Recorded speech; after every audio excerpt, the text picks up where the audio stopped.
Good morning, everyone. Happy Thursday from the Hindman Dulcimer School. My name is Doug Naselroad. I'm director of the Troublesome Creek Stringed Instrument Company, and we've been putting together a really great festival for you guys. I wanted to welcome everyone, getting ready for Dulcimore Dan Cox to come up here with his first class, and he's got a whole bunch of instruments laid out for you all. But again, I want to celebrate the fact that we're able to do this, that we've been building back. There's a lot of shiny and there's a lot of new and a lot of old and beloved here. So I want you all to enjoy this weekend. We'll, when we're off, when Dan is finished with his class, he'll be doing some answering of chats. But of course, you all are welcome to join us for the entire 3 days. The 2024 Hindman Dulcimer Homecoming. Let's see how much fun we can have, all right?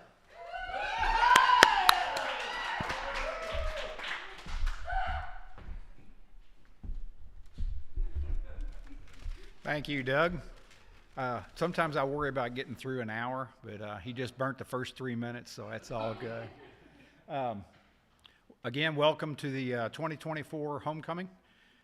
This was started years ago by our beloved Mike Sloan, who's dearly missed, and I just wanted to throw that in there. We miss you, Mike, and we appreciate you. The first, I believe, the first class was entitled String Side Up, which is a reference we use to the most basic dulcimer individual. This is going to be primarily discussion, and I love history. I'm an amateur historian, so we're going to throw in as many facts as you can soak in for the next hour.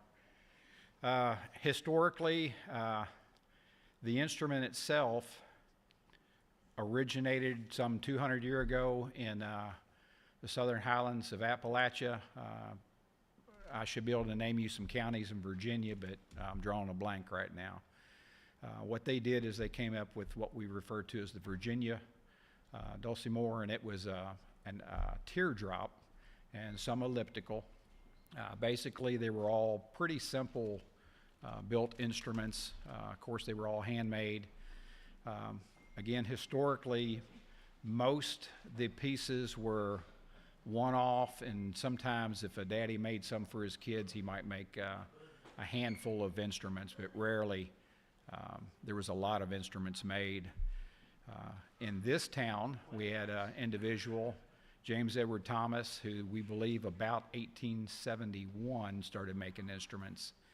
And this feller made them for 60 years. There's a debate on how many instruments he made, but it was well over 1,000. And if you remember, he was making these with a handsaw and a hand plane and a chisel and a pocket knife. I figured it up once, and it averaged one piece every 2 weeks for 60 years. So that's a lot of instruments. So James Edward Thomas was the exception to the rule. Not far from here in eastern Kentucky were two brothers by the name of Pritchard. And they also made hourglass instruments, different design, much larger, heavier piece, had a very different sound about it. I'm going to share an interesting fact. Locally, they had done census to study certain individuals, and James Edward Thomas, they thought had been missed in the 1880 census. In my research, I actually found James Edward Thomas, and his wife and children had moved to West Virginia, just south of Huntington. And that tells me he was close enough to the Pritchard brothers. Charles was selling instruments out of Huntington, so they had to have, as small as the Dulcimore world was then, they had to have crossed paths. And what I find most interesting is neither one of these individuals changed their design at all. It was James Edward, his model changed very, very little over the 60 years, And then I know of the Pritchards, although you could tell individuals had made the instruments by their tool marks, their design did not change at all. I found that interesting. So where did the instrument come from? This is a replication of a piece from the Michael Pretorius book several hundred years ago. It was listed as a Scheitholt. What they are is they're simple box zitters, being a simple chordophone. Some of the earliest pieces that we found in the museums, it was actually one timber of wood. They had the back hollowed out of it, didn't even have a back on it, and it had strings strung across it. These are wonderful sounding instruments. But you'll notice straight away, they don't have any volume, which is what we believe the folks of the Southern Highlands and the Americas were well aware of. They love these instruments. This would have been probably the Germans. I don't like getting into countries because the countries changed over the years, and unless you've truly studied your history, I don't know what country was what at what year. So I'm going to say European, and these were the European box sitters. And they came to the Americas because they were small and easy to transport. Again, wonderful tone, wonderful sound, but no volume. So what happens is between 1700 and 1800, there was what we call the transitional period. And in that time, there were some instruments made. Again, this is a replication of one that they had here in Hindman for a short time.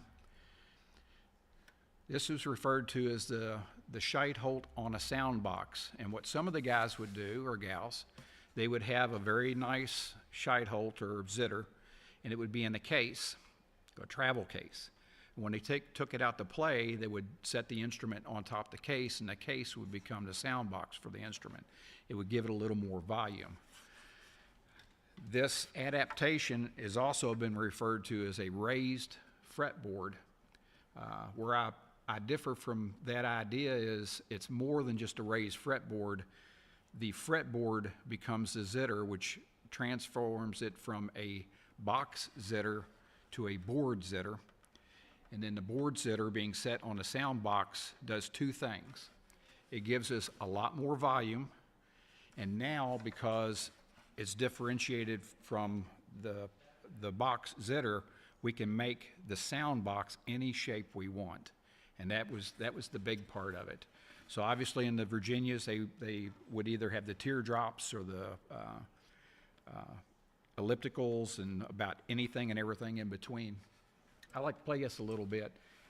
The piece they had here, Mike Sloan had studied pretty closely, and it had it didn't have any strings on it. It had a little piece of string left on one of the pins, and when he examined it, it was actually a piece of gut. The gut strings were readily available always because of the violins and the fiddles. So this is a wonderful sounding instrument. Putting the zitter on top of the sound box didn't really help it with volume because the gut strings have no volume. But again, it's a wonderful warm tone, and they did what they had to do to make the instruments sing.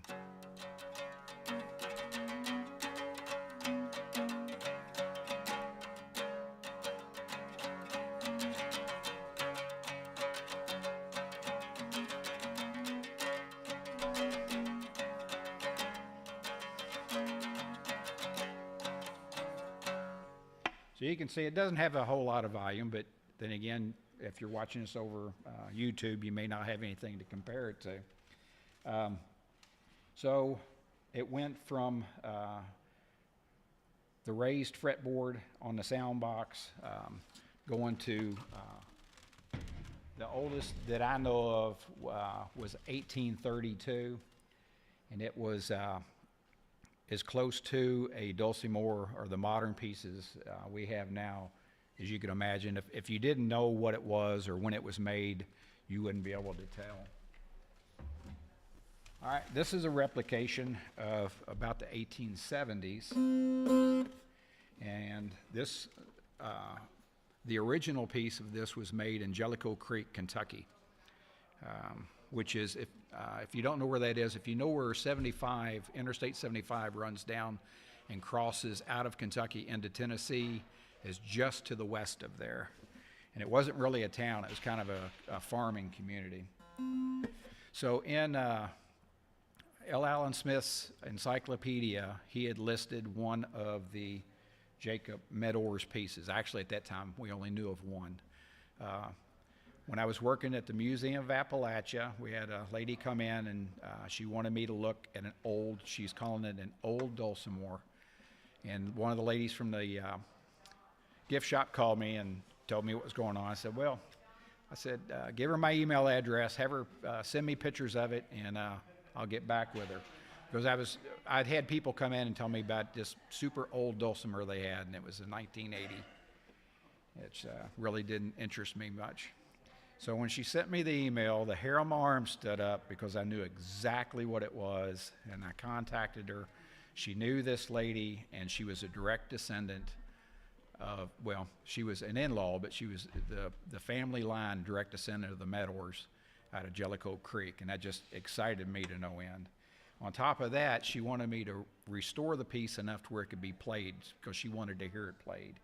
And that was one of the thrills of my lifetime, be able to work on an instrument that old. I know there's some folks that have reservations about working on old instruments, and the true gist of an antique piece, if it's yours and you want to play it, you reconstruct it and you make it playable. If you're worried about reselling it, then you put it in a case and you hang it on the wall. But I truly believe the pieces were made to be played and they need to be listened to. This is actually, I don't know why, but I have an inkling. There is a difference in tonal qualities between Hourglass and the Virginia pieces, the teardrops. I cannot describe what it is, but they have different sound qualities, and I light to the Hourglass. But when I built this piece, I was blown away by the tonal qualities of this thing. And I was really interested why some pieces were made and they were not replicated. It seems to me this would have been the piece that everybody would have been copying, other than once this piece, or the piece this was replicated off of, was made for his oldest daughter, and she may have kept it under her bed and just played it occasionally. So it's very possible no one even knew about the instrument.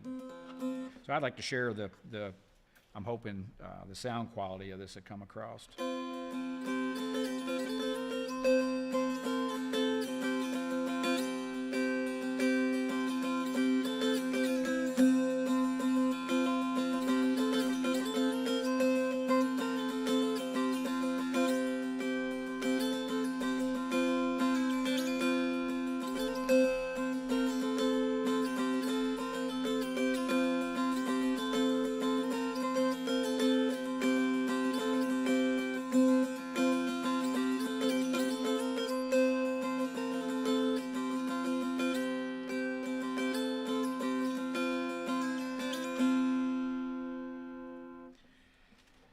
The original piece that I set up for play, I've done recordings with, and I have them posted on the internet, and they sound every bit as nice as this instrument.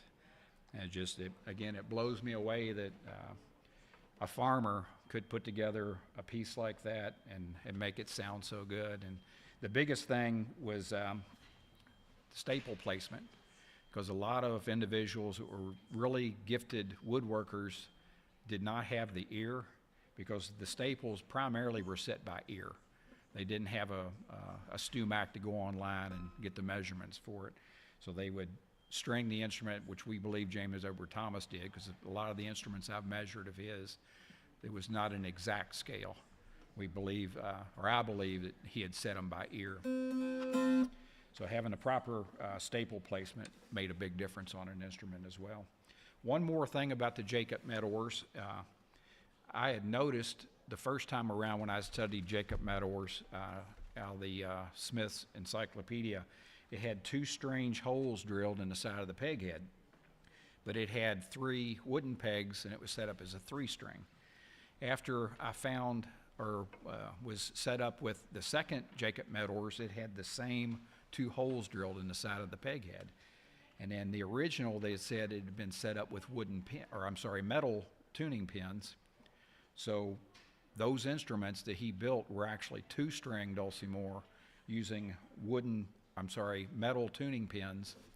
And the issue with the metal tuning pins at that time is they were all handmade, and there was no way for the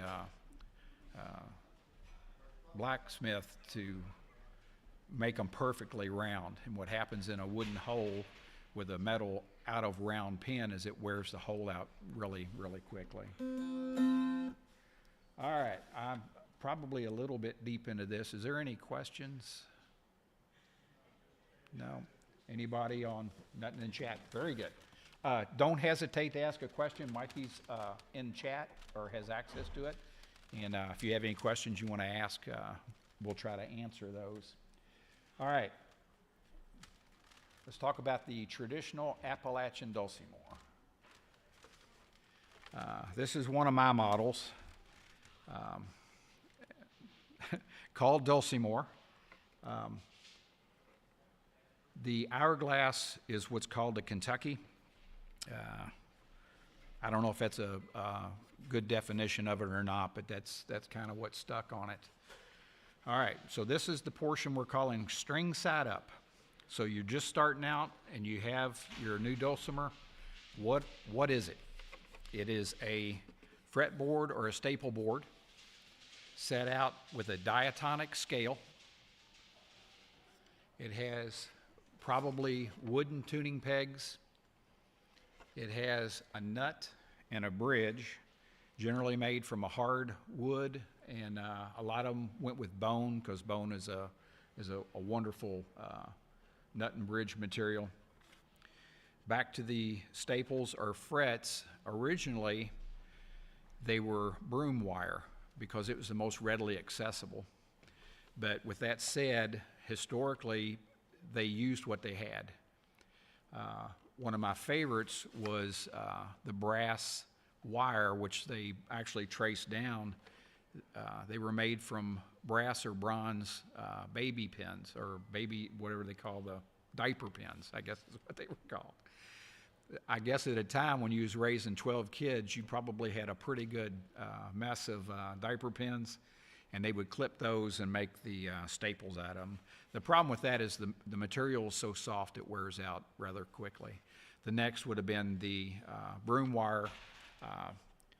It's said that in a new settlement anywhere, the blacksmith was the first professional trade, and if he was established, then the broom maker was the second. So there was always access to brooms, and they didn't throw anything away. They would have recycled the handle, and some would actually re-broom their handles, but they would not throw the wire away. And it was about a 50 thousandths galvanized wire, and that's what they made and bent their staples out of.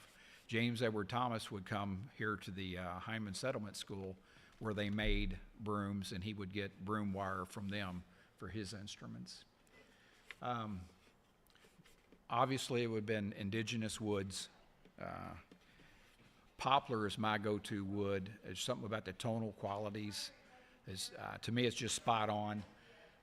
Of course, maple, oak, walnut were all used, but it was all local woods. It has a tailpiece, which is going to act also as your string anchor. The string anchor itself was probably just a small dowel. It would have a hole drilled and tapped in, and the strings wrapped around it. The other end is the peg head, and the peg head is made up, generally it will have some sort of aesthetical scroll. That's why it's called a scroll head, but not necessarily. Some of them were blunt. Generally, this is the Dulcimore maker's playground. Is everyone tries to make a unique peg head, unique to their self. So then the peg head has a peg box, not unlike a violin or those other instruments that the tuning pins go through, and then the strings wrap around that, and that's what adjusts the tension on the string, which is going to create what it's tuned to. Many of them, James Edward Thomas included, would put feet on their pieces, and what this was for was tabletop play. A zither, unlike a lute, the dynamics of the instrument, the way it rings is different. The instrument, the whole instrument vibrates. If we place this in our lap, we're actually deadening the sound box. And if you take your instrument and you do that, and then lift it off your lap, you'll hear the difference. It will actually sing a little better. So they would play them tabletop. Sound holes. I'll give you. I've been a maker for over 12 years, and I've studied this. The sound holes are not primarily for the transfer or direction of sound so much as they're air holes. This sound box, when it vibrates, has to have what's called back pressure. If we have too large of holes, the box is not optimally going to vibrate, and if we don't put any holes in it, it restricts the vibration of the sound box. So what we have is, on these instruments, we call it nickel quarter. So basically the upper holes are about the size of a nickel and the lower holes are about the size of a quarter. That's about as scientific as we want to get. But of course, again, the sound holes are kind of the maker's playground for, traditionally in this part of the country, they were upside down hearts. But there were those that would do some sort of S scroll or F scroll.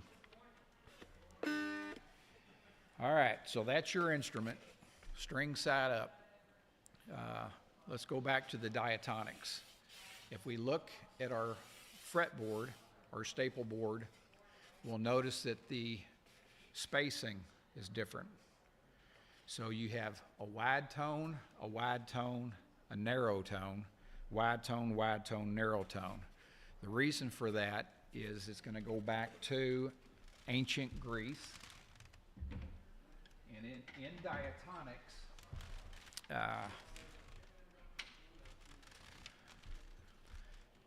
we can liken this to the white keys on a piano.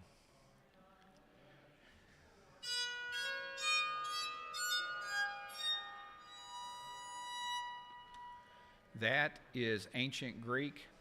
They called it Ionian. It has 5 whole tones and 2 half tones. Another part of why some of this is difficult for some folks, I will use 2 different terms or 2 different words for the same thing. A scale is the same as a mode. So if I say either one, it's the same. If I say half tone or semitone or whole note or half note, it's the same thing. So what makes up, or why, I think in the contemporary world, this is called a major natural. Is that right, Ron? The C is a major natural? Okay. Where did that come from? Well, we don't know. Some of them claimed it was actually a civilization before the ancient Greeks, and the ancient Greeks actually borrowed it, and they just named everything and took credit for it, I suppose. I don't know. Where it actually comes from is perfect fourths and perfect fifths. So there's a noodle we can do in the Ionian scale. And another thing I need to mention, I'm playing you 8 notes.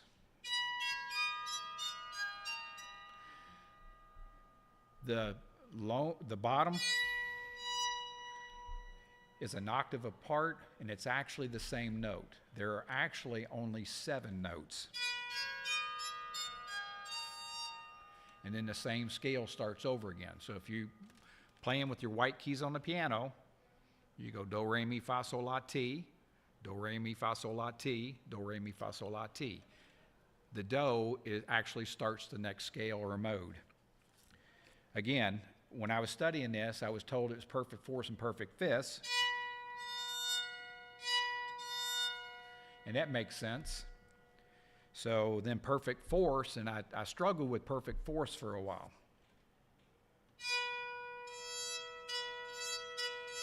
It sounds good, but why is there a perfect fourth and a perfect fifth?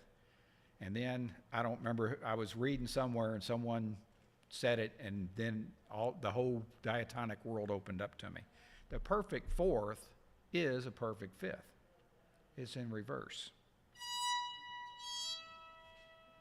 The perfect fourth is a perfect fifth below the upper tonic. So lower tonic, upper tonic. So perfect, or the tonic,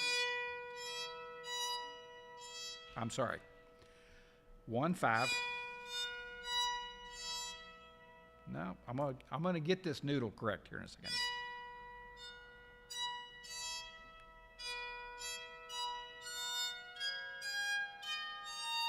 That's it.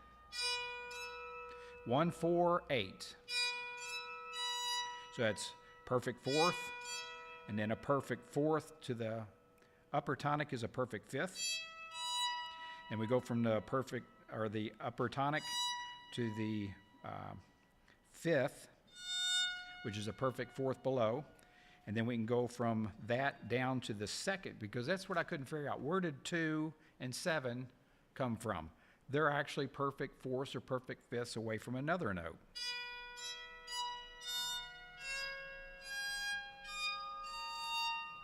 So all these notes are a perfect fourth or a perfect fifth apart.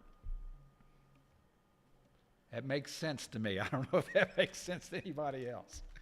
But we're only playing one note. That's where that scale comes from. Because we're only playing one note,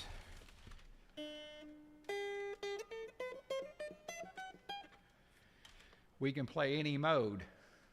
In order to pick up a diatonic mode in the method that we use, we have to have an accompanying note with it. So we tune, and most folks will tune either 1-5-5, which is DAA in contemporary, or DAA or DAD, which is the Mixolydian scale in the contemporary. Why do we tune to that note?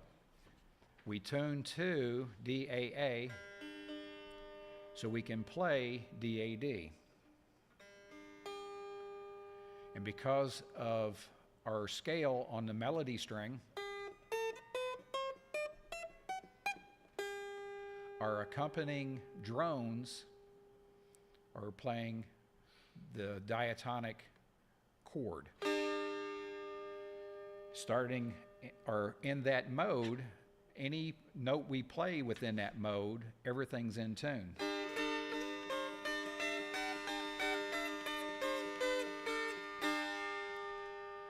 In order to go from mode to mode, we have to retune.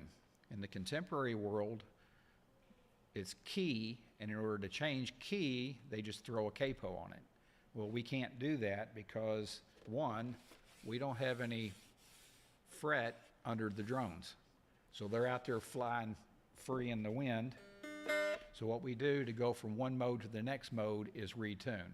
If I am in DAA, and I'm saying DAA, this instrument's probably not tuned to DAA, because back to our original scale, Do, Re, Mi, Fa, Sol, La, Ti, we're tuning that instrument in C, but it can be anything. So long as the tonic and the perfect fifth and the upper tonic are relative to one another or in relationship to one another, the instrument's in tune. So long as it's a lower tonic, perfect fifth, we will strike the third fret, which is where the Ionian starts, and we are in tune for Ionian. To go to Mixolydian, I said we have to retune. We can take the center string, I'm sorry, in DAA, we take the bass string and raise it one note.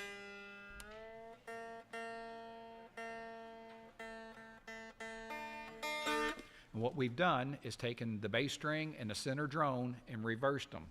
Now the bass string is the accompanying perfect fourth, and the center drone is the lower tonic, and the melody string is the upper tonic. Mind you, it's the same note, and it's the same octave, but it's the same thing. But now we are tuned fa, do, do, and anything that you would play in a Mixolydian scale, which starts on the open nut,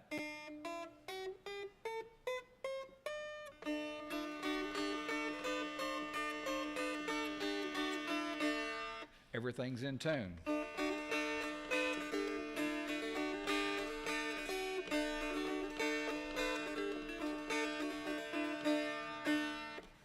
So to go back to Ionian, we simply slacken the bass string back down to one note. And it puts us back in 1-5-5 or do-so-so to the Ionian scale. I'm sure I'm missing something here.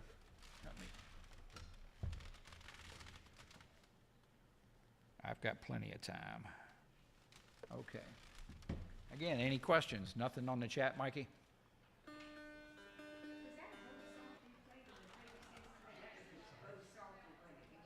Yes, yes, ma'am. I'm sorry. I'm sorry. You can't see what I'm doing. Yes, this is a bowed psaltery. It's a piece I make. It's called an octave psaltery because it's just the Ionian scale. But if you know the Ionian tunes, any Ionian tune can be played on it. And most of all our old hymns are all Ionian tunes. So, any other questions?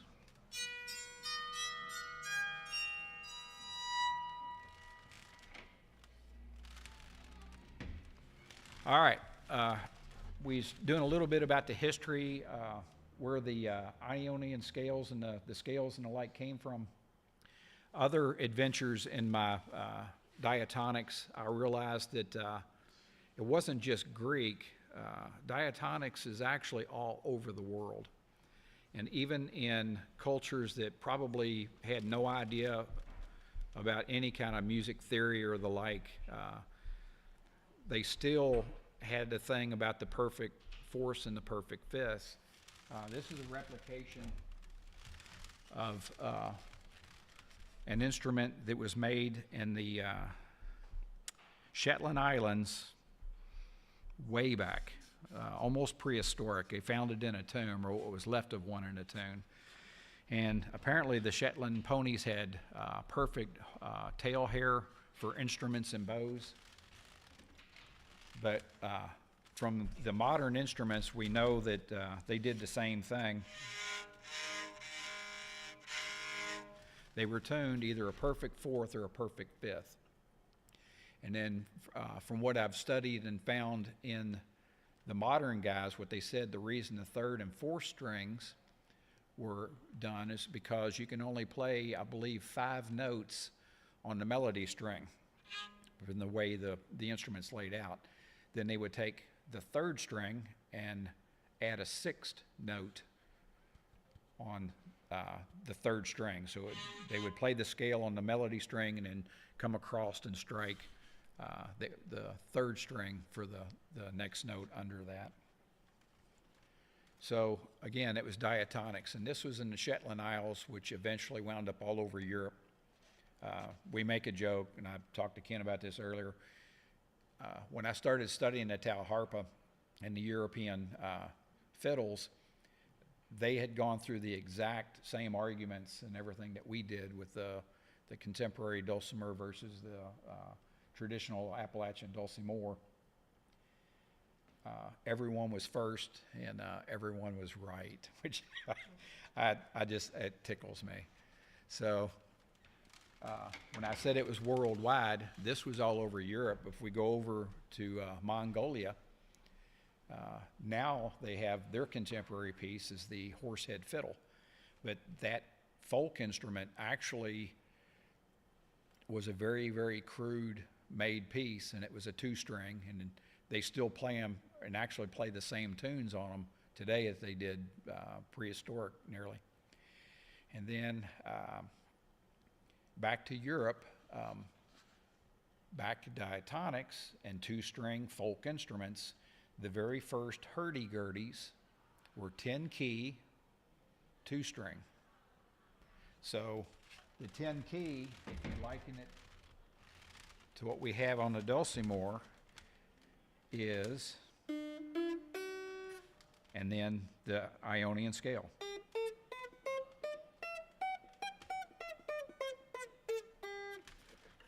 So they were using it, I don't know, 400 years ago. And then it's kind of gone across, it's worldwide. It's gone everywhere. All right, I think I'm running out of history. We still got several minutes. Any questions? You want some more on the traditional piece? Sure. Okay. Let me. Oh, I got one here. Okay. Oh, very good question. Thank you. Thank you. I missed that totally. Okay.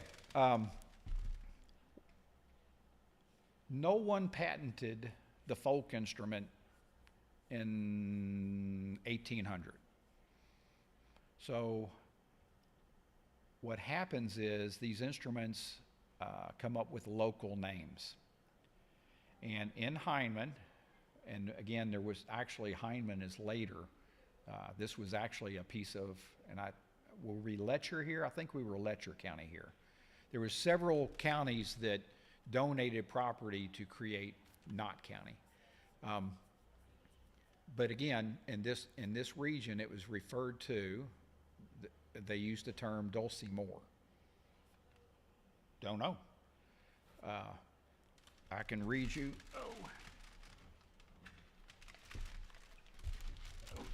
All right. I have some clips. The first one is from Josiah Combs, who is one of the very first graduates from the Hindman Settlement School. Went to Transylvania and I guess got his bachelor's degree. And then World War broke out and he wound up in Europe and wound up in Paris, where he worked on his doctoral and actually did his doctoral theses, or what do they call it? They get whatever the term is. He actually did it in French. But earlier, this was in 1913, and the reason we cling to this, first, he to the day he died, he used the term Dulcimore. So it was the name they used for that, or this instrument. I'd like to share this. At the end of this piece, it came from the Kentucky Highlanders from a native mountaineer's viewpoint. Josiah Henry Combs, this is 1913. The last part of that is, the Dulcimore is rapidly becoming a thing of the past because the mountaineers are becoming ashamed of the musical instrument that stands, with many other things, on the dividing line between two civilizations. Only a few of them are extant. Within a few more years, a strange old relic of bygone days will pass. Kind of sounds terminal, doesn't it? The contemporary folks laugh at this and say, oh, the Dulcimore, or the Dulcimer is doing wonderful. My argument is this. In 1913, all Dulcimore were traditional. Today, in our contemporary world, very, very, very few are traditional. So in that respect, Josiah was spot on. Another quote from Dr. Sharon. Josiah Combs graduated here, I think, in 11 or 9. I'm going to get that wrong. He went to Transylvania University and wound up studying under Dr. Sharon, and they collaborated on I don't know how many books, writing about the folk songs. And in his writing, this is was from 1911. So this was 2 years before Josiah published that other piece.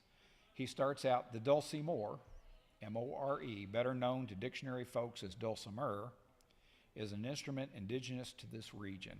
And I included Appalachia. So again, the word or term or name Dulcimore is it's a regional thing. If you go around and you study, they were intertwined, either Dulcimore or Dulcimer. There's folks that have gone back and studied the wills, because they were all put into government record, and they would go through and they would list who the word Dulcimore or the word Dulcimer. But with that, if we go just east of here into Virginia, they're referred to as hog fiddle. And then that I know of, to this day, they're still called hog fiddle. And I don't know, I didn't study this one, but I've heard it several times, and I don't know if it was a joke or not, the duck slammer.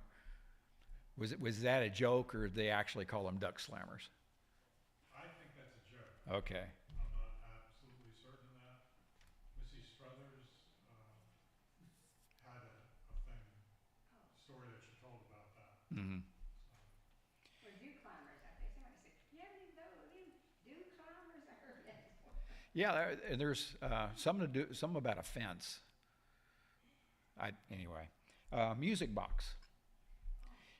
This is the music box, depending on where you were, was also referred to as a harmonium. And this is what I believe as the Dulcimore was being developed in Virginia around 1800 or so. If you study central Tennessee, some of these music boxes went back at least that far. And there's a few others. I believe that they actually developed at the same time. Not necessarily the exact same instrument, although they were, but they developed in different places. And then go up north, there's folks that refer to them as Dulcerine, and it was in Ohio. And then this one I had heard several times, and I had to study it. It was called Scantlin. And then the Scantlin is actually a nautical term, and we believe, because this was referred to as a Scheitholt, and if you speak German or know of a little bit of German, Scheitholt is actually a derogatory term. With that being said, when we talked about the hurdy-gurdy, the hurdy-gurdy is actually a derogatory term. So folk instruments didn't get much respect. So, and that's the ones I came up with, and I believe I went on to the bulletin board and asked them, and nobody bet on it. So I was hoping to get a bunch more names for the. So Dulcimore is just a name. It's if you want to ask the difference between a traditional piece and a contemporary piece, I can give you a lot of detail. But as far as the name goes, it's pretty loose, and again, it's a regional thing. So with that being said, I think we had talked about traditional versus, let's talk about this versus a contemporary piece.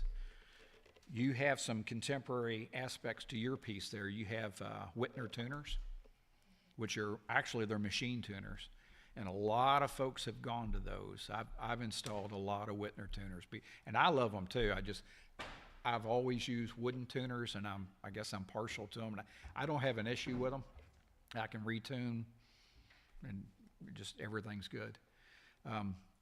The guitar frets or mandolin frets, I don't know exactly which ones they're using, because on the contemporary pieces, we've gone with a much wider fretboard. The old traditional pieces had very narrow staple boards because they were only noting one string. The staple didn't need to be more than a half-inch wide. Some were wider, and some would put in what they called full staple or full fret, but there's no reason to. The finishes, these were either hand rubbed. Well, some were painted and embellished. Could have been hand-rubbed shellac, could have been a hand-rubbed oil. The contemporary folks are pretty much everything now is lacquer, because they can shoot 2 coats of lacquer and have it out the door in 10 minutes. It almost dries immediately. The way they're played. In our traditional pieces, for the most part, we're playing note or drone. Take individuals like Don Pedi, what we refer to as a finger dance. He's finger dancing.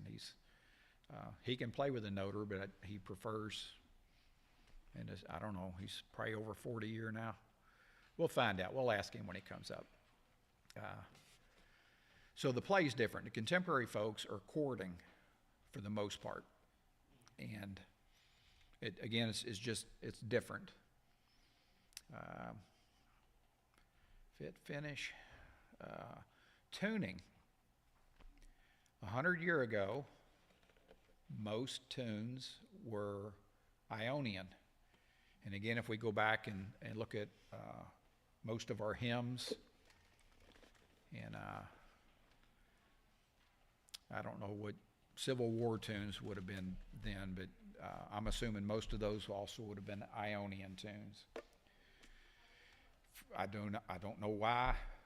Before the Ionian craze, if we go back maybe 300 years, we find that they had a liken to the minor tuning. So green sleeves and those type tunes, the older tunes, they were in either an Aeolian or a Dorian, which is just a minor tuning. Kind of gives it a dark feel about it. We still use some of the minor tunings through the traditional period. I believe Shady Grove is one of them. Can be played in either Aeolian or Dorian. Anyway, about 1920 or so, Mixolydian came about, and then very shortly after Mixolydian, it kind of all went into, I don't even know how to describe it. Modern music is all in the keys of and the like. And that's what they do. Back to the scale, that's something I missed on the Pretorius. Michael Pretorius, if you look very, very closely in his book at the image of the Scheidholt, it has Ionian scale off the nut. So do, re, mi, fa, sol, la, ti, do is off the nut. We believe the reason they took it from the Ionian up to the Mixolydian was to give us 2 notes below, which gives us a little more range on a lot of tunes. I'll take what's one of our favorite old tunes is New Britain, which most of you will know as Amazing Grace. And most folks, again, Amazing Grace is an Ionian tune. I'm playing Simple Gifts because I have to get it out of my head. But the first part of Amazing Grace, they're using notes below the Ionian scale. It can be cheated, but we believe they went from the Ionian to a standardized Mixolydian scale, so they would have a few notes under the Ionian for that very reason.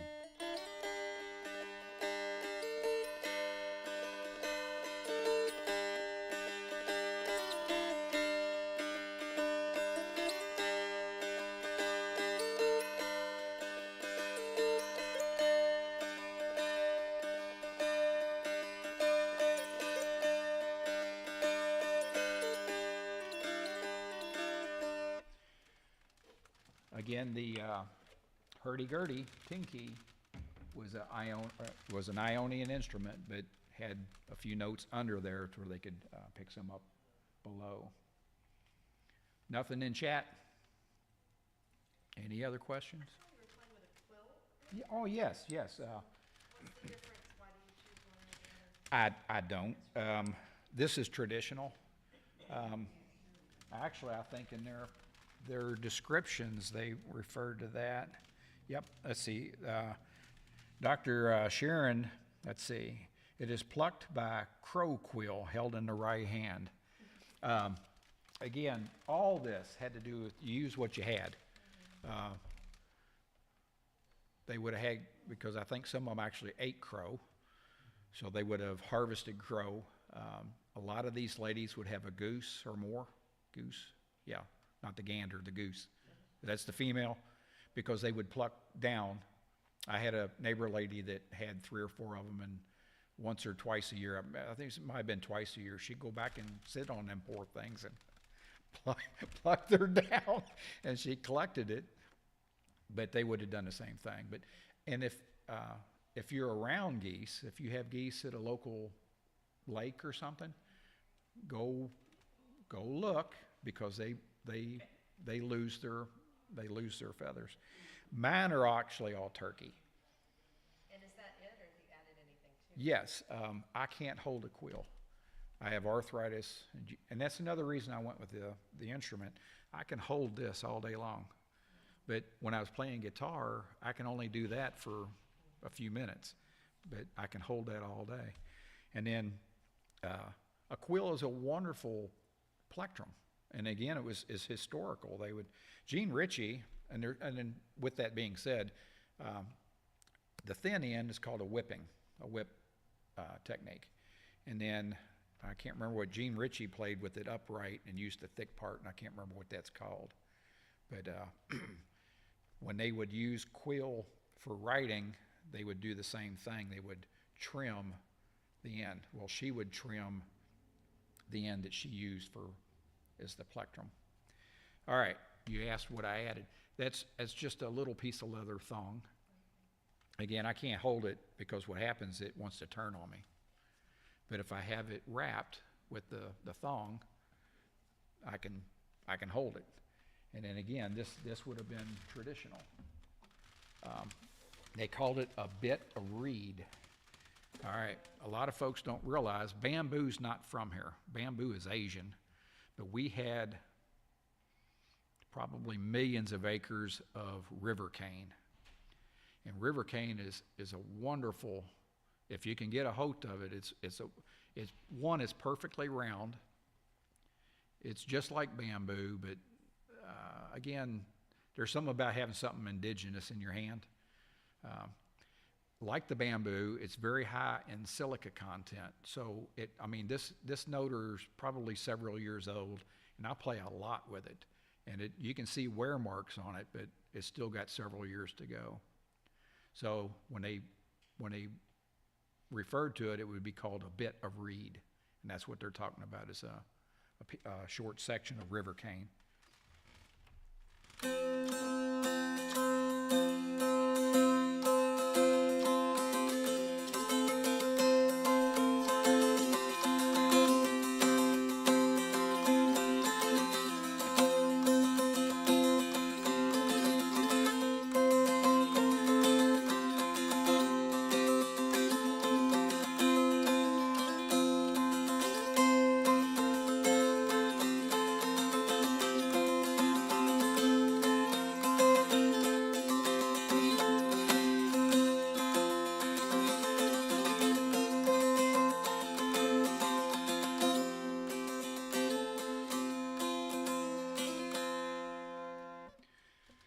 And your quill can be tuned.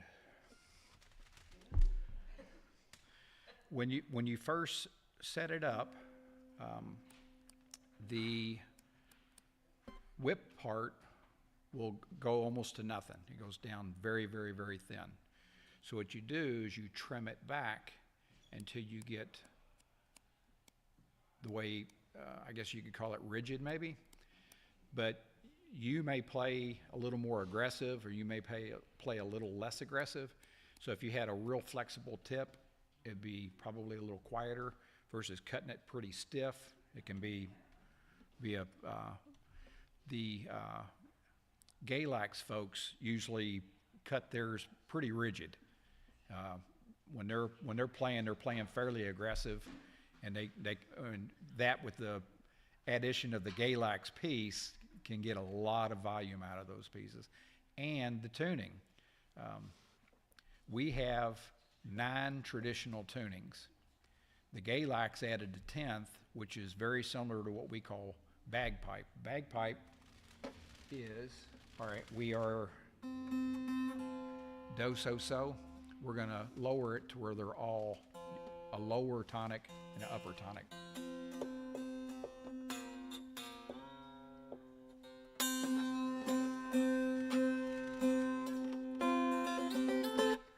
So it's do, do, do with a lower tonic.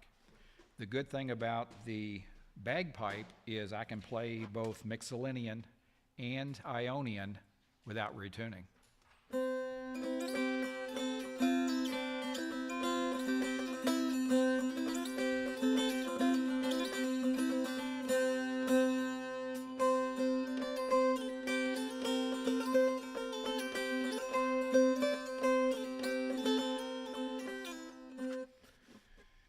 The Galax folks have their instruments set up to where what we have here is a lower tonic. They're all 4 strings are tuned the same. And I'm drawing a blank, Ken, on what that's called. Unison. Unison. So the having all 4 string, again, they can play 2 different, they can play Mixolydian or Ionian, but because of it being generally tuned to a high D, and with their aggressive play, it's a very, very loud instrument, and they can actually keep up maybe with the fiddler or the guitarist next to them, which most of us have trouble in regular settings. So that's the quill. And then, again, it was a plectrum, and they used their thumb, they used their fingernails. Jethro Ambergy would take a piece of paper and wad it up. That's what he always played with. I have no idea what James Edward Thomas played with. I think in some of the images I've seen of him playing, maybe his thumb. Yeah. He did use a noter, but I don't remember him having a plectrum. Jean Ritchie, again, she played with the thick end. And another thing that they would do is they would leave a little piece of the feather on the top for decoration, and some of them claimed it would make a whistling sound. I don't know if that was true or not. Well, no, she did play some pretty quick tunes, now I think about it. So, yeah, these are turkey, but you can use goose. You can, any feather large enough to where it's got some, it has to be a little bit rigid. And then everybody's different, so I've seen people that have them 5 or 6 inches long, and I've seen people that have them with lots of feather on it. So my favorite was, I don't remember where I met the guy. It might have been Ohio Valley Gathering, but he was showing people how to play traditional. And we got to looking a little closer, and he had taken a piece of wire tie that, well, I guess it's nylon or Teflon, and it stuck it up inside his quill. And that's what he strummed with. And it looked like he was using a quill, but actually he's using a wire tie. And he said, he laughed, he says, it never wears out. And then these also, there are drawbacks to this. If you're using the large end and you're strumming, you'll get flakes all over the instrument. And if you're playing whip style like I am, if you playing aggressive and you play a lot, it will actually wear the fretboard off. And the first thing we look at on an old instrument is how much it's been played, or what some folks refer to as how much it's been loved, because I've seen them to where Don Pedi had access to a Pritchard. Yeah, it was literally the staples had been wore off of it. It's how much that thing had been played. And that's actually, it's a good thing, because it means the intonation was probably pretty close on it, and it was well loved. All right, we got just a few more minutes. Any more questions?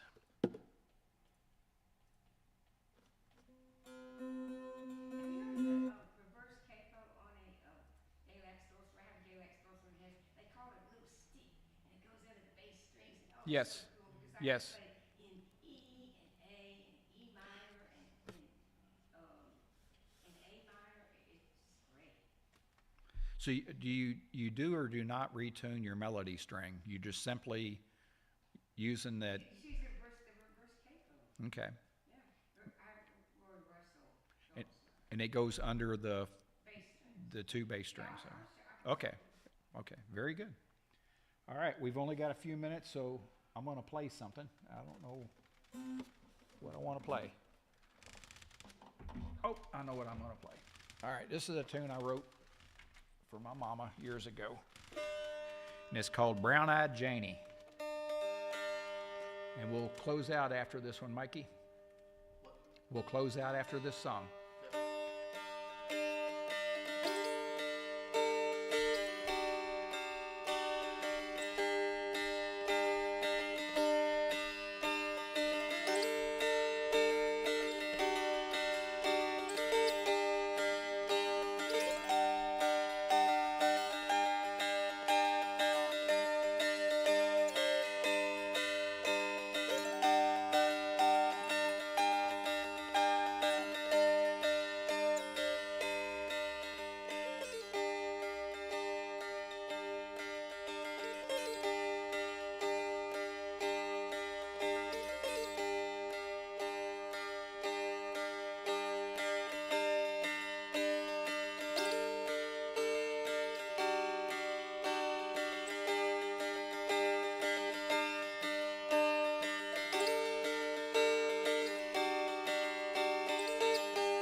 All right. Thank you, thank you. So you want to learn how to play that thing? First thing I got to teach you is how to hold a noter. There's two different techniques. Pick that thing up. Let's do it. Or do you need a different chair?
The mountain dulcimer. It resonates elegance and simplicity. Riding on a wave of mountain air, the dulcimer's voice rides on the wings of a joyful sparrow. Flowing like a forest stream, its harmonies shimmer through the rays of a redwood forest.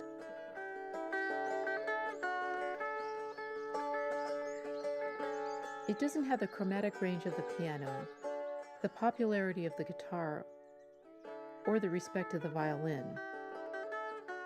Because it has fewer strings and notes, it takes creative vision to see the dulcimer's possibilities.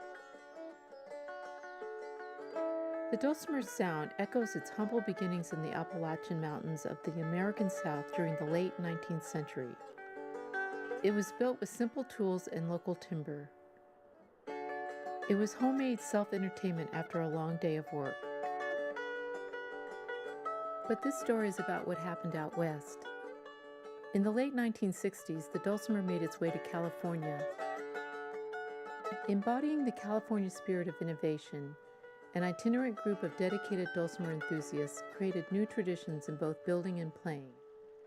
We basically saw a dulcimer like a traveling musician, and we retained that idea, and then we bring it back to California, and then whatever we remember, we create a vision of it. We work in isolation, and we come up with these novel ideas, but we also make new traditions. Remaining true to the dulcimer's rustic origins and do-it-yourself tradition, they found their own self-expression through the instrument. We were breaking traditions as far as the Southern Appalachians go, but we were California hillbillies, not Tennessee or Kentucky hillbillies, so we were doing it the California way.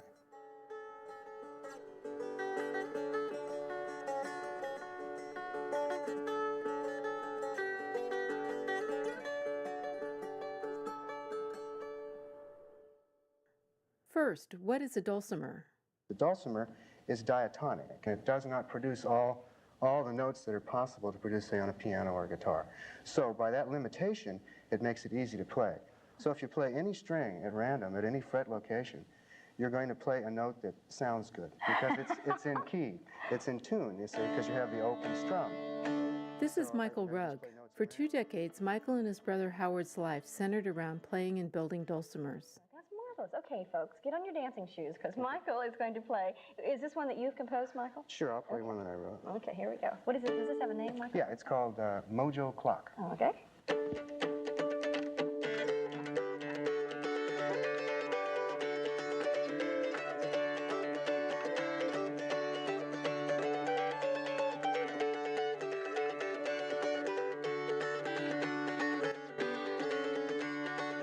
The Rugg brothers live in the Santa Cruz Mountains. Facing the Pacific Ocean, the Santa Cruz Mountains are located about 75 miles south of San Francisco. No one had seen a dulcimer here until the late 1960s. In the following years, Michael and Howard were a major part of the dulcimer revival in California.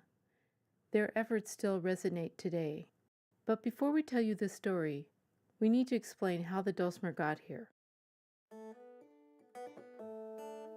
The earliest dulcimer makers were people who were settling in the Shenandoah Valley region and going over into West Virginia. People who were either coming from a German heritage with the Scheitholt or people who were coming from the British heritage, seeing the Scheitholt and adapting it to their own musical traditions. People didn't have other entertainment. They had to make their own entertainment. The dulcimer was one of those things. They were being made prior to the Civil War, but they didn't start being made on a larger scale until after the Civil War. It wasn't very well known outside of just certain little pockets within the Appalachian region. In the late 1940s, the dulcimer entered the East Coast folk music revival scene. Many heard the dulcimer for the first time because of Kentucky-born musician Jean Ritchie. She published, performed, and recorded extensively to new audiences. Bang 'em rid by the riverside, dill 'em down, dill 'em. 3 young ladies there he spied, dill 'em down, dill 'em. Killy caw, cuddle down, killy caw corn. The dulcimer came across as a breath of fresh air coming from the mountains. Its simple sound seemed to catch an ideal rural past many had forgotten. If you would this wild boar see, Dillum down, Dillum, blow a blast, he'll come to thee. Dillum down, Dillum, killy-caw, cuddle down, killy-caw, corn. In the 1950s, along with the guitar, banjo, and mandolin, the dulcimer became part of the folk music scene in coffee houses of young, educated, and socially conscious college students. While many started playing these instruments, only a few adopted the dulcimer, perhaps because of its lack of availability. Unlike many instruments, dulcimers were made by individual rural craftsmen. Many of these craftsmen lived in the southern mountains, far away from the northern youth who wanted one. You couldn't just walk into a music store and buy a dulcimer. Getting one was an adventure in itself. I lived in a barn on the South Toe River, even though I'm from New York, and I asked people, do you know anybody here who makes a dulcimer? And they said, yeah, you ought to go up to Banner Elk and see this guy, Ed Presnell. I went up there and it was like Bilbo, you know, meeting Gandalf, you know, it was just road like this, right? And I had a little blue Volkswagen Bug. And when I first saw him, he had this long beard, this long hair. He's quite elderly by then. And he was feeding his fish. He was raising fish, and we went into his studio. And he showed me all his woods and dulcimers, and I didn't know that he was this famous craftsman. And I ordered a dulcimer.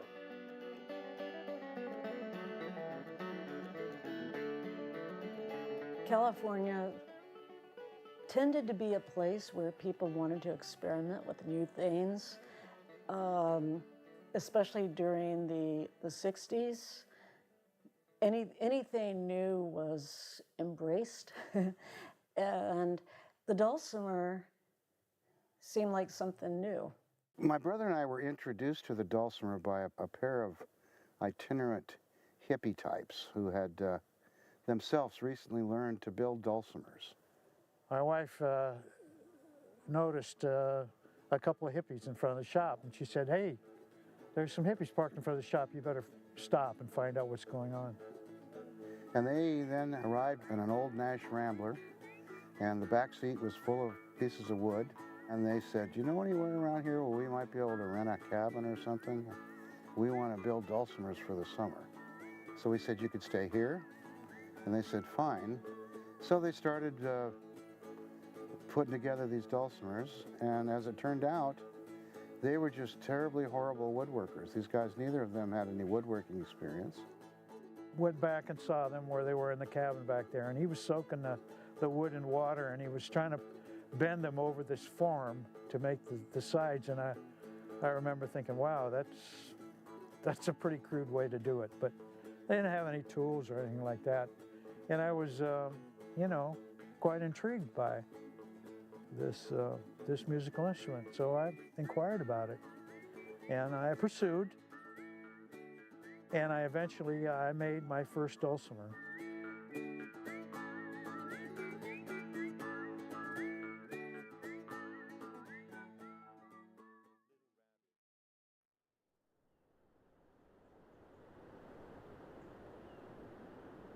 If you want to talk about like juxtaposing the Santa Cruz Mountains with the mountains of West Virginia or Kentucky or Tennessee, there's a lot of similarities there in that mountain folks are usually the frontier types that are willing to live a little more of a tough life, live in a cabin as opposed to a home. And those are the kind of people that were playing folk music back in the Appalachians. And they made the instruments themselves, and they played the traditional music that they were used to singing. And we were doing that same thing here in Santa Cruz, only we were, you know, contemporary 1960s aged college-educated people who had an eye for the esoteric. I think the dulcimer is appealing to the counterculture in California, partly because it represents something that is very different from mainstream, consumerist, materialistic, industrialized America. It still does carry the kind of the mythology of the mountains as being a simple, back to nature place where people are resourceful and live a very holistic life. I think because it was different and it was easy to make and easy to play.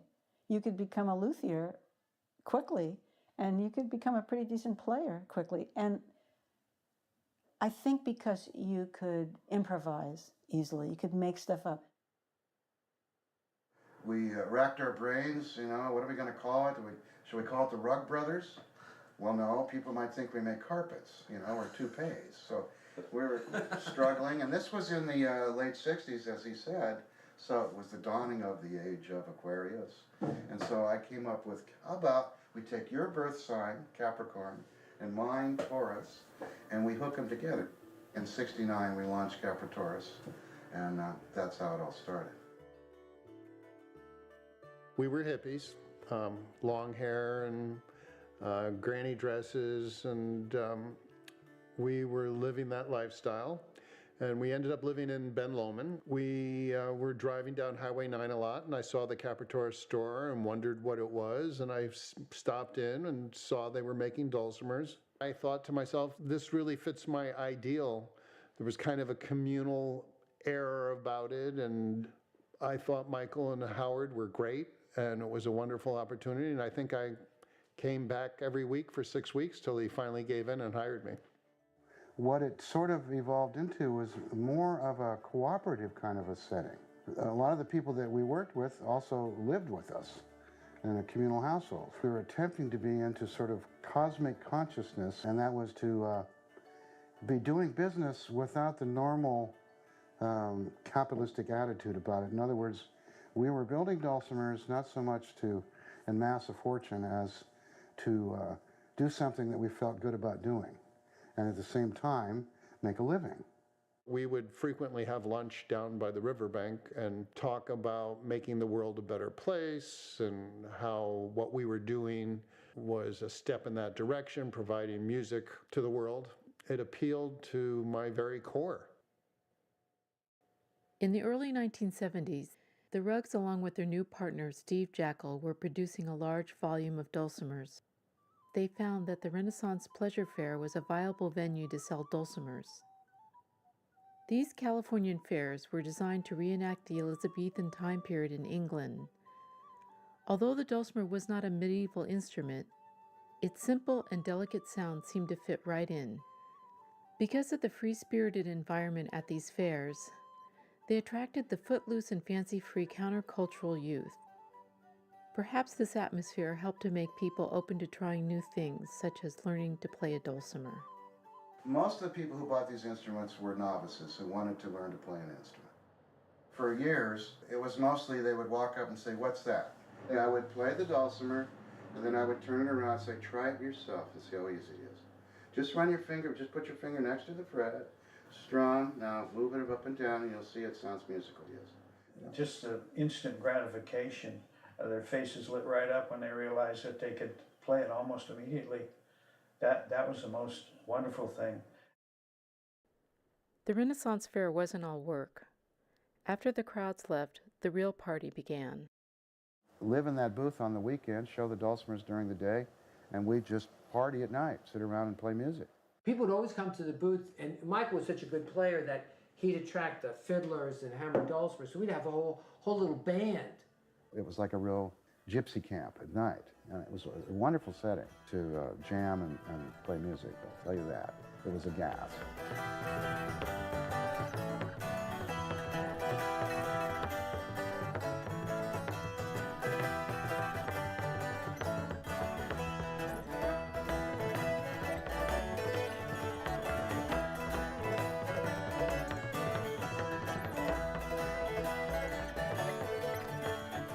At the noisy Renaissance Fair, the quiet traditional dulcimer couldn't be heard.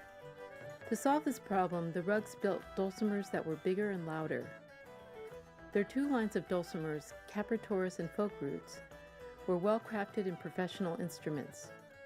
While retaining the clear and sweet sound of traditional dulcimers, the Ruggs dulcimers could be heard when played with other instruments. In addition to their great sound, these dulcimers were also affordable.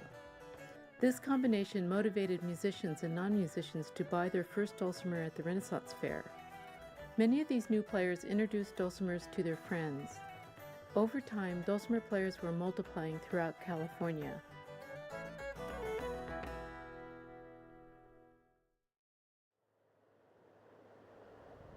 Further down the coast from the Ruggs Dulcimer Shop is Big Sur in Monterey.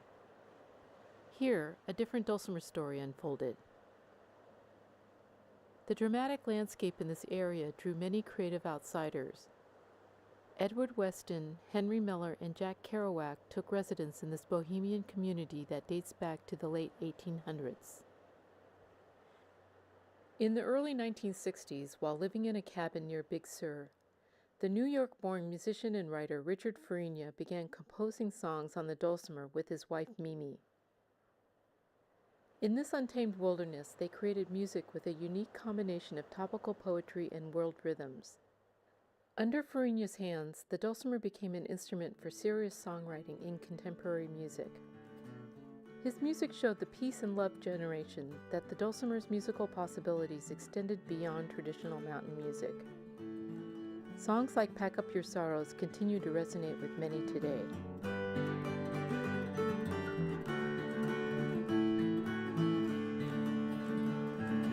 No use crying, talking to a stranger, naming the sorrows you've seen. So many bad times, so many sad times, nobody knows what you mean. But if somehow you could pack up your sorrows and give them all to me, you would lose them. I know how to use them.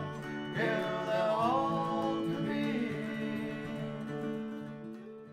A few years later, in 1966, the 29-year-old Farina died from a motorcycle accident near Big Sur. Although his career was tragically cut short, his way of creating new music on a traditional instrument left a blueprint for future generations of dulcimer players.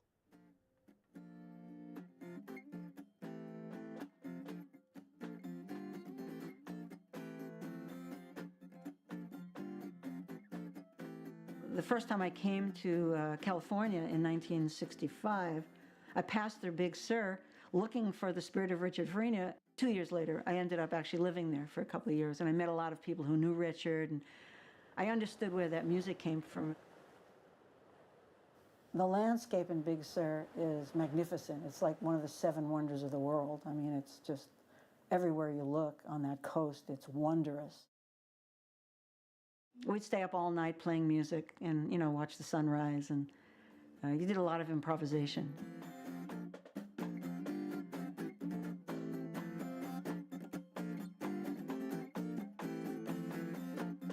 One thing that happened in Big Sur was that nobody read music. So that was really difficult for me. I was used to playing classical music off a sheet. But, you know, after a couple of years of that, you learn how to improvise. You learn how to find the music inside rather than externally. While living in Big Sur, Joellen started to develop a unique playing style on the dulcimer. Combining her New York roots of classical and jazz music, as well as the complex rhythms of Arabic drumming she learned in California, her approach was improvisational and radical for the dulcimer. Maybe Joellen found Richard Farina's spirit after all.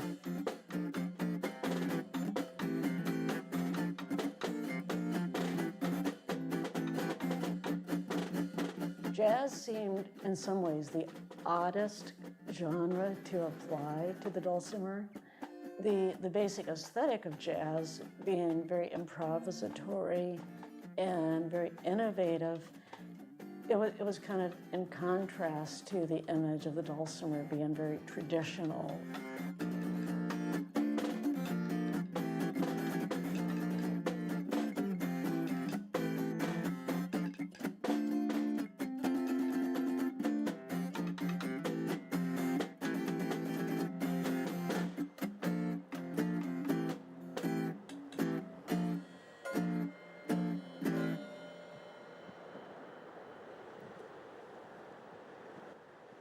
The bountiful natural beauty of the Big Sur landscape also inspired Joellen to build dulcimers.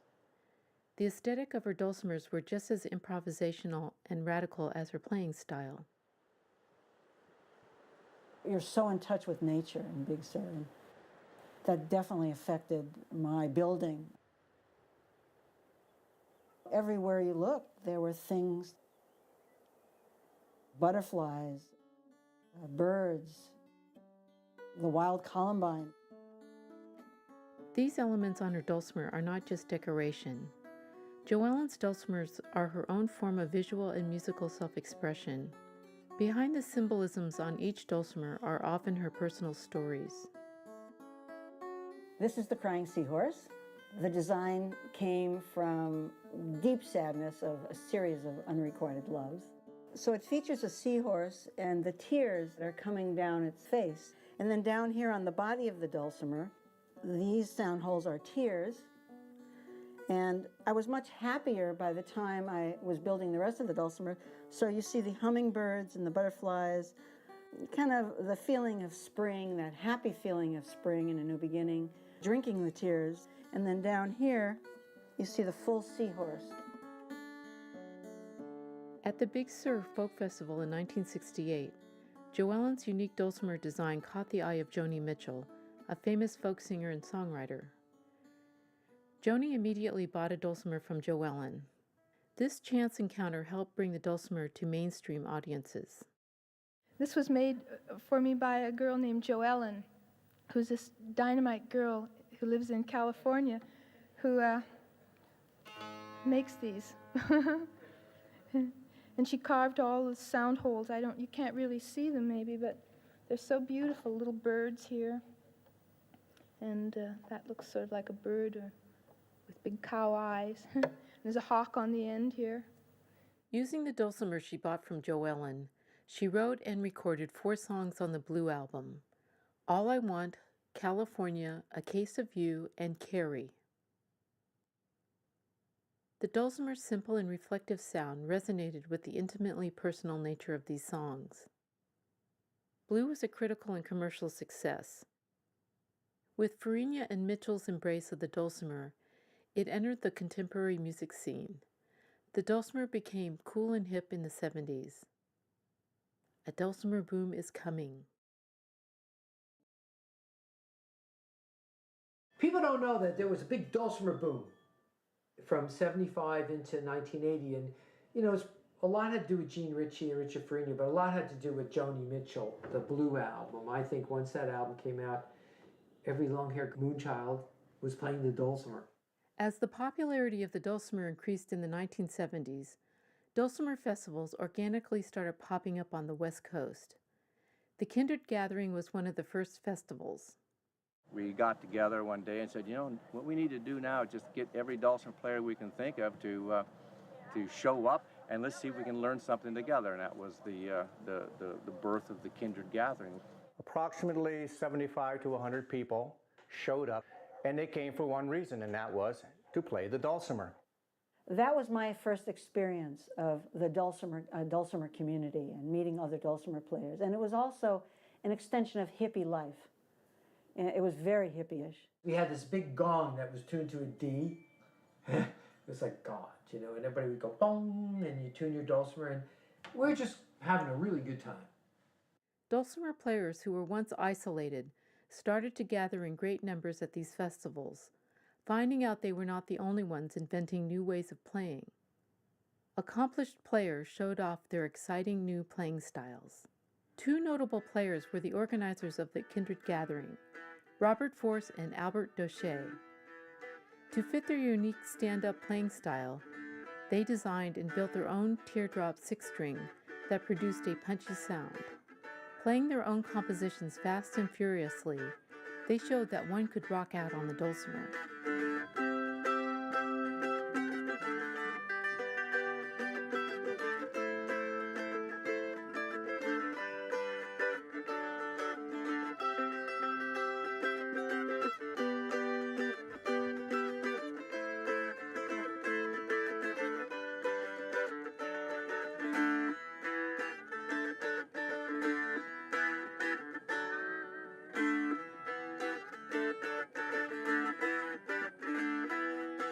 Pacific Rim Kindred Gathering led to an album. We were invited to come to Colorado, and it was to be an anthology of current dulcimer styles.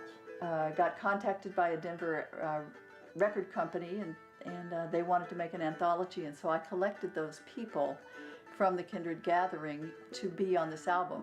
There's some people playing traditional music on that, and some people playing songs that they've written, and so that was a unifying factor of the East Coast scene that was so traditional and the West Coast scene that tended to be more write your own songs.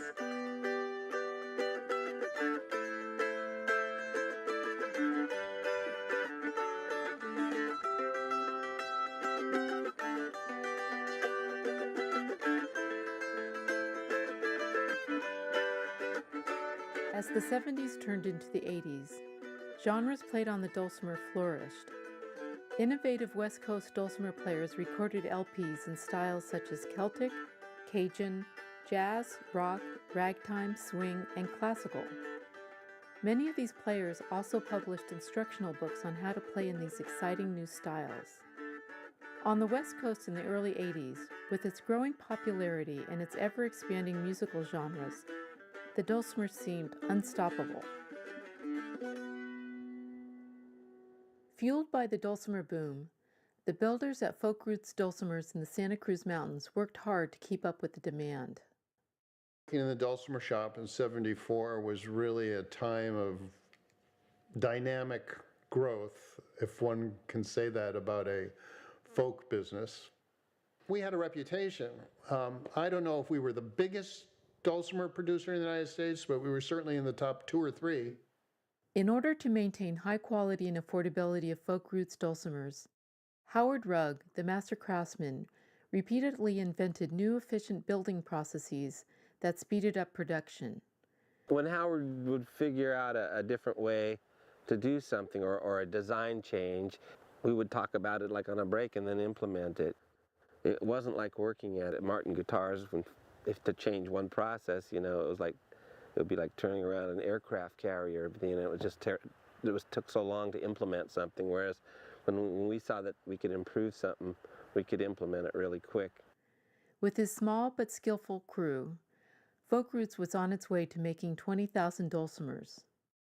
Leading up to December, we would start producing like 10 a day. Yeah. 10 a day. Crank up the production. And it was pretty amazing. I'm pretty proud of what we did, you know, in all those times. So, how do you feel about when you see a Folk Roots dulcimer? You know, I have to say that it's definitely a pride thing. We built so many of them. There's so many of them out there that there's a good percentage chance that it's a Folk Roots. So yeah, I'm always proud to be able to say that I worked on that. During the 70s through the mid-80s, communities of musicians started to form in the Santa Cruz area. Musicians from other states came because of its beautiful landscape, mild climate, affordable housing, and new performing venues. The word was out that Santa Cruz was a real happening place. Right before I left the first Kindred Gathering, we all exchanged addresses. Then I came back to California. All of a sudden, Al Doche shows up, Robert Force shows up, and so does Neil Hellman. Well, they all came to Santa Cruz. I came here in 1977, and you know what? I never left. That's why I came here, was because of the Dulcimer Festival. So for a while, the Santa Cruz Mountains was the Dulcimer Shangri-La. Al worked with us, working on instruments. Robert had his wife with him, and they rented a little cottage down the road. And Neil and I started doing the Renaissance fairs together. And that's where we developed our own little set of tunes that we would play and perform at festivals from time to time. I have such great, fond, loving memories of those days. I mean, that's like what they call the good old days, you know, when we were working together and doing those fairs and playing music every day. It was a wonderful time. We were following our bliss. Yeah. Big time.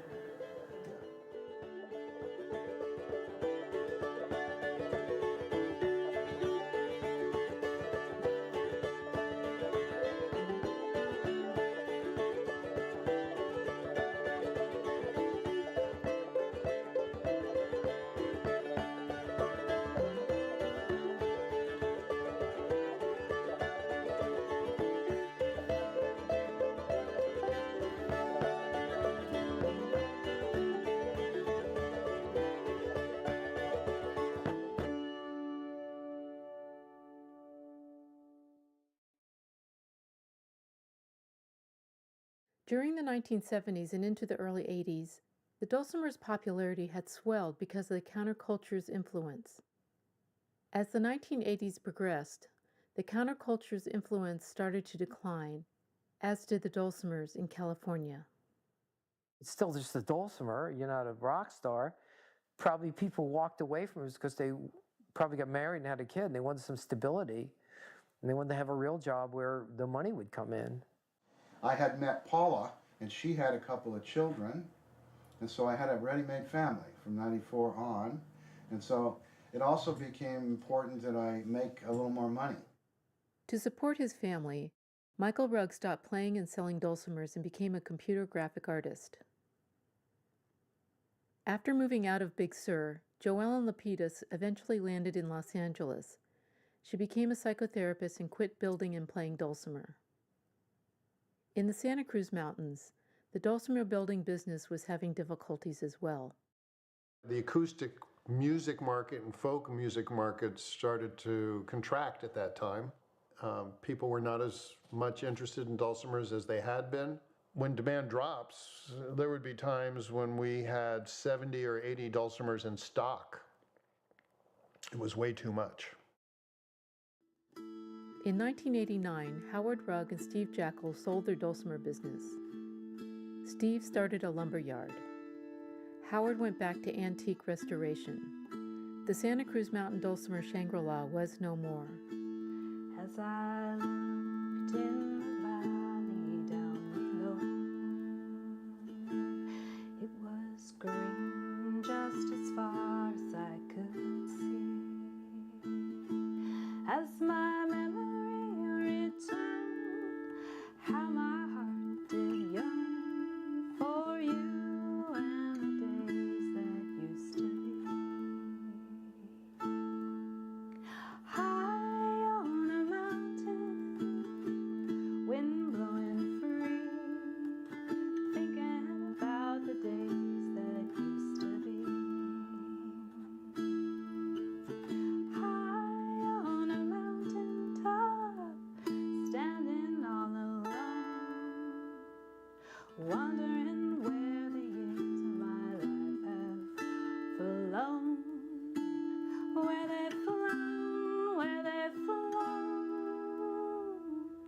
Hey.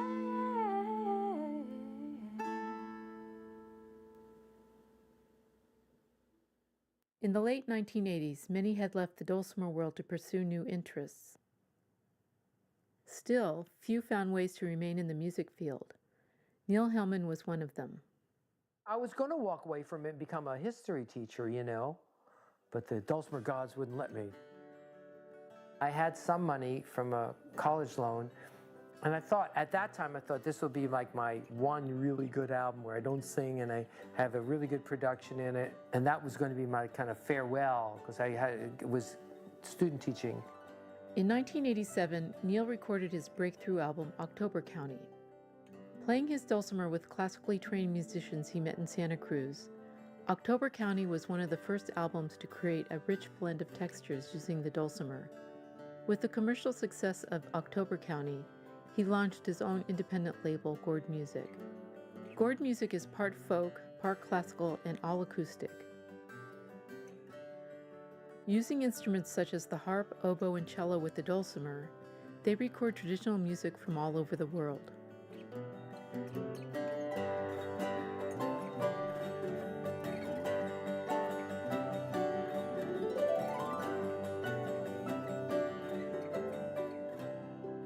Today, Chord Music can be heard in many film and television soundtracks, including Ken Burns' Civil War and Steven Spielberg's Lincoln. In addition to producing records, Neil continues to promote traditional music by performing with local musicians. One of his frequent collaborators is singer and dulcimer player Janet Herman.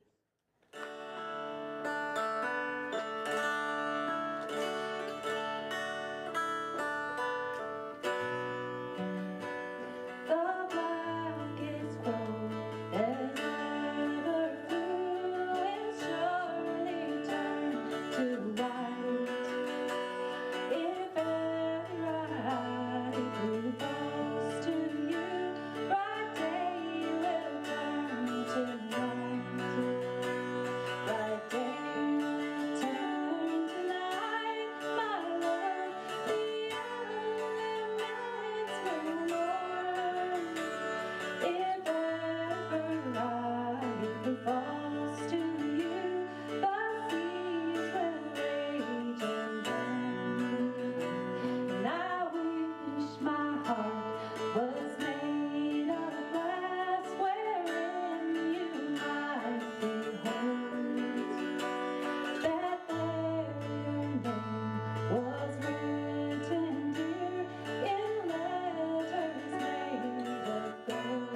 see, the dulcimer has a way of becoming a close companion. Just like when true friends reunite, the time spent apart vanishes and the closeness they once felt is rekindled. After 30 years, Howard Rugg returned to Dulcimer building. When I was making them before, we were making 4 to 6 a day. I'm not doing that anymore. I'm just here by myself, making, 1 or 2 at a time, and it's a lot of fun. Like his brother Howard, Michael Rugg returned to the dulcimer around the same time. Fears of going back into something when you're 30 years later is, can you live up to your previous reputation, or should you care? And of course, a purely open and easy-going Zen-like attitude would be, no, why should I care? It doesn't matter. And, I really understand that intellectually, but I have to admit that I have within me a high need for approval, because what's an artist without an audience? If you create art and nobody ever sees it, is it still art? Same thing with music. If no one ever appreciates or hears it, does it have some greater purpose other than just entertaining yourself?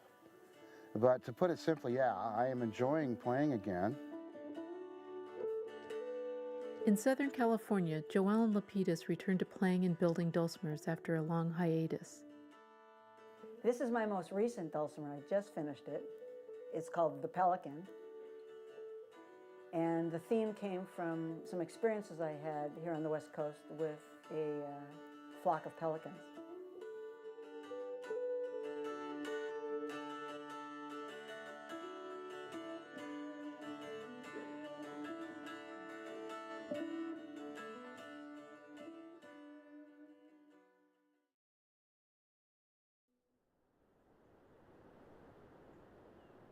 Over 40 years ago, the dulcimer traveled from the Appalachian Mountains to the Santa Cruz Mountains.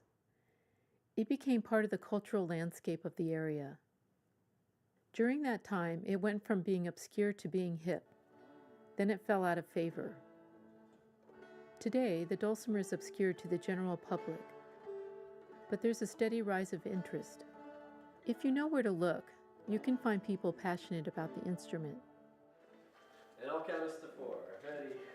1. Every year in the late summer, Redwood Dulcimer Day brings new and experienced dulcimer players to the Santa Cruz area. Redwood Dulcimer Day is the big dulcimer event in Northern California every year. And we teach dulcimer to everybody from rank beginners that's never played all the way up to very sophisticated advanced players. It's not only a teaching workshop, it's also a very social workshop. We expect people to come together. They share music, we share stories about dulcimers, we share hints on how to play dulcimers, and we finish the day with a playing circle, and then we have a concert. And I think that most people go away with a pretty good feeling about the instrument and about themselves, and about music by the end of the day. Then as now, people are attracted to playing the dulcimer because of the low learning curve. There's a feeling of joy when they start strumming the dulcimer for the first time. The dulcimer shows them that it's never too late to start making music. We take people who don't have any musical experience whatsoever, quite often that they've never played an instrument, they don't know how to read music, and within an hour we have them actually playing songs on the dulcimer. 2, 1, 0, 0. 1 hour of lessons. Rank beginners. Great job, guys. Between workshops, there's always time for spontaneous jamming.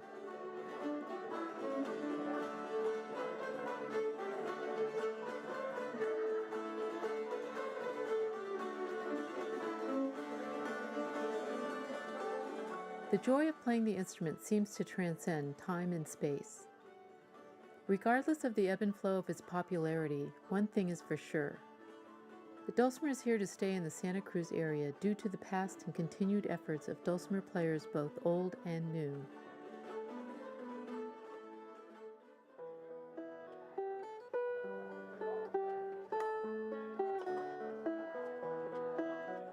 Just like the past, people are still attracted to the simple and elegant sound of the dulcimer.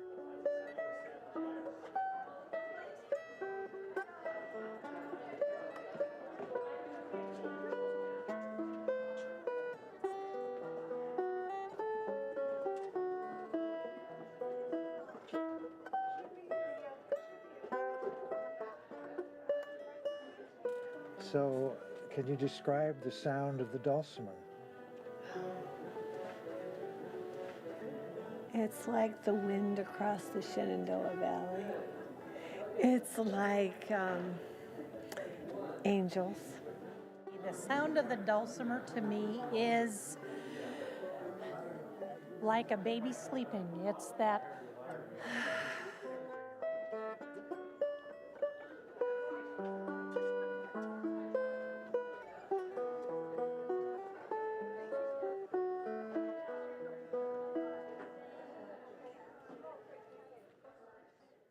Between breaks, friends share stories of their deep relationship with the dulcimer.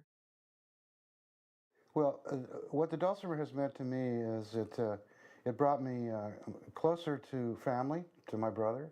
It brought me close to a lot of other kindred spirits, people I met along the way that were interested in music and arts, and of course, being that kind of person myself, these are the types that I tend to want to hang out with.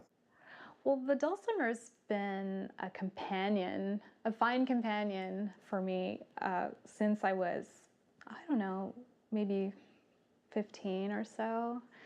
And I haven't played it, you know, daily, but it's always been there waiting for me whenever I need some time with music. And I can play with other people, but it's been a wonderful instrument to play on my own when I just need some solitude and some creative time and some recharging. When I was a single mom and didn't really have a lot of time to play music, I would bring it out after they went to bed because it just was soothing to me. And, you know, very softly, finger picking and stuff since the girls would be sleeping. It's just something that has to be done when you're a musician. You have to play or you can get kind of whacked out inside emotionally if you're not extending yourself through music. During this event, Howard found out people are still playing dulcimers he built over 40 years ago. Many of them told him his instruments are still enriching their lives. So I went to Redwood Dulcimer Day and took a new dulcimer that I'd made, and there was a lot of people there who had dulcimers that I had made years ago.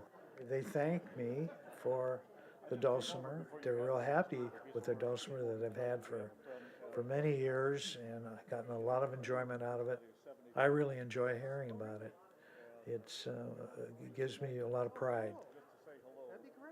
I never had any idea that when we were making the dulcimers that it was going to have such an effect on so many people. And it's really amazing to have someone come to me and tell me that they've had a dulcimer that I made 30 or 40 years ago. It's just mind-blowing.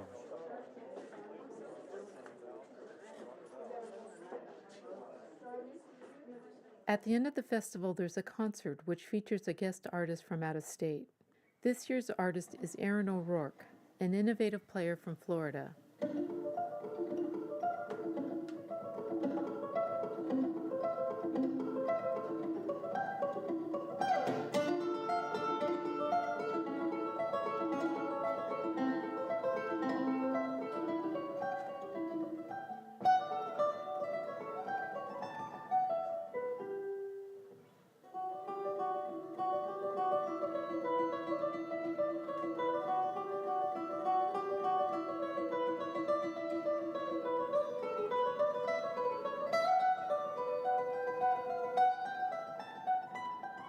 Today, we have so many resources for music, and there's so many resources for creativity that when we bring something of ourself to what has been there before, we have all this diversity of stuff to bring.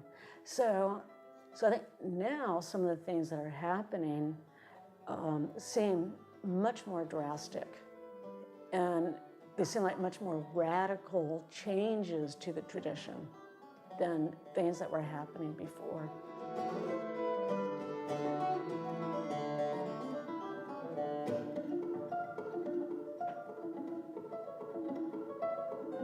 Perhaps this young man, Aaron O'Rourke, will be one of these people who will bring it back into popularity because he's got hot chops.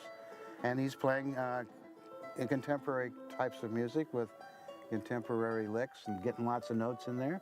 And probably impress a lot of young people who want to see if they can play like him.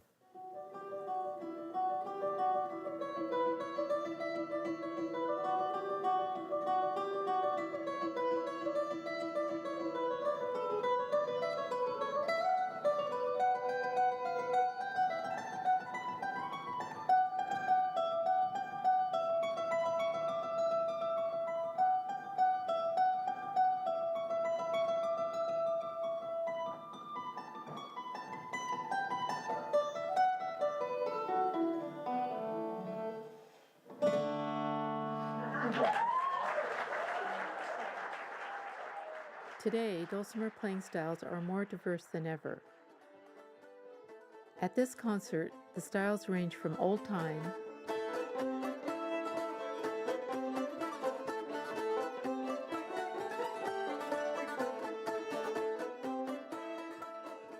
to rock and roll,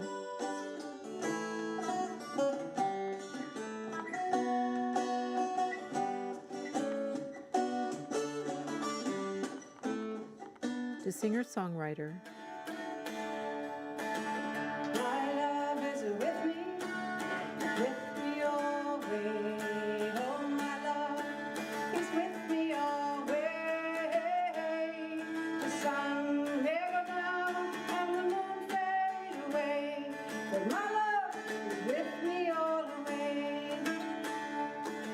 to a blend of everything in between. Together, they are a joyous celebration of this instrument. Well, I'm going to the country. You'll pick that mailbox blue. Yes, I'm going to the country.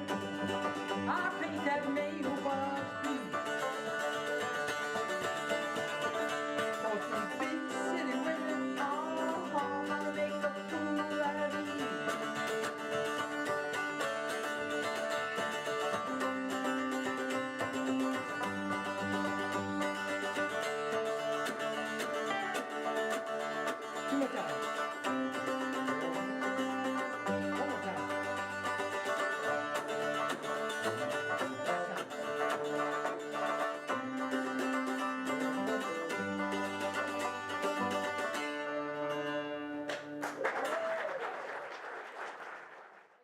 Even with all these new ways of playing the dulcimer, a sweet old hymn is an appropriate way to end our story.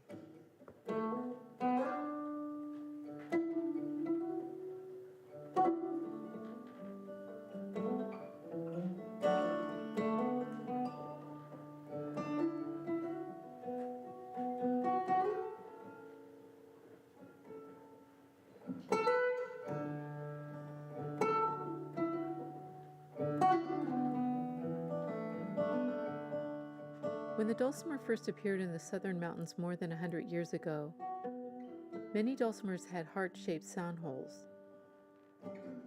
Over the years, the heart shape persisted. Although other sound hole designs exist, the heart shape has remained the most popular. Perhaps this distinctive feature symbolizes the spirit of the dulcimer. The dulcimer itself has such a sweet sound that it ministers to people's hearts no matter where you are.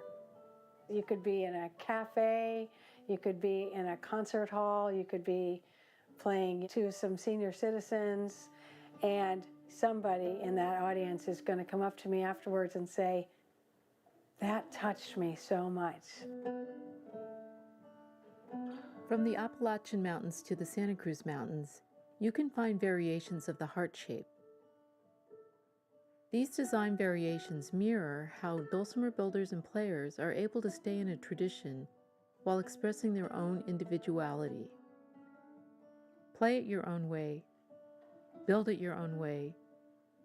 In doing this, you find your own true path. I think the dulcimer is a major part of my life. Unbeknownst to me, it came from nowhere, and it's been an amazing journey.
Okay, so folks, we're on this, we're on the TV. Okay, so, well, it's nice to see real people here, and it's nice to see real people in internet land. So I thought what I'd do with this time is just talk about a little bit about how I learned a bunch of tunes where they didn't necessarily. Nowadays it seems that people learn it from the internet, or they learn tunes from a recording, or they learn tunes from a tab, and it's all good. Everybody's playing music, but what's missing is the human element. And a lot of times, a lot of these old tunes get lost because they're not the common, the popular tunes. And so I just thought maybe it would be interesting to share a little bit of music that I learned specifically from individuals. And so I'm just going to, I didn't really plan this out. Of course, I never do anyway. But I thought maybe I'd talk a little bit about this stuff. And so I just brought a list. I've made a list of just people who were, that I got music from because I've just been interested in the old music. In the 60s, I was high school age in the mid-60s, so I got to be, and I lived in the Boston area. And so I got to go to coffee houses and see people like Bob Dylan and Judy Collins and Dave Van Ronk and Pat Sky and these kind of people, Phil Oakes. And that was interesting music at the time, but I followed them to the Newport Folk Festival, and there were many traditional players that they brought in. People like Frank Prophet and Almeda Riddle and, Phoebe Parsons, Roscoe Holcomb, just on and on. And this music fascinated me. So by the time life went on, in 1973, I found myself in Western North Carolina and really embracing the culture that a lot of this music came out of. And what was interesting in my view of it was a lot of the people that were playing music, that were preserving older music, was very similar to my upbringing, which was working class with music in our family. I mean, I had one uncle who went on and actually made a living playing music and got some notoriety playing with people like Frank Sinatra and Tommy Dorsey, Judy Garland. I mean, that was a different kind of thing. But just music at home was something I was used to. People with working class values was something I was used to. And so I kind of fit in pretty quick with the local scene in Western North Carolina. But I think I'll start with this one story that will put this in context. It was 1970 or 71, I'm not the best at dates, but a bunch of friends in the Boston area, we went to a midnight showing of the newest this movie on the Underground, written by the Firesign Theater, or at least some of it was, called Zachariah. And it was basically a movie that parodied the Hermann Hesse book, Siddhartha. And it was, instead of being about the Buddha, it was about a gunfighter seeking to be, not enlightenment, but to be a gunfighter. And so, this was the kind of thing we did. We were urban young people. I was in my early 20s, and we went to see this movie at the midnight showing, and I had been playing a few years by then, and hadn't settled on, we would play folk music. We'd play contemporary folk music like Dylan or something, but then we'd also play Celtic music, and we'd also play just whatever came up. We'd do a little old-timey music or whatever. but whatever was happening, we would play it. Well, during this movie, it was actually, one of the stars was Don Johnson in one of his first roles, and I forget the other guy's name. And they would go through the Old West, and it was just a parody. I mean, if you really want to get silly, go watch it. But anyway, somewhere down the line in this movie, it got to this point where this music came on. So the first hint of a fiddle in the middle of all this rock and roll was Doug Kershaw comes walking out of the, if I remember, it was nighttime, and he walks out onto the road where they're riding with these weird eyes, and he's playing Cajun music on his fiddle. I won't go there, but I actually spent an evening with Doug in his hotel room with some friends watching him on TV, but that's another story. Anyway, and this was about the same time. Anyway, so after that, they go back to this cabin of this little old hermit prospector guy out on the edge of the desert, and this music starts up, and the hair on the back of my neck stood up, and I look, and I said, "That's that music I want to play." I said to all my friends, there was about a dozen of us, and they all looked at me kind of, okay. Well, anyway, it turned out to be Bard Ray and Aubrey Ramsey, who, when I moved to North Carolina, I lived out in Henderson County originally. I won't go into the story of getting there, but the first festival I went to, we went to the barn where they were having a big jam session, and who was leading the jam was Bard Ray. And so I've kind of figured I was in the right place. So, and he was nice enough. And now back at that time, I was playing a little dulcimer, kindly similar to one of these Uncle Ed kind of dulcimers. And so I could sit in the middle of a jam session full of fiddles and banjos, and nobody couldn't hear me. So I could do whatever I want, and that's how I figured out how to play the old tunes. Well, anyway, so Bard was nice enough, we'd talk and everything, but he'd never want to sit down and just play, because at that time, there was this whole thing about dulcimers, and I don't know that it still exists. I stay home as much as I can. But they thought of dulcimers as an instrument that couldn't actually play the real music. Bascom Lunsford, who was a great collector and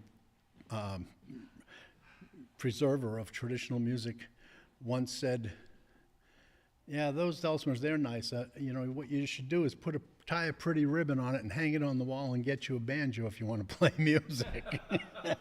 and so that was kind of the way people thought about dulcimers back then. And I'm going to make this long story short and not get too off on it. But at one time, it was in 1980, I'd been in the mountains a while, and they opened a harpsichord factory in Marshall. And I had a friend, and I was like in my young 20s. She was almost 80. And she was a widow. Her husband had passed away. He was a doctor in Madison County.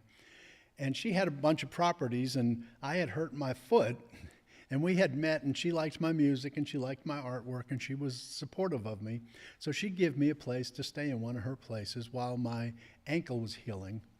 And we had an agreement that I was going to fix up this old home place for her in exchange for rent. And then it was a lifelong kind of a deal, because she really just supported the arts or whatever, or at least my arts. Well, anyway, she wanted me to play at this harpsichord factory opening. So I get down there with my dulcimer, expecting to just sit and be background music. Nope.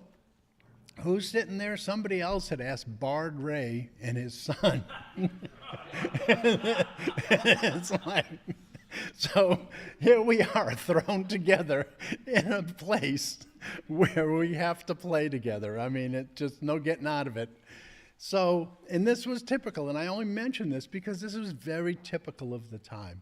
So what do? The fiddle player, the first thing he does is picks a tune and plays it as fast as he can. And I'm like, ooh, you know, I love playing fast, and I love Bard, but I could probably play faster, you know, because I just don't play that typical Dulcimer style, especially back then. I was playing the tunes from learning from fiddlers, and so that didn't work. So then the next thing, and this will show you how far the Dulcimer community has come, he played a waltz. Because back then, dulcimers did not play waltzes very much. It was not because they were used to that rhythm, and that rhythm was that rhythm, and that's what they played everything. And that's why it was thought that they couldn't really play the tunes, because rather than play that rhythm, you could play the actual melody with your rhythm and just use the fills to make it work. You know, you don't need to just play the rhythm and then fit the melody. You could fit the rhythm into the melody rather than the melody into the rhythm, if that makes any sense. But anyway, so a waltz, no problem. I mean, I had already, yeah, I played lots of dances. Well, finally, he did, you know, the last trick that he had up his sleeve. He threw a crooked tune at me.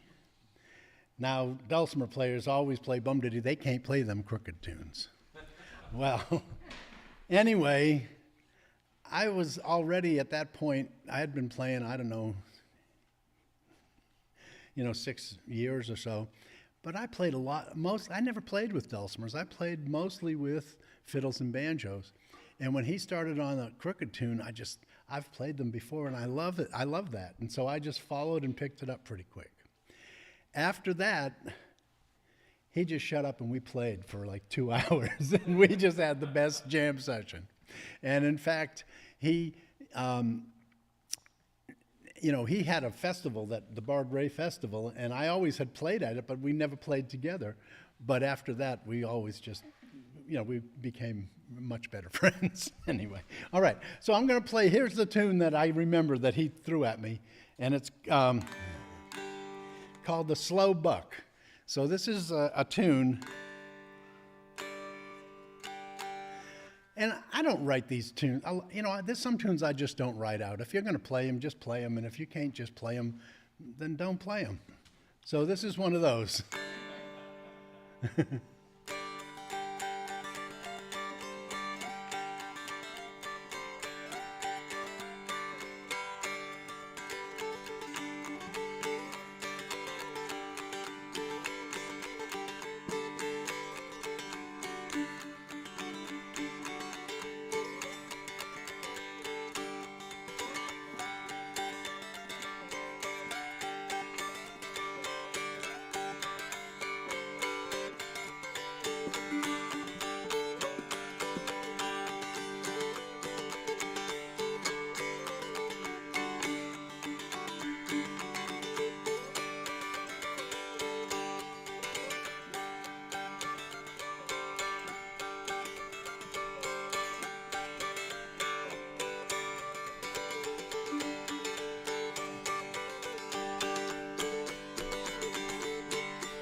So that's the slow buck.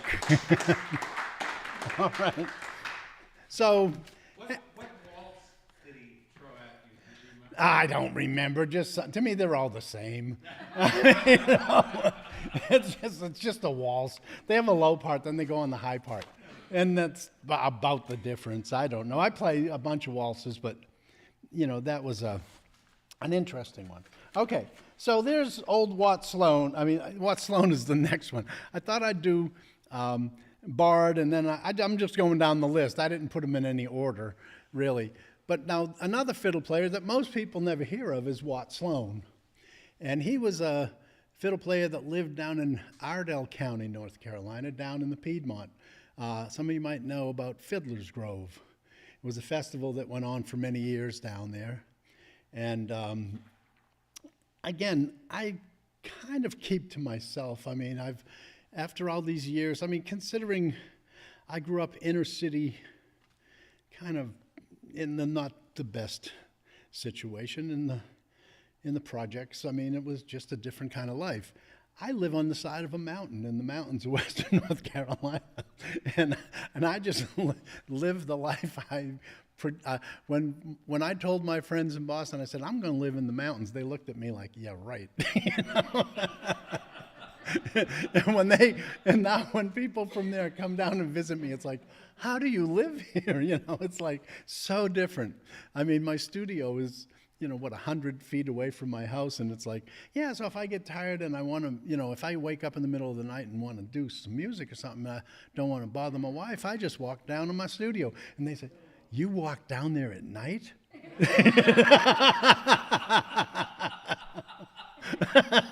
Because it's totally would be unheard of in a city for city people. Anyway, so, all right, so when I did go down and hang around here in North Carolina, I moved here to there in, 73. In 74, my friend said, come on, you should go to this contest. And if you enter the contest, they let you in free. So this was my motivation. I said, fine, I'll play, and then I don't have to pay. Good deal, Well, I entered my first contest. I won first place.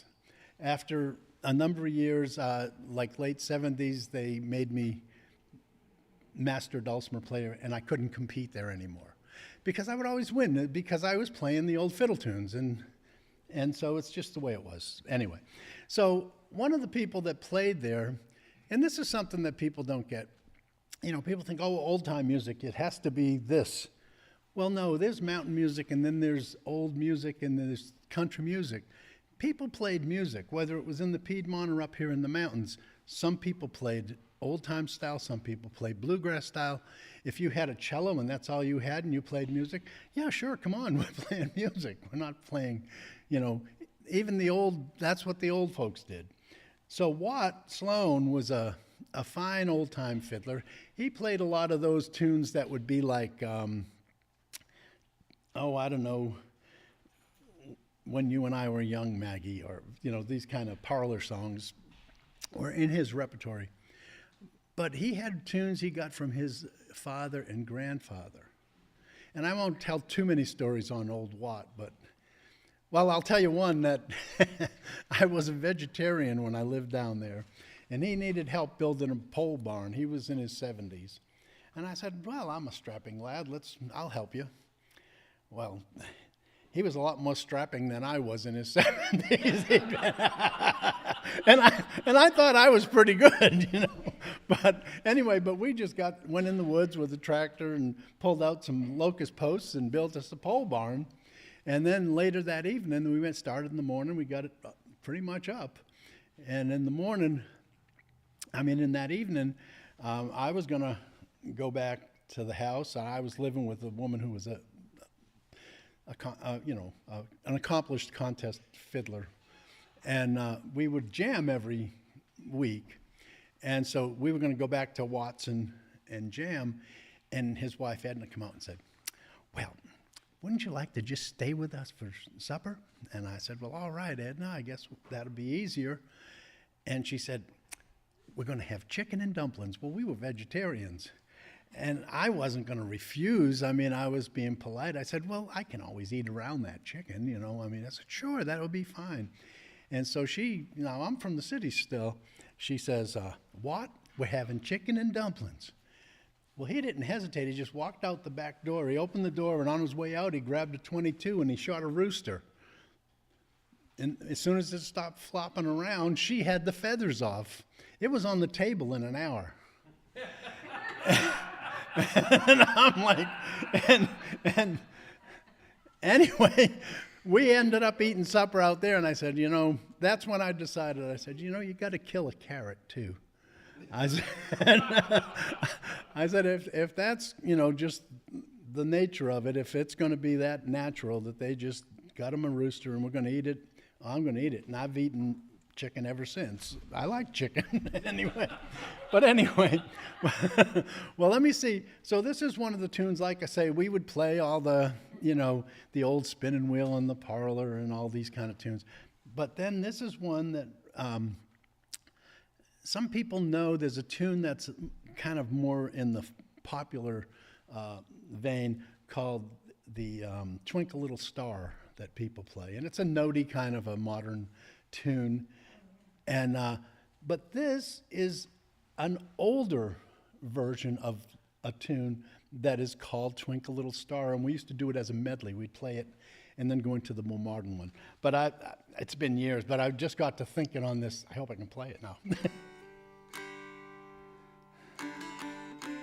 Okay, I have to hop strings, which I very rarely did, because I don't do that very much. In fact, my style of playing has always been to stay on the melody string because that's the way dulcimers were made.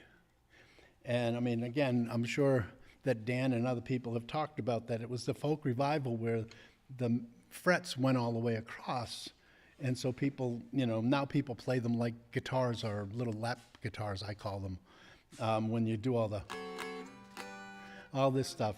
I mean, it's all fine, but it's not really, to me, traditional dulcimer. And when I play the old traditional songs, I tend to play them in the old traditional way, which is, if the old traditional people had frets that went across, somebody like John Jacob Niles, who would, if he didn't have a fret, that he would just stick one wherever he needed that chord or whatever, fine. Then, to me, I have that string there, so I'm going to use it to play this melody.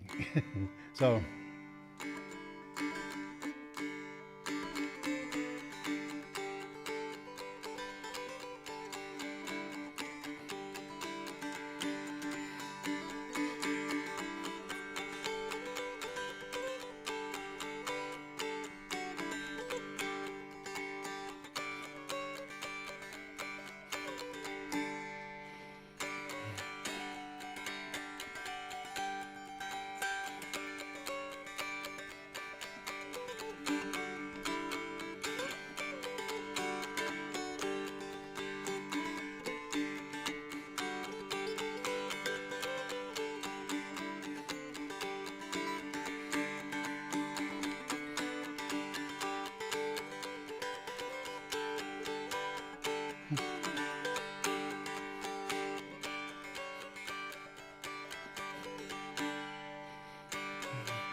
So that's that Twinkle Little Star.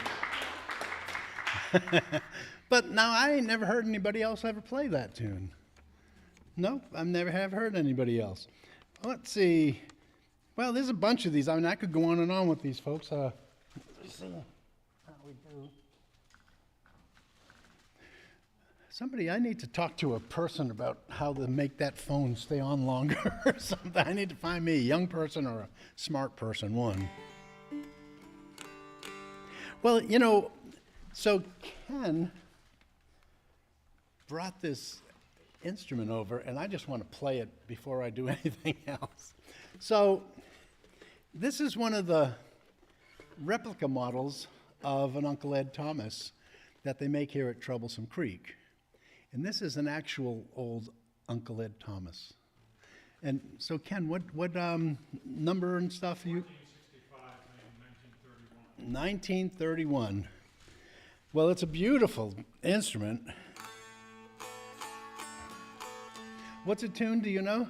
A. It's in A, thanks. Well, that's exactly actually perfect, because so is this tune I decided to play on it. The thing about dulcimers is, as long as you're not playing with anybody else, who cares? You can just play it. It's an A tune, so I'm playing it in G. I know a lot of the older fiddle players that'll tune down and play things in G. I know a lot of them old fiddle players that would tune their fiddle down to be in B flat or whatever. That they didn't like play in that key, they would tune the instruments down because it was better for the instrument. I like this A tuning, and so I thought I'd try this little tune I learned from my friend Bruce Green.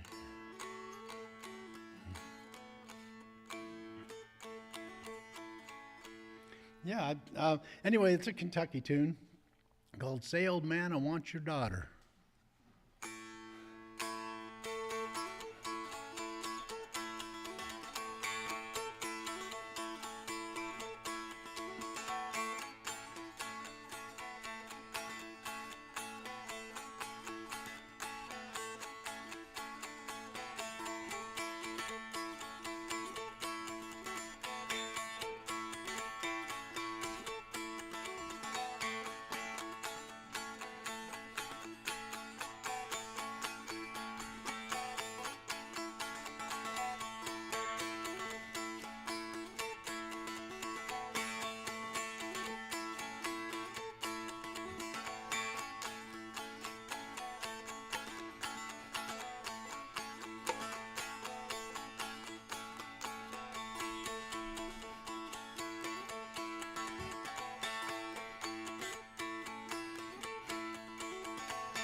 Right. That's such a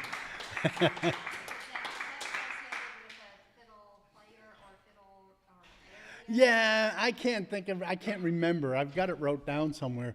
I'm thinking, I don't want to say, the name that's coming to me is like Sid Hutnell or somebody, but I'm not sure. But Bruce, again, nowadays people don't even relate to it. So much of this music would have been lost if it wasn't for someone like Bruce. So, there were others also, but he was in school in Bowling Green, and he took a folklore class, and his assignment was to go out and record an old fiddle player. And he did it. And then he come back to school, and he went out and he did it again. And then he did it again, and then he quit school and just did it. And just went around and recorded all these old people. And it wasn't like him collecting. He never thought of collecting. He went and he was learning. He was learning tunes. He was learning the style of playing. And this is what people don't get. Nowadays, they might play the notes, but they're not playing it in the style. They're playing the notes, and it's all good. I mean, that's fine. It's, usually, I mean, this could be a weekend workshop on the way music has changed through many different factors. I mean, usually educated people from a different class sociologically come in and take on music. Not that just poor people played old-time music, but a lot of the players that I knew personally were factory workers or were janitors or were people who had those kind of jobs, a lot of subsistence farmers. This is this was their recreation. This was their fun. So anyway, Bruce learned so much from these old folks, and I learned so much from him as far as the Kentucky music. But the people I'm talking about here, these are mostly North Carolina, Virginia, different people. Again, I have to say that everybody, well, except Bruce on this list, is not with us anymore. These are people I learned from back in the 70s, some in the 80s. So let's see, well, I'll play another one on here and get a few more of these guys in. And we'll do jam sessions later. I'll pick some of the more other tunes that might be more appropriate for jam. So I'm just looking on that list, and somebody else that pops into mind here is Charlie Acuff. Now, some of you might know who Charlie Acuff is. Well, you know who his cousin Roy was. Well, Charlie worked at the Alcoa plant in Alcoa, Tennessee, till he retired, and he played fiddle. He was a left-handed fiddler. And I first met Charlie, I was playing with a banjo picker named Carol Best, who was one of the finest banjo players. He played a three-finger old-time style of banjo. He was very, people who really picked out a lot from him were Tony Trischka and Bela Fleck were very influenced by Carroll. Carroll was a wonderful person. He could have been a big star, and he chose, after World War II or whatever, he chose to stay home. After he was in the service, he chose to stay home, work a factory, and farm his grandfather's farm, and stay with his family. And when he retired, then he started touring with the national banjo tours and all this stuff, the Smithsonian and all these things. And he died, unfortunately, too soon. But anyway, I was playing, and there was a time when Carroll played a lot of these notey fiddle tunes. And there was a time when his fiddle player, he had two fiddle players. They had a band called the Hornpipers. Tommy Hunter, who was one of the finest old-time fiddlers out of western North Carolina. Again, the real beautiful notey kind of fiddling. And Max Snodderly, who lived over in, well, I think Mac's still with us, I'm not sure. He was real sick last I heard. Tommy's gone. But Mac was another just fine, what they call a hornpipe or a contest fiddler, I would call him. And they had a great band. Well, at one point, Tommy took sick and couldn't play no more. And then Mac's mother took ill, and he had to move back to Tennessee. And Carol Best, they were without a fiddle player. They didn't have fiddle players that could play all them notey tunes. And I was used to playing a lot of them notey tunes, so they took me on a few of their gigs. Well, they needed somebody who could play melody and talk, you know, because they anyway. And so we was playing at the Tennessee Mountain Homecoming over in Norris, Tennessee, at the Museum of Appalachia. And and so we were playing, and you know, I won't do my big hits. My big hit at the time was, talk about your old time, but was Jerusalem Ridge, the Kenny Baker. Yeah, I mean, because I would tear it up, you know, that was a big hit, you know. But I just played with them, and we played a bunch of old, you know, they played, you know, a lot of the regular tunes. I mean, what was one that, they used to like Martha Campbell, they used to like, you know, just a lot of them old tunes, them notey tunes. But anyway, I finished playing with them, and so we were done for the day, and I go down, well, Charlie Acuff used to play there all the time at that museum. He'd play up in the cabins during the week, you know, when there wasn't a festival or whatever, and he was always around. Well, he'd come up and said, wouldn't you like to jam some? Because he liked to play the way I was playing Dulcimer. I said, sure. So he said, I've got my banjo player coming and maybe a guitar or whatever. We go over there to this little shed building to play. Well, his banjo player turned out to be John Hartford. and the guy who came to play guitar was Jimmy Driftwood. And it was like, and Laura Businger was around, and she was playing with us, I think. Oh, she was there separate. She played banjo, and it was just a real, you know, I think Carol and Danny Johnson, the banjo player I was with, and the guitar player, they came over too. And it was a great session. But Charlie and I just hit it off, and like over the years, we'd just, you know, me and Bruce played in Knoxville one night, and here come Charlie to do the show.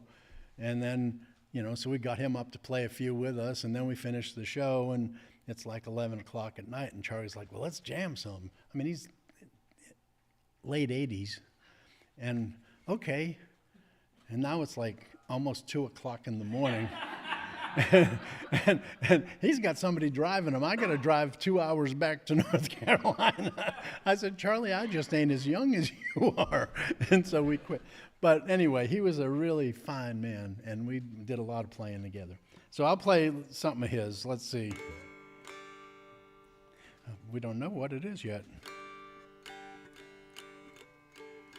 because that's not one of his that I was just going to play. What wants to come out is I love my wife as well as anybody, but when my back is turned, she's hugging everybody, but that ain't one of Charlie's.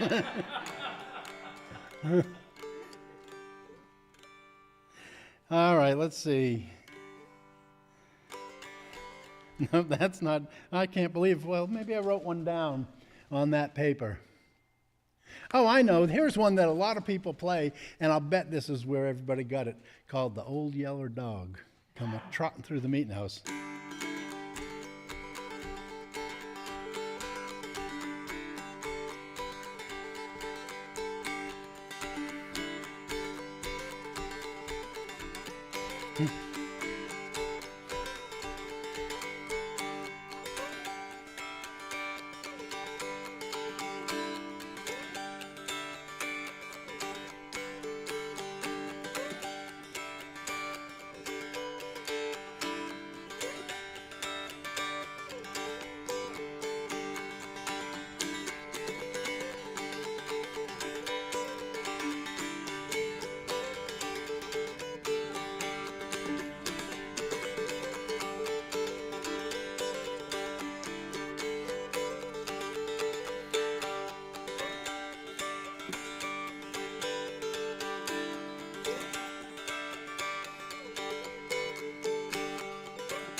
All right. All right. Now I ain't bragging on it, but just to show you how far around the Dulcimer come, because Charlie was a very open-minded person. He's just, you know, he once told me we were sitting there playing. He looked over and he said, "You're about the easiest person I've ever played with." And the reason was, if you play with these old guys, they're going off on a tangent. They, you know, they'll like, well, I'm old enough. You notice I'm going off on little tangents too. Like sometimes you just go off on the wrong part or you do something. Maybe it's all that Tai Chi or something, but I just follow them. It's not like I don't think, I just go with them. It's like if I'm playing with Bruce, we've played together long enough that every once in a while he'll throw this little variation in. And if we're dead on, I'll do the same variation and there's no communication between us. I'll just know instinctively. But for a fiddler to say that to a dulcimer, I thought that was pretty good. All right, well here, I'll play a different one here. Let's see, because it just reminded me of this. Well, let me see what key I got and what time it is. Because there's so many tunes and so many, yeah, I got like 20 minutes. So let's see, let me try, I'll do a couple more in this tuning and then I'll get into a different tuning. Okay, yeah, okay, so this will be interesting.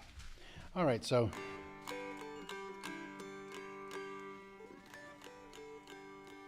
Okay, so let's try, oh,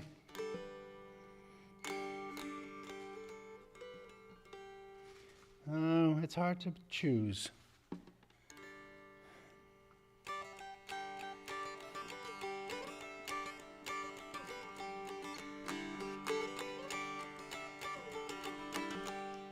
This is one I learned from my friend Bruce. This is, what's his name, Aisha Monday. His Fire on the Mountain. Bruce learned a lot from him, and I learned a lot of them tunes, and this is one that just came up on the thing. So I'll try that one for a minute.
So, and then we could just, yeah. Makes me think of another fire on the mountain.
So that's another one I got.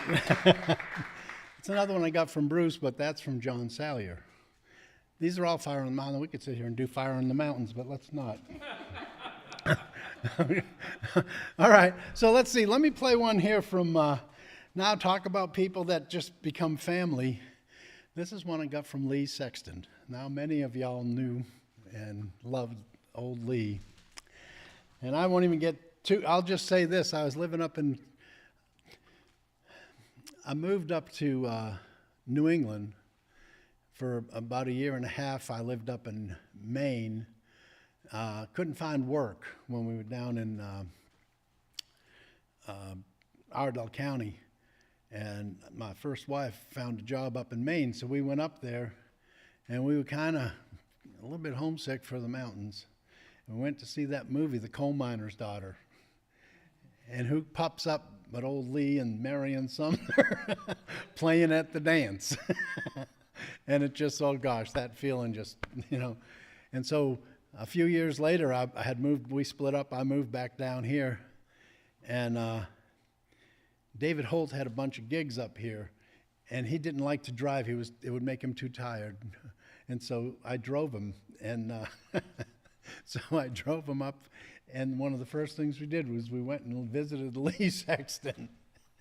And it's so funny because I'm like, wow, you know, I knew David just for a long time. I mean, he was a good banjo player.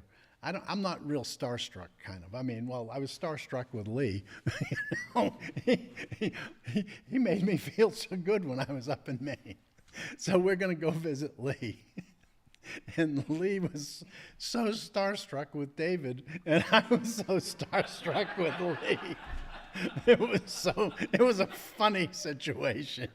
Anyway, because and Lee would tell that story about, I saw him on TV, and I said, I'm going to meet that fella, and here he come to my house. And yeah, right. And who am I, chopped liver? But yes, I was. But then years later, you know, we got to really be good friends. I mean, I just loved old Lee. Anyway, so this is a tune. I'll see if I can get it. Called Hello, John D., that we got from him. And yeah, so from old Lee. And another friend who was kind of a full circle from what we was talking about from the folk time in the 60s. Years later, Patrick Skye, who was a big folk singer who I used to have his records in the mid-60s, moved to North Carolina, and we met and we toured together for a few years. And this was when, and Patrick by that time had moved to Ireland, made bagpipes, moved back, very involved in Irish music. While he was in the mountains, he wanted to play the old time music. And he said, I remember because when, you know, he got sick and we went and visited him at hospice, and we played. He wasn't talking or anything, but you could see the shift in his energy when we played this tune. He once said, wow, that's the best old time tune ever wrote. You know? Anyway, but we learned it from old Lee. So it's Hello, John D.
Right. All right. So we must be getting close. Last time I was here, I forgot, and I thought it was an hour and a half thing, and I went over, and nobody said nothing, so I'm watching that clock. Anyway, okay. So let's see. So I wonder, should I retune? Well, here's another tune that everybody knows, but again, it's I just love this tune, and it was my favorite one to play with this feller. I met a lot of these old folks when I would go around and teach at these camps. I mean, I never much went to these camps until I went to one to meet Gene Ritchie at Pinewoods in 1970. And that was it. That one, and I went to a New Hampshire, Vermont getaway weekend just to meet Margaret MacArthur.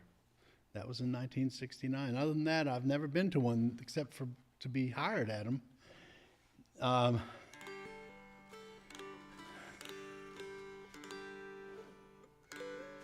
But so I was up at Augusta for a number of years. I would teach up there at Augusta Heritage Center at Old Time Week. And I've learned some really good, I mean, one of my favorite fiddlers to play with from that time was Wilson Douglas.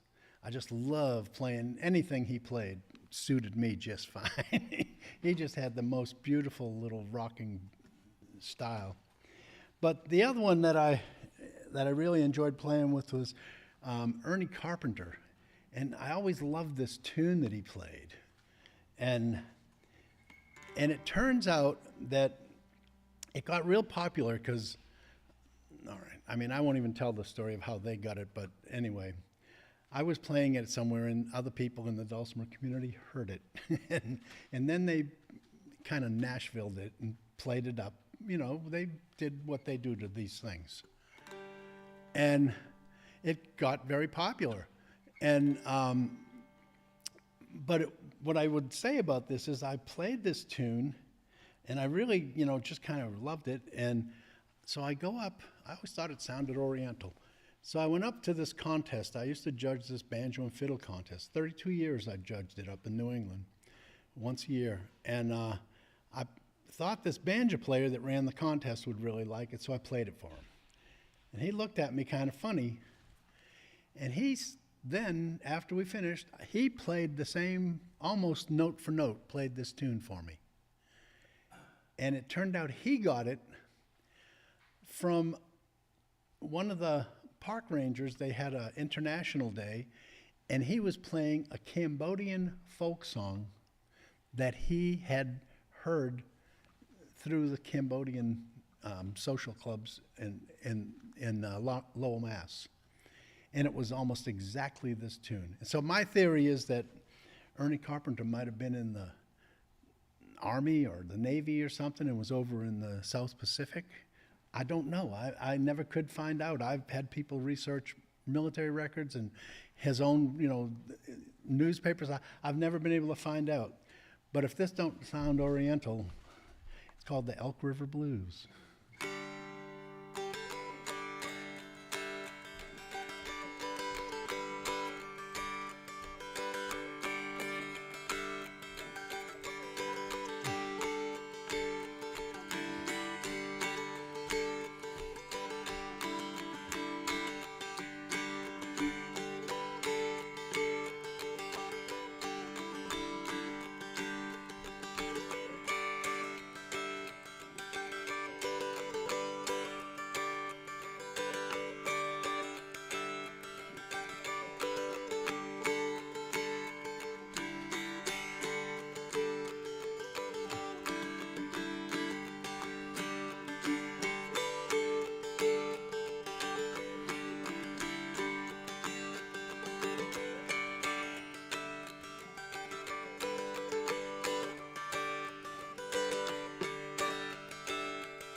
Okay, so let's see.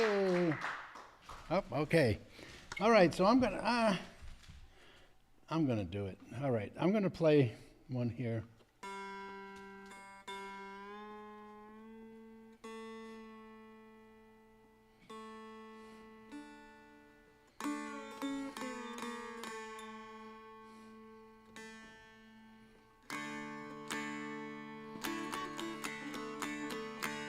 Okay, so this is one. So I rarely, very rarely will I learn a tune off of a recording. I just don't relate. I need that physical, emotional exchange of a human. And one exception to this rule has been Clyde Davenport. I can learn a bunch of Clyde Davenport's tunes just because I remember them. And we were playing at that Smithsonian Festival one year. And, well, long story short, every set, I would do one tune alone so people could just hear the dulcimer instead of it with the fiddle, because I'm just playing the same notes. So I'm sitting under a tree and I'm playing this tune. And it was one of Clyde's, and I was trying to play one that old Bruce didn't play. And I'm playing this tune, and I look up, and who's standing there but Clyde Davenport? And I'm like, oh, jeez.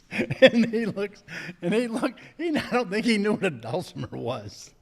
He just looked at that, he smiled, and he just said, and so I played, and he was playing after us, and so he invited me to play it with him.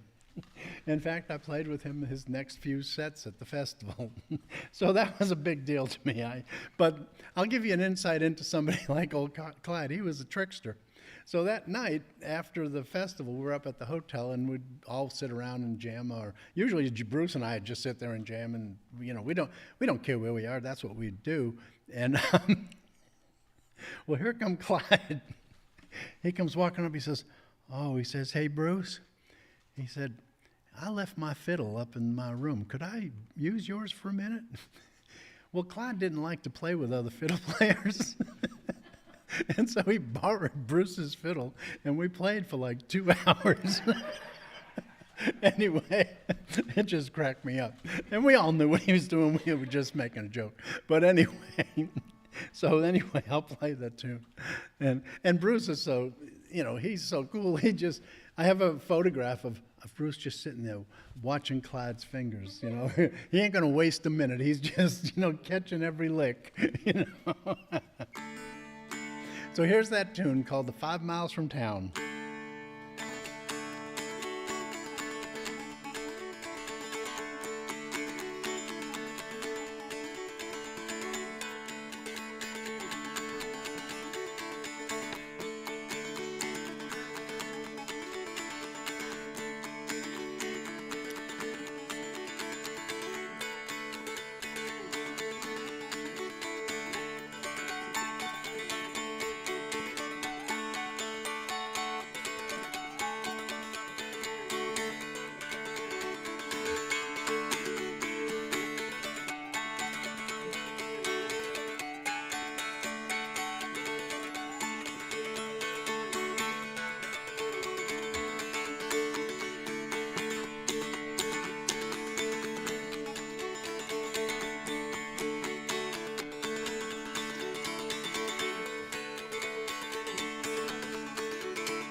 All right.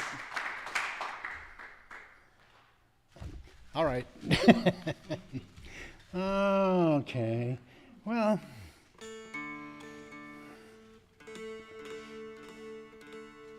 I'll do one more.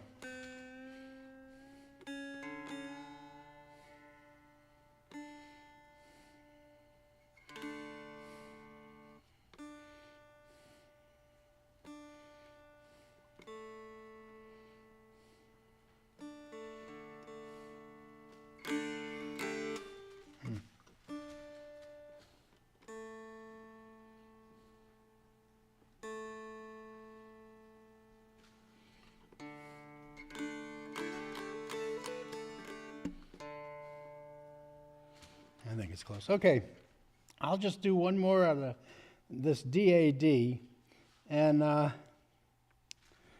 well, okay. Well, anyway, so hopefully this is a little insight into these old folks. This is where the music was at, and it's just, it's so, I mean, it's about the only good thing I can think about being as old as I am, is that I was young when those people were as old as I am. Other than that, I could have told you it was snowing. My knee hurt this morning. Anyway, so here's one. I'll play this one from Tommy Hunter, who was a fine fiddler, and he had very complex tunes. He made up a lot of tunes. John McCutcheon was big on playing Tommy Hunter tunes, very, very notey, nice stuff. But this is one that I always loved, and we would play it with like Carol Bast and them. And rather than play like, you know, they'd play the notiest Martha Campbell and the notiest Briar Picker Brown, all these hot tunes. I'm going to play this little tune. When Tommy was sick, he had cancer, and he was, you know, not far from gone. We were all over at Carol's house one day, and it was, you know, years after I had played with them, really. And I said, Tommy, you know, I've really been lacking the simple tunes lately, to play the little tunes, the simple tunes. And he, the notiest, flashiest fiddler I knew, he said, me too. You know? And it's really the truth. The other one that did that was Mr. Bell. Tommy Bell was a big fiddler from around Asheville area. And it turned out I played at a session at Ms. Hyatt's. It was a place where they had music. And I played with him. It was, everybody went home. There was only about 4 or 5 people left. And I was sitting there with Mr. Bell playing the fiddle. And I said, well, Mr. Bell, would you play that High Heel Shoes? And it was a tune he did. It switched keys, but I wanted to learn it. It was C and G. And he said, you know, Don, he was 92 years old. He said, when you get to be my age, a fella likes to play a waltz and a hymn.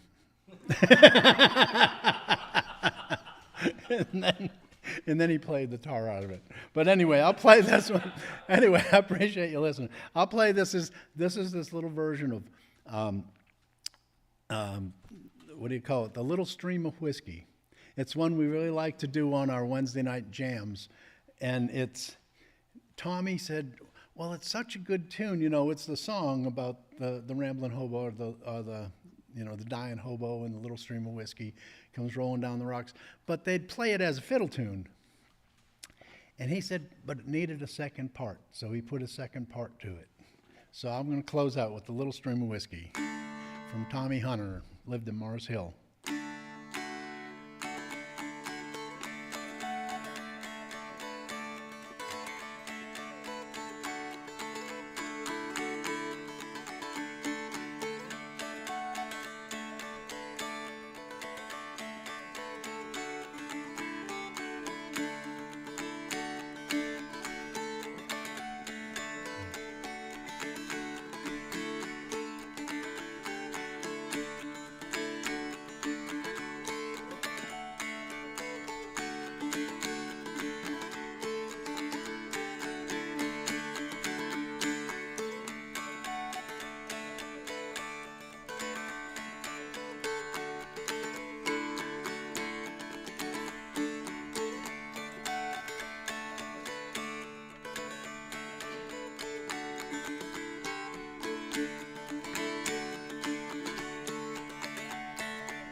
All right.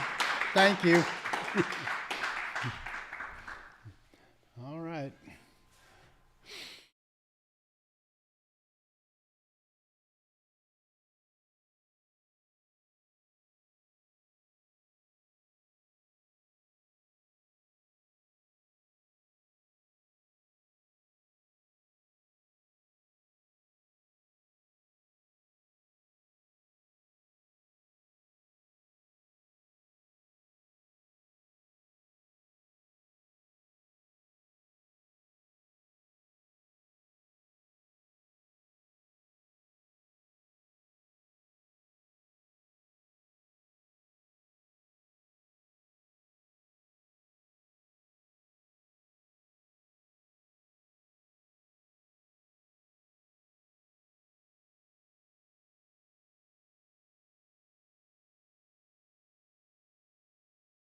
Hi, everyone. Good to see ya. Yay, good to have people in seats out there. So this weekend, Doug wanted to kind of focus a bit on composition and songwriting.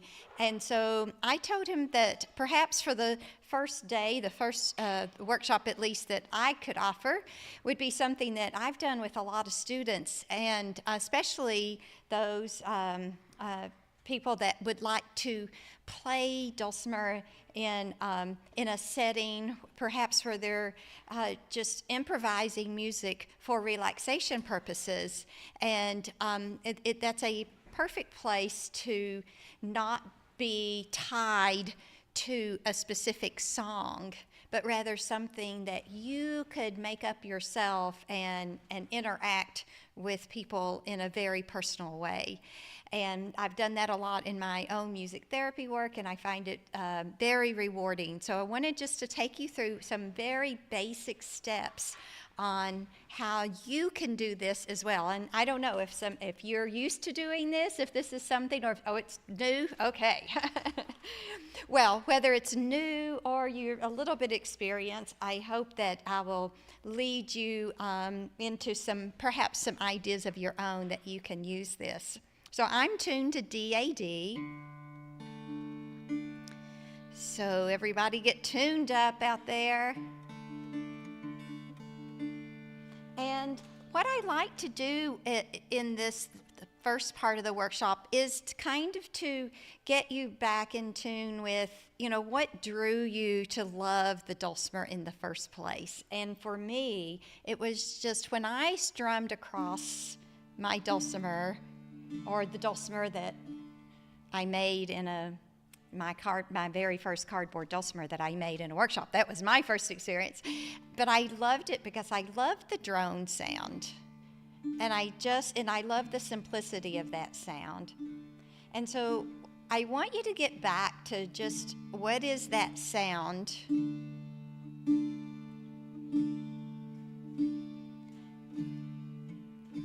And even without fretting or making any notes, so just think about what you could do rhythmically with that drone sound.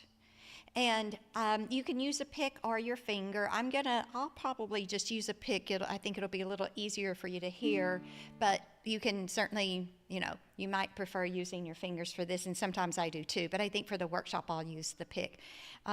So let's just get first a good drone sound.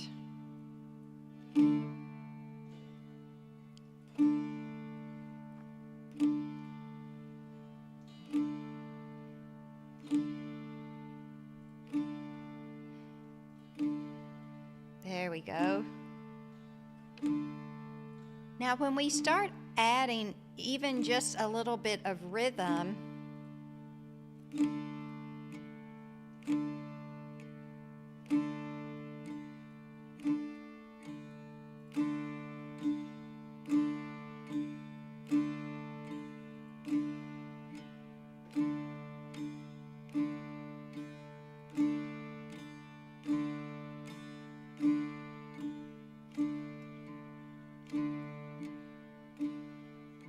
and now, if we're going to really highlight the drone sound, let's hear the sound between the strings, between the bass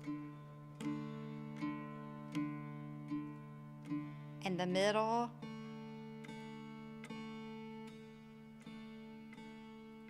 and the treble.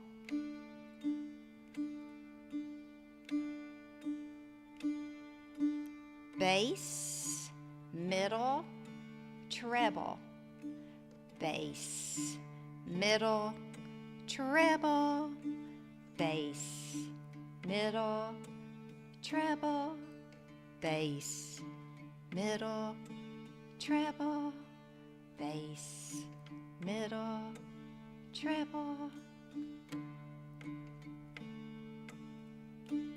Now you've got 3 strings there, so that could easily go into like a pattern of 1, 2, 3, 1, 2, 3, and 1 and 2 and 3 and 1 and 2 and 3 and 1 and 2 and 3 and 1.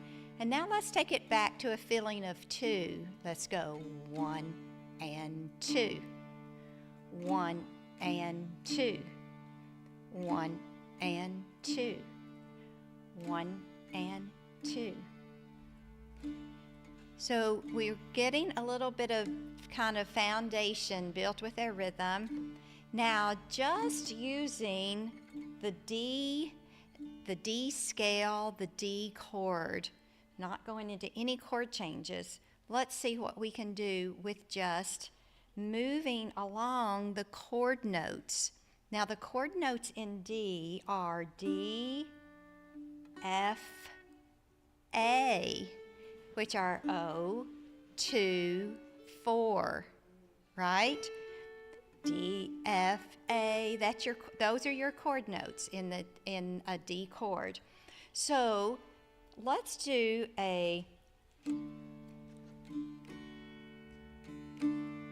let's find just the difference, just listening to that difference movement between the open and 2, open, 2, open, 2, open and 2, open, 2. And instead of just strumming across, notice I'm doing kind of a back and forth on my middle and bass.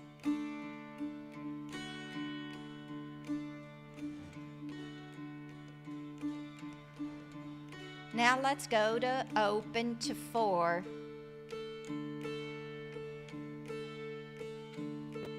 And back to 2. And back to open. Now let's do open, 2, 4, 2, open, 2, 4, 2, open, 2. Now try the same thing on your bass string. Open, 2, 4, 2, open, 2, 4, 2, open, 2, 4, 2, 1 and 2 and 3 and 4. We're kind of turning it into 4/4 now. 2 and 3 and 4 and 1 and 2. Now instead of doing like a ditty strum, can you go back and forth? 1. So I'm doing treble, bass, treble, bass, treble, bass, just alternating.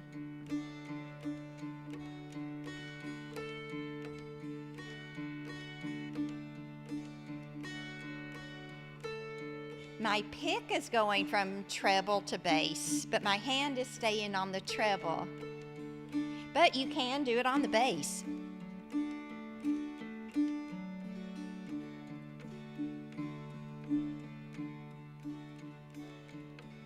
Now, give yourself a little bit more freedom and move around.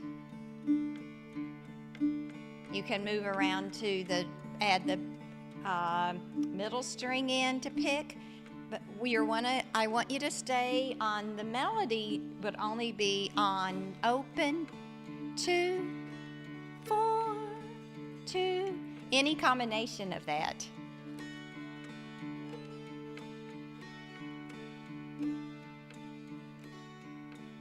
Nice.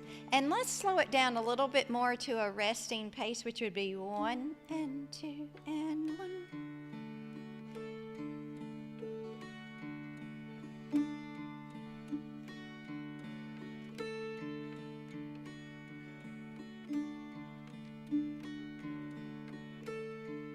And you can also add another chord note by going up to 7.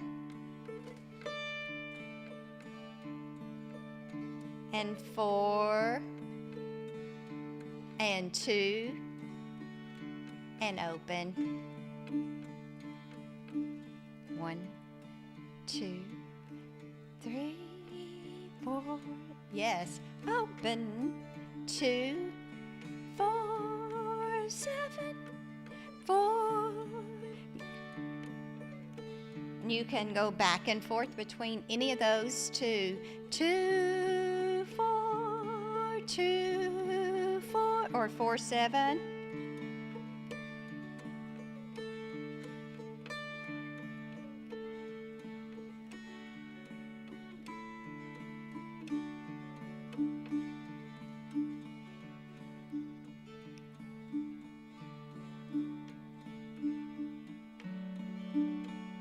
And you can change whether or not you play it on the bass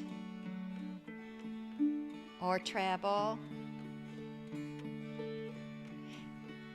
And if you do this as a group, you see it even sounds nice, doesn't it? Because we're all, even though we're not playing a structured melody, we're all staying on the same chord notes. So it's all blending together, and it sounds really lovely together. I don't know if you can hear that at home, but it sounds really beautiful what they're playing.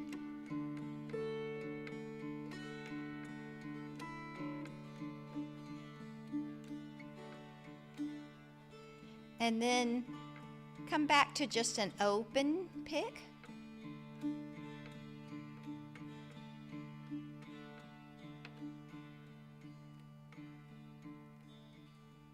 And 1, 2, and ready, and stop. Nice, very nice. So you are creating a melody when you do that, because our melody notes, we were staying with the chord notes 0, 2, 4, but that's a melody. So you are doing your own composition or your own song, because we have the elements. What are the elements of music? The elements are, if we just did random sounds, we wouldn't call that music until we organize it into time, right? So we've got rhythm, and you were putting rhythm in there. We've got melody, and the melody can be very limited in notes, or you can have a bunch of notes in there. And those are the two things that we look for most.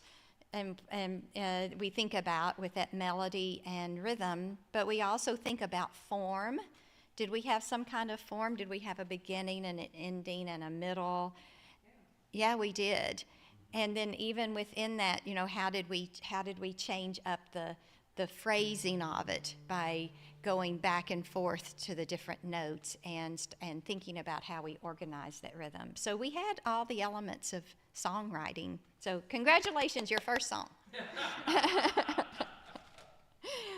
Now, generally, after you, this is a really good way to jump off into that. Just exploring with just one simple chord. And decide how far or how little or how much that you want to do. What I have in your handouts, if you were able to find those and print that, this says chord progressions in the key of D. Now, this kind of, jumps ahead a couple of weeks, perhaps. If we were doing a study of this, we might introduce some different, I'll tell you briefly, this is a good way to do this. So even just what we were doing, we had only one note to change, we stayed within the chord, and we were just changing one note on our strings, right? But you could still get a lot of variation and a lot of different changes to your melody and the harmony if you stay just with one chord, but find the chord on the different strings. For example, what if you used a 2-0-0 D chord? What if you used a 2-3-4 D chord? What if you used a 4-5-7? Or an 0-3-4? So then you can start, even just by using one chord, a D chord, you could come up with a really interesting sound composition. Let's say if we started with just a simple default D chord, add one note, but it's still a D chord, still a D chord. But now all of a sudden our melody sounds very different.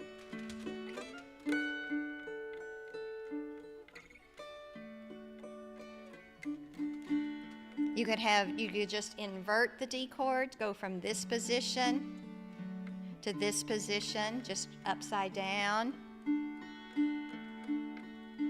And every time you manipulate that chord position, you've got different changes in melody, and then you're incorporating something else. You're incorporating harmony, which is also a part of music, isn't it? Harmony. So if you just want to play around with that one chord and think about all the different things you can do with that, that would be something, if you really want to do this, just do that for maybe a week. Just play around with the different D chords and see what you can come up with. Now, you're used to hearing songs that have more than one chord, of course, and so your ears are already accustomed to that. So we're going to jump right into that. And this handout that I have, chord progressions in the key of D. This is something that I use to do this sort of thing, is just to take a chord progression.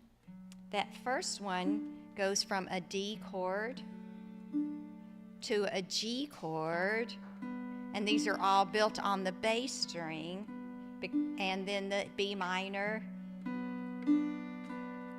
to the A. And you could do that in any key. I've got it here listed as 1, 4, 6, 1. So we could do this with, again, you could change it to whatever rhythm that you want. You could do it in 3/4 time.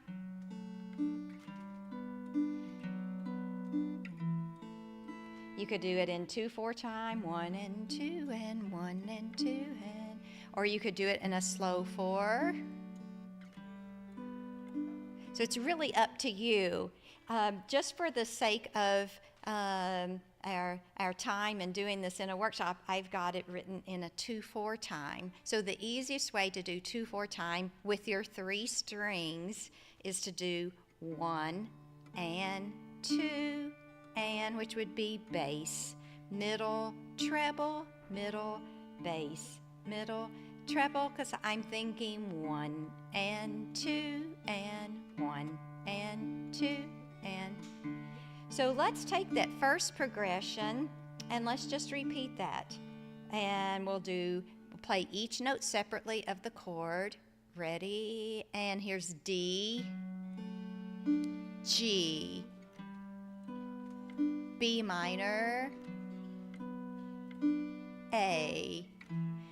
Now let's do it a little bit differently. I don't want the harmony to change that quickly, so let's do 2 measures of each chord. So see, this is just a guideline. It's not anything written out in stone at all. You could do it 3 times, 4 times, whatever. Let's do each chord 2 times in a 1 and 2 and pattern. Ready? D, 1 and 2 and G, B minor, just move your finger one place. And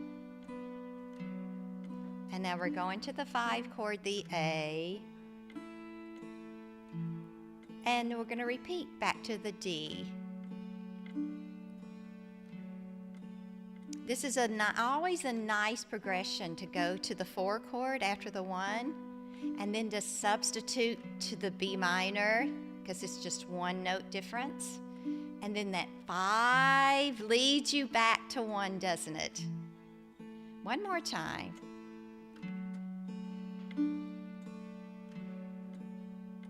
Four chord, the 6, and the 5 chord. Yeah, That's it. And actually, I'd forgotten. I actually had that written out. And the next 4 measures there, that's exactly what that is. The arpeggio is written out there for you.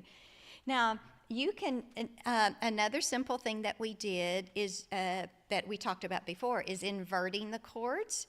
And you can have a complete different melody. So look down at the next line where it says measure number 9, and we're just flipping our chords around. So we're going to stay with the D, G, B minor, A, but this time it's going to sound more like a melody change because we're starting with the melody string. So we'll play the melody string first and work our way back and forth. So here's the D, ready, and go, and I'll do it 2 times. G, B minor, and A. One more time.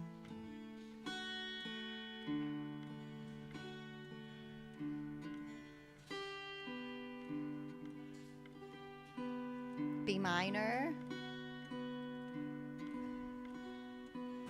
and A. Yeah. Does it sound like I mean, you've got a melody, don't you? It's a simple melody, but it's, guess what that, if you just did that melody, it could also be this. Pour them cabbage down, boys, turn them hoe cakes round.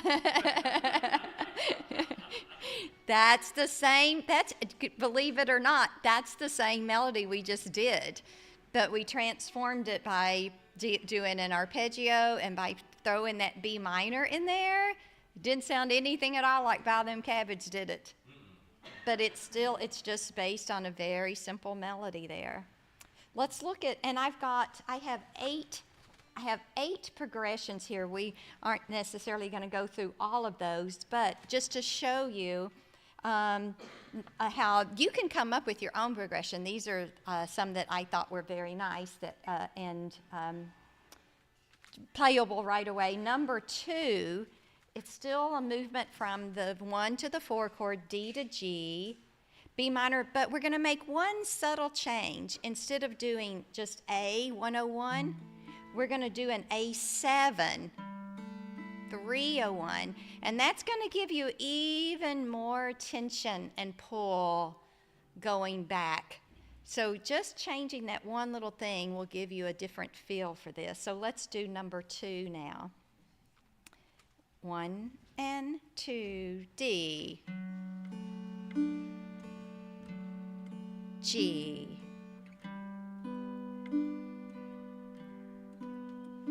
B minor the 6. Now here we go to the A7. Oh, it feels very different now. And back to the, now keep going. We're going to do something a little different at the end. B minor. This time after we do the A, we're going to turn the chords over. Do you see how that was a nice transition because you had that 1 on the treble and it just goes right into it.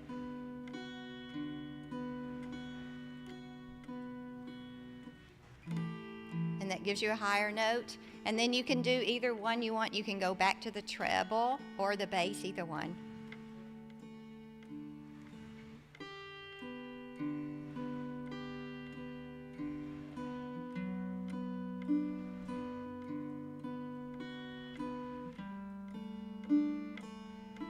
And ready, and stop right there. Probably go back to D so you won't leave you hanging. But now you can, once you get accustomed to a progression, you might do 1 chord on the bass, switch it.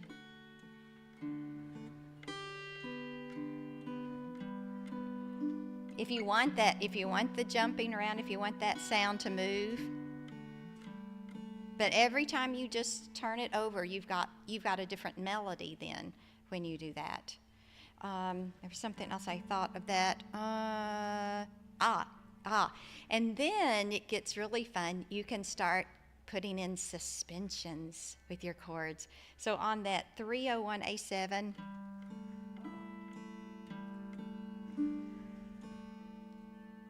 like just lift one finger, just move one finger.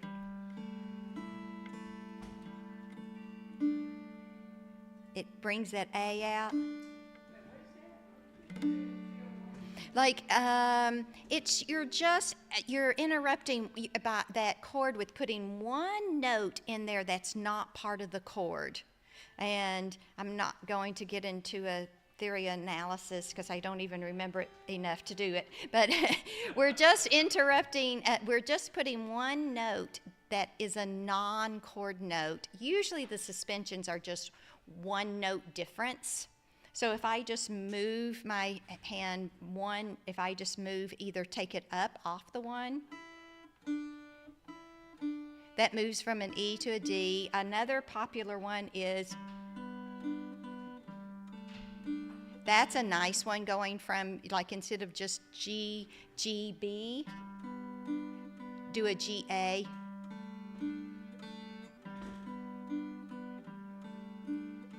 Or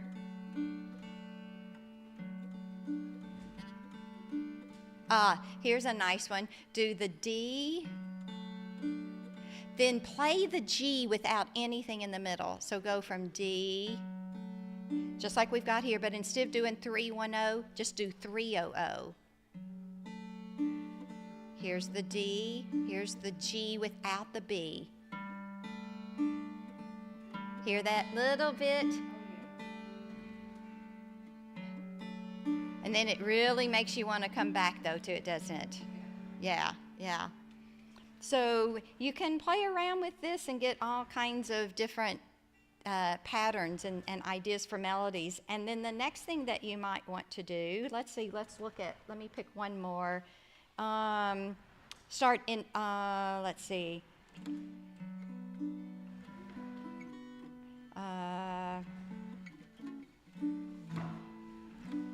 Is start adding some passing notes in between the chords to give yourself some melody notes that move in.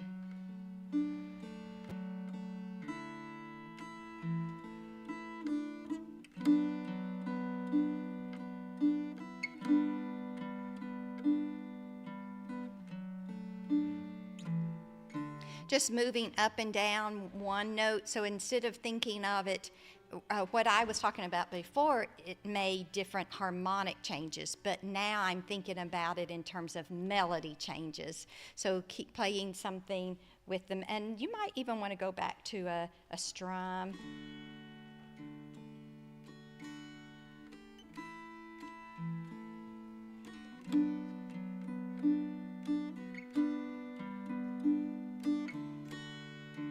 So there I walked up to that different chord. I started on the D,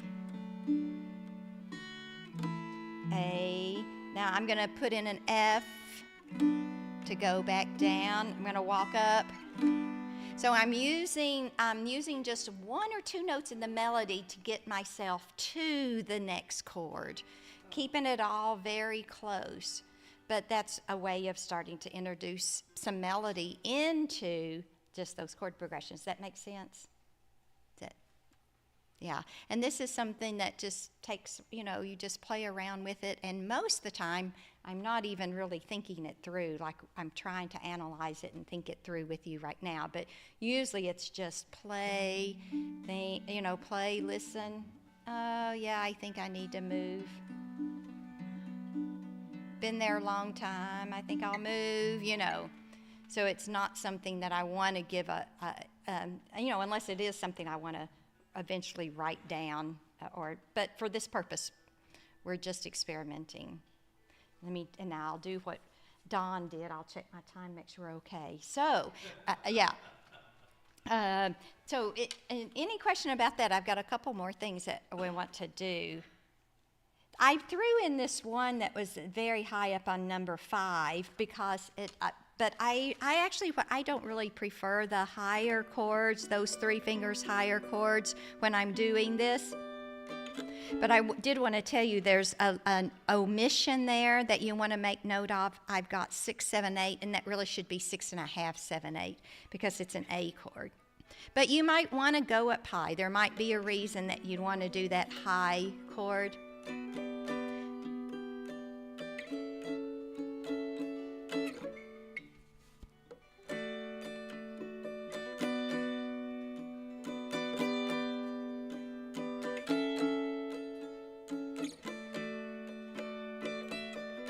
Ah, that sounded like a song, didn't it? What is that song? I don't know, but I think I've heard it before. But if you do that 4, 5, 7, and again, throw in a little melody here by doing, just go up to the 8 and back.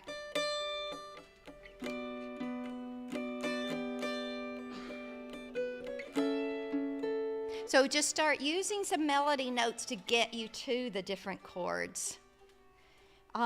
Another nice one that you might want to check out is number 7, because it starts with the D, goes to the G, but now I substituted and did an E minor if you wanted E minor, and then A7. And there's also one with F sharp minor if you want it a little darker. So you've got all kinds of choices there. And I hope you'll play around with it a little bit and just find it relaxing to play, and maybe you'll come up with a little song out of it. Which brings me to the next part of our workshop, which is this piece that you've got that's called Healthy Start. So, and there, it's actually 2 pages. I think it was printed back to back, so you might have to flip it over.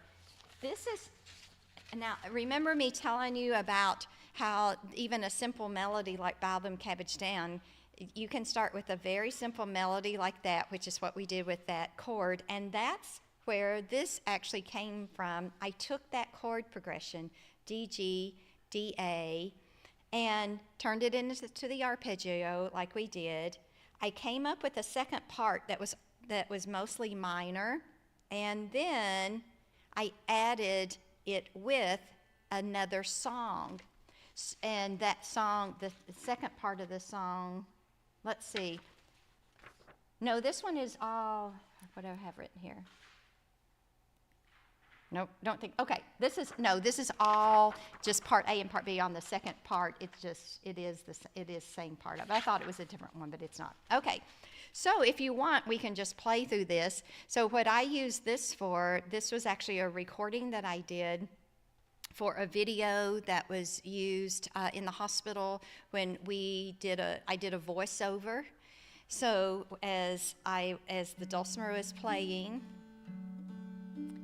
you'll hear my voice say, take a deep breath, hold it, and now exhale. Anyway, I went through a whole, I had the script written and everything, so it was my guided imagery. This was the music for my guided imagery that I did for this. And yeah, it's out there online somewhere. You can actually have beautiful imagery to look at if you don't want to close your eyes. So this is all just this, what I created was all based on what we just did, and I wanted you just to have this to play through it to give you an idea of what you can do with it. The first part is based around that same simple chord progression like Bow Them Cabbage Down, but the second part, it was brand new. I don't know where that melody came from, but anyway, I mean, just my head. So you want to play through it? All right, here. And let's see, what I'll do is just call out the chords as we go, because I know you're not looking at the music, so I'm going to call the chords out just like a half a beat before we change.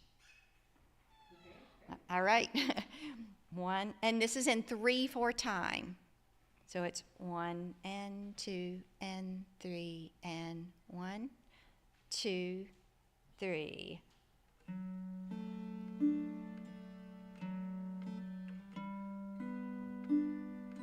Oh, I'm sorry, I forgot D. A. D.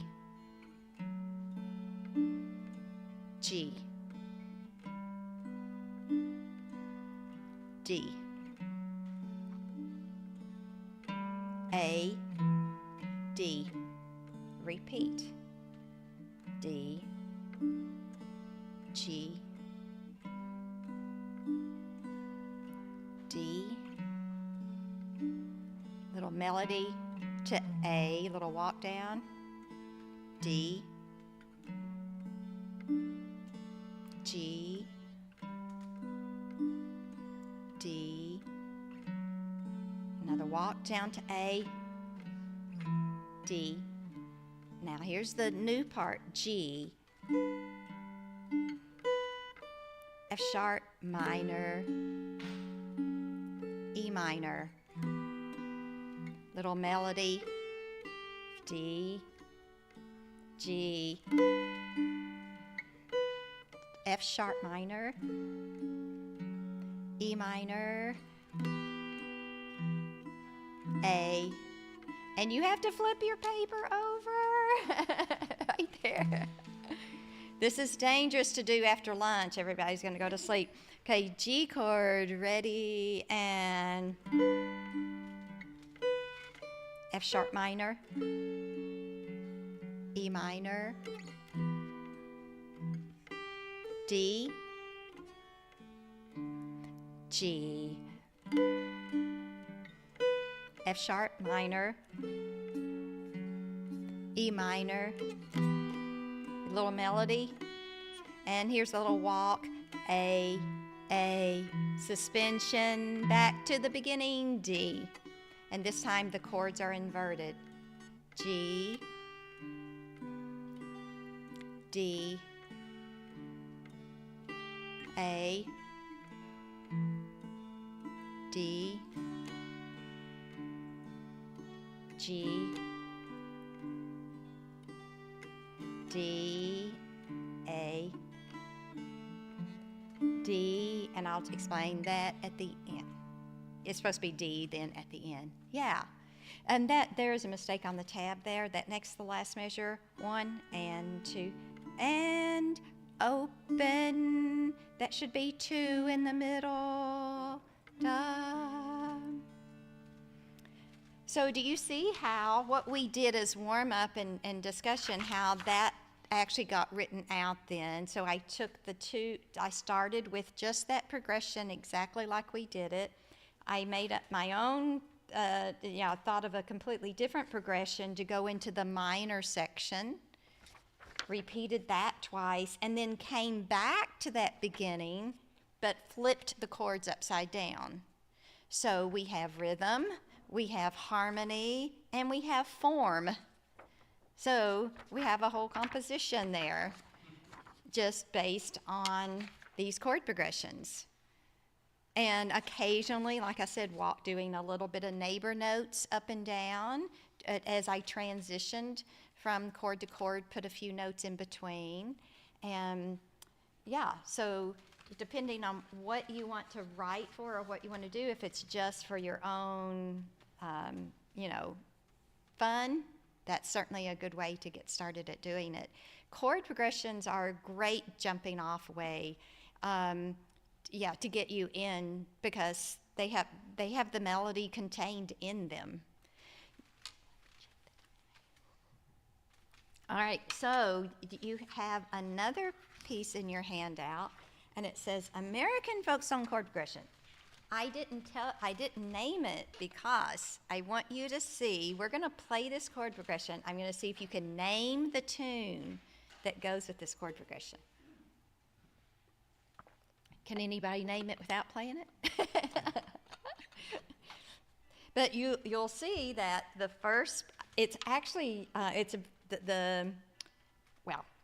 we'll do it, then I'll say more, because I don't want to give anything away. So let's see. Let me think what the rhythm is.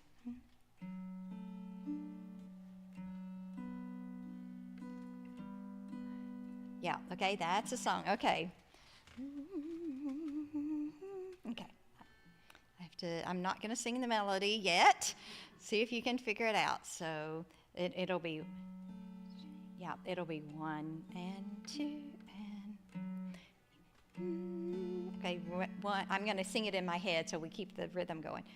1, 2, 3. B minor.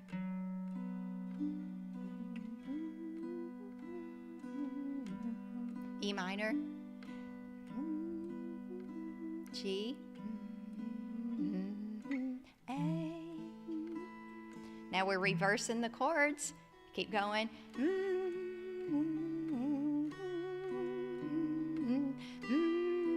G.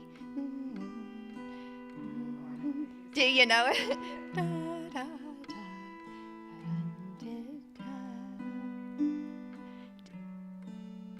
What do you think it is, Ann?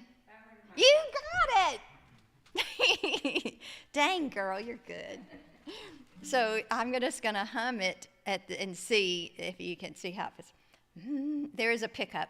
Da, da, da, da, da, da, da, da, da, da, da, dum, da, da, da, da, da, da, da, dum, da, da, and then it goes 100 miles, 100 miles, 500 miles, 500 miles. But I'm 500 miles away from home. Do you hear it in there? Now, that's the really cool thing is if you, then once you learn that chord progression, the melody is right there on your fingers because now I can play that chord progression and pick the melody.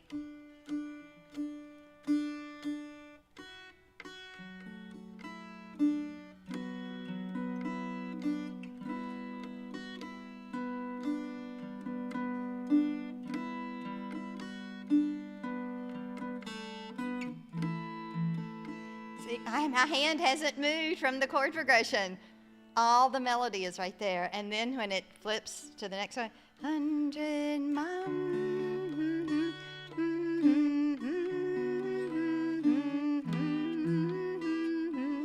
Oops, there, we'd have to go back. Da, da, da, da, da, da, da, da. So the whole melody, it's a very short range for the melody in the song, but you can play that chord progression. That's probably how this song got created. Someone just sat down with their guitar and started playing that chord progression and started putting in a few passing notes.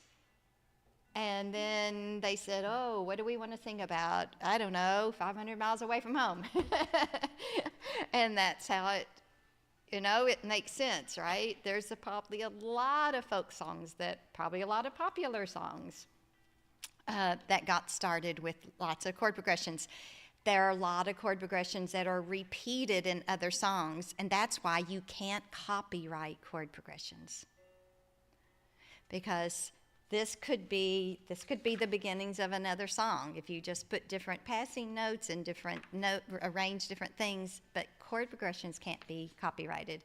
There have been some disputes, in the popular music world and the rock music world, and I can't think of an example right now, but it's not been that long since we've had a lawsuit against, a band that claimed, I'm just using the same, but they happened to use the same rhythm, the same melody, it was like, oh, this is too close.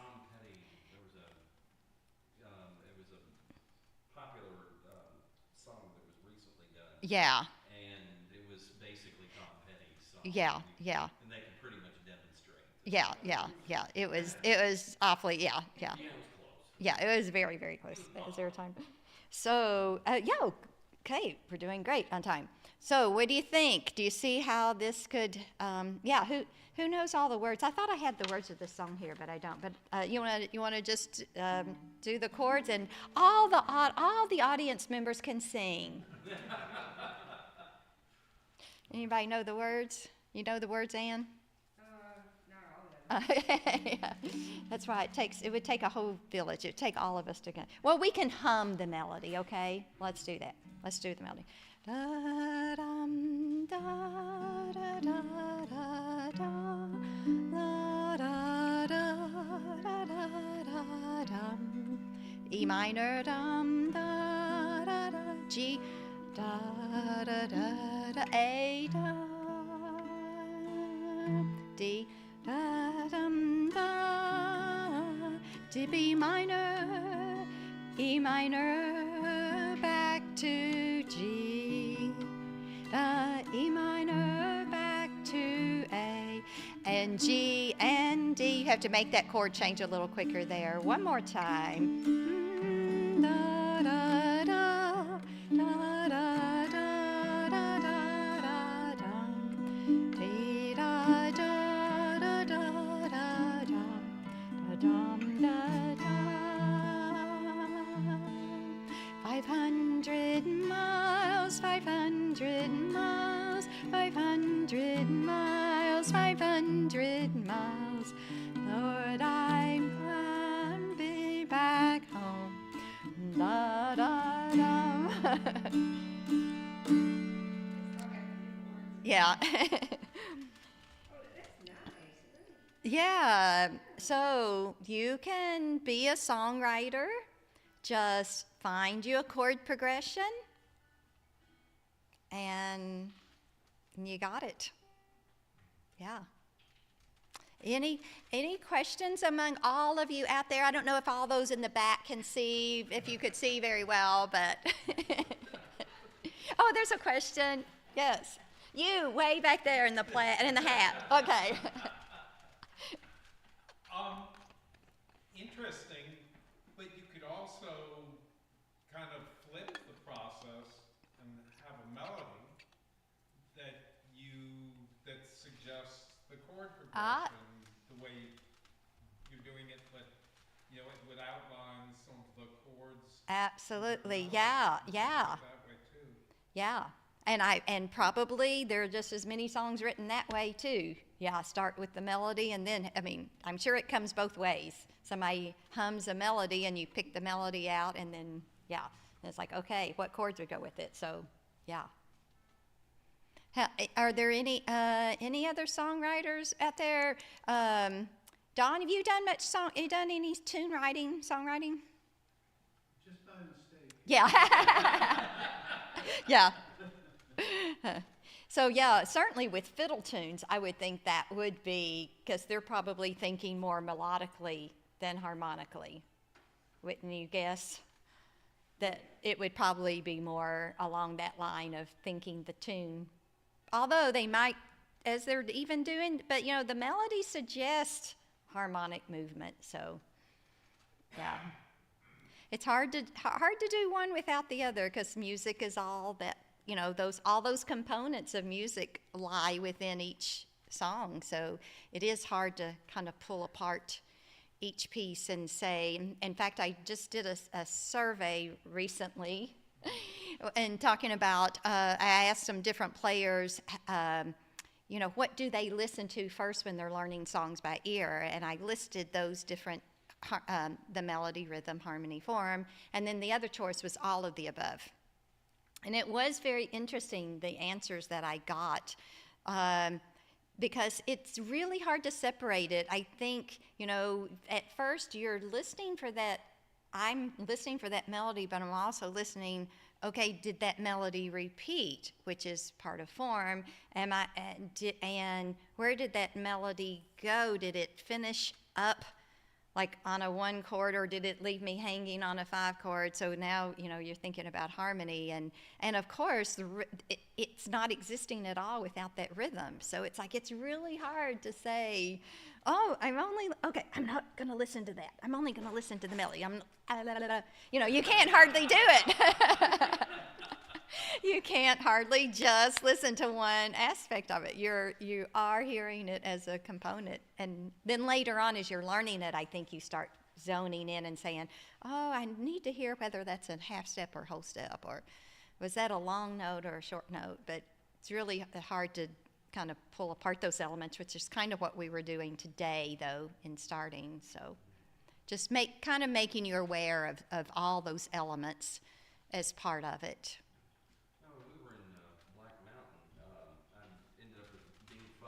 Mm-hmm. Of course, I'm sorry. Yeah. Well, no. I love Bing. I love Bing. You know, it was like a crash Did he do songwriting? Or okay, yeah. We were all required to come up with our own songs. Cool. Did you do it? Well, yeah, I was one of the few that came through. Do you want to play it for us? Well, unfortunately, I can't because my dulcimer has a 1.5 step. Hey, I got a 1.5. And a DAC, and I also got my words back at the other. But Okay. I'll share it. Before the weekend's over, we'll want to hear it. Yeah. Well, one thing that was interesting though was, of course, I tuned the DAC. And happily ripped off "Dig a Hole in a Meadow," and it as kind of the first time out, I'm going to rip off somebody's song and sort of make it my own. But the thing is that when you're talking about the chord progressions, that was when I had that half step. Is that as I was on one note, in terms of the melody, I was going down a half and creating that sort of tension. Yes. Yeah. A minor and then going into a major. Yeah. It sort of helped flesh out the ballad that I Right. playing. Yeah. Nice. Oh, I will look forward to hearing it. Oh, okay, yeah. Inflicted on you. It's not that I wouldn't. Yeah, and it is, I've heard a lot of people that do write songs. Well, Sarah Kate's in the building, and she can tell you too. Sometimes you do write something, and then you think, "Uh-oh, have I heard this before? Am I just remembering something I've heard before, and I'm pulling it back out?" And but like we talked about, it's the snippets are there. There's the same notes. We've just got to rearrange them. So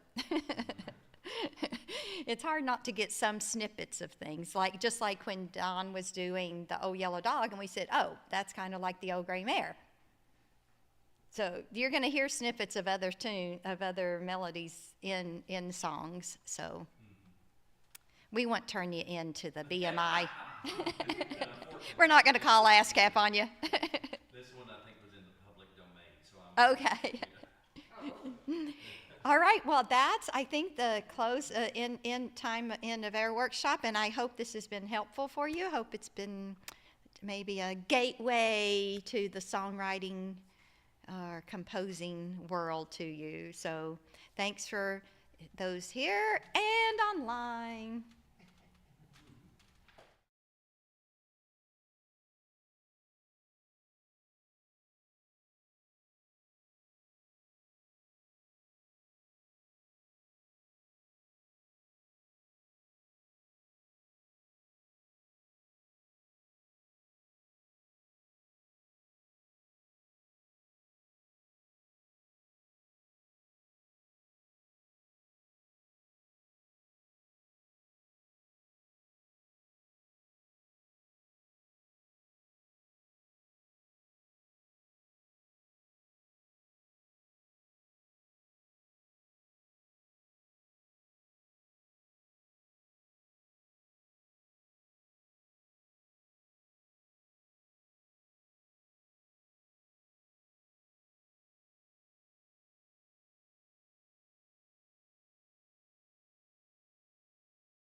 Well, good afternoon, and it's lovely to be here at Hindman Settlement School, the epicenter of the universe, at least the Dulcimer universe, for the next 3 days. And I'm delighted to be taking this time to be worshiping with you, because what we're going to do is look at some shape note hymns.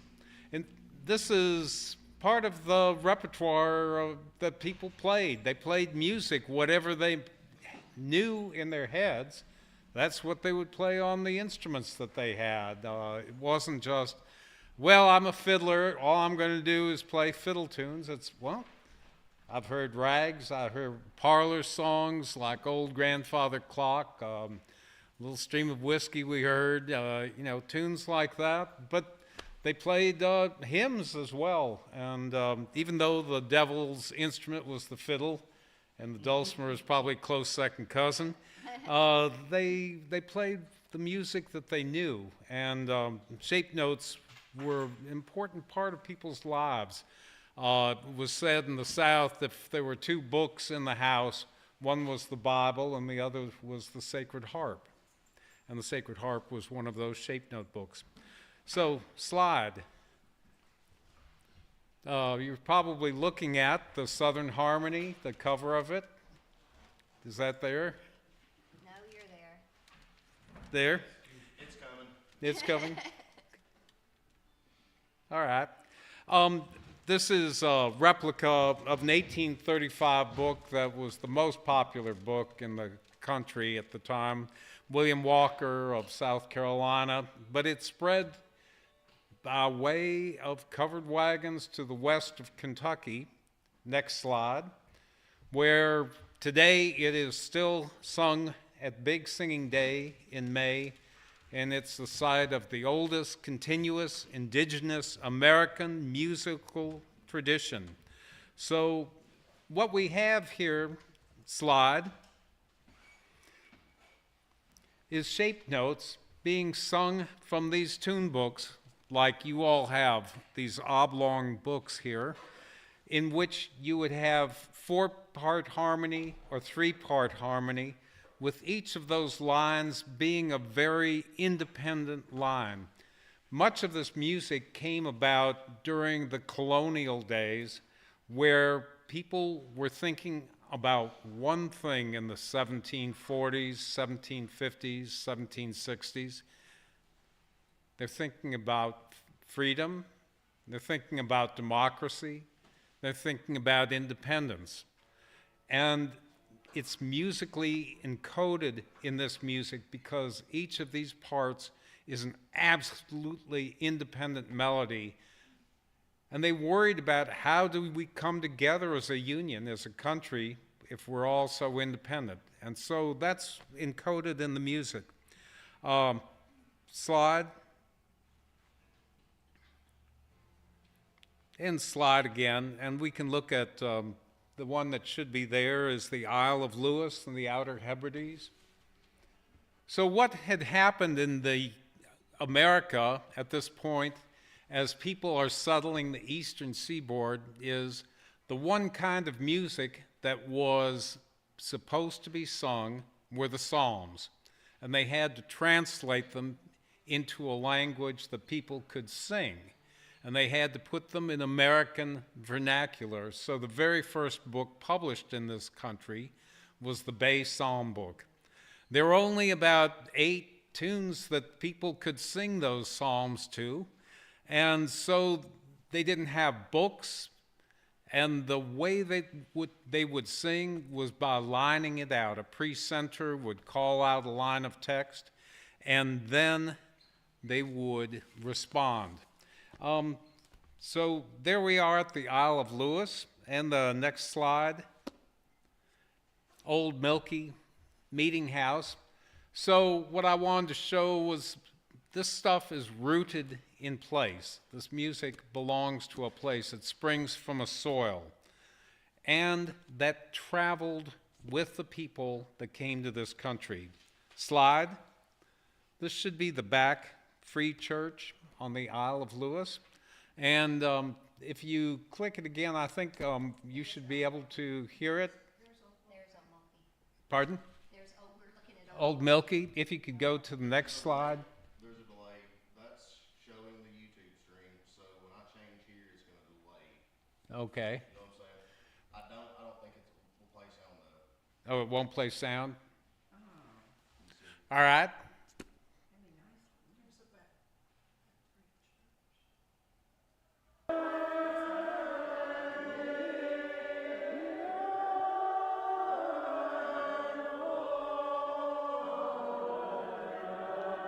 I hear a voice as of angels. Not much. Well, I'm just going to give us a little bit of an example. The singing style that people had in the Calvinist churches in this country was described as the braying of jackasses and the rasping of saws and the door hinges too long without oil. By way of saying it was a pretty awful singing style. But what they would do is call out a line of text, and there would be a formula, and then they would sing the tune. So be something like, and play along with me if you would here. Amazing grace, how sweet the sound. And then you all would sing, amazing grace, how sweet the sound that saved a wretch like me. She was an old regular Baptist. That saved a wretch like me. I once was, and you get the idea. The braying of jackasses and the rasping of saws. That singing style survived in a very small part of the country. The old regular Baptists of Kentucky, East Kentucky, primitive Baptists in Virginia, part of Tennessee. But what happened in the colonies is they decided, well, we're going to have singing schools to do something about it. And I'm going to go through some slides really quickly. Could you get to the one that says circuit riding preacher? That's about 2, 3 into it.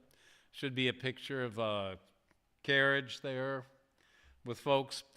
Old regular Baptists, were not enough preachers in the frontier to go around, so they would travel in a circuit. And in fact, to this day, Eastern Kentucky, old regular Baptist churches meet on a schedule that's not every Sunday, maybe 1 out of every 4, and they go to other churches of the association. Southern Kentucky still does that too. Yeah. Then funerals were done, irregularly when a preacher was available. In the winter months, they wouldn't be done at all because the travel was hard and you couldn't bury a body at that point. So the way to remedy that were these singing schools. So if you go to the singing school slide by Henry Granger there after the carriage, you'll see an illustration of what those singing schools look like in New England. And these are starting sometime in the 1740s or so, and they're also taking place in the eastern seaboard in South Carolina, Charleston, places like that. That tradition moves into the South and to the West. And then we were the frontier at this point in Kentucky. People like Amzai Chapin, Lucius Chapin are working in Kentucky, and they are collecting tunes, setting them to texts that were placekeeper lyrics, because this was just meant to teach people how to sing, not to give them a specific text. If these tune books were not used in churches, they would take them to their own church once they knew the tune after the singing school and use the Methodist texts or the Baptist texts or the Episcopalian texts or whatever those happened to be. So they were based on a meter, a specific meter like meter or short meter, and that's how they were starting to sing. If you could go to the slide that says the Southern Harmony and Musical Companion. This is the 1835 book that really spread throughout the South. And singing school masters would use this book, these tunes, in the singings that took place. And Benton, Kentucky is one of those, as I mentioned. And if you would go to that slide of about 10 people sitting there together with their books. And the next slide as well. So what they would do is set those tunes to the shapes. And that was a significant change. In 1801, William Little and William Smith took circles, squares, diamonds, and triangles and set them to solfege syllables like do, re, mi, fa, sol, la, ti, do, so that people could easily read, not pitches, but the distance from one note to the next. And that's the critical thing about sight reading here, how you go from one note, one tone to the next tone. So I'm going to skip a bunch of this so we can get to the shape note singing and then to the dulcimer playing of these.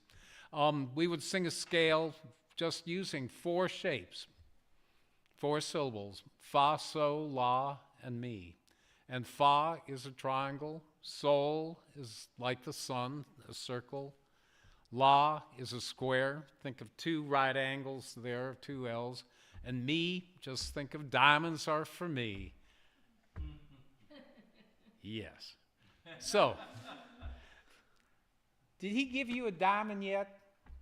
My friend Willow's getting married here, and I just want to see if diamonds were for her.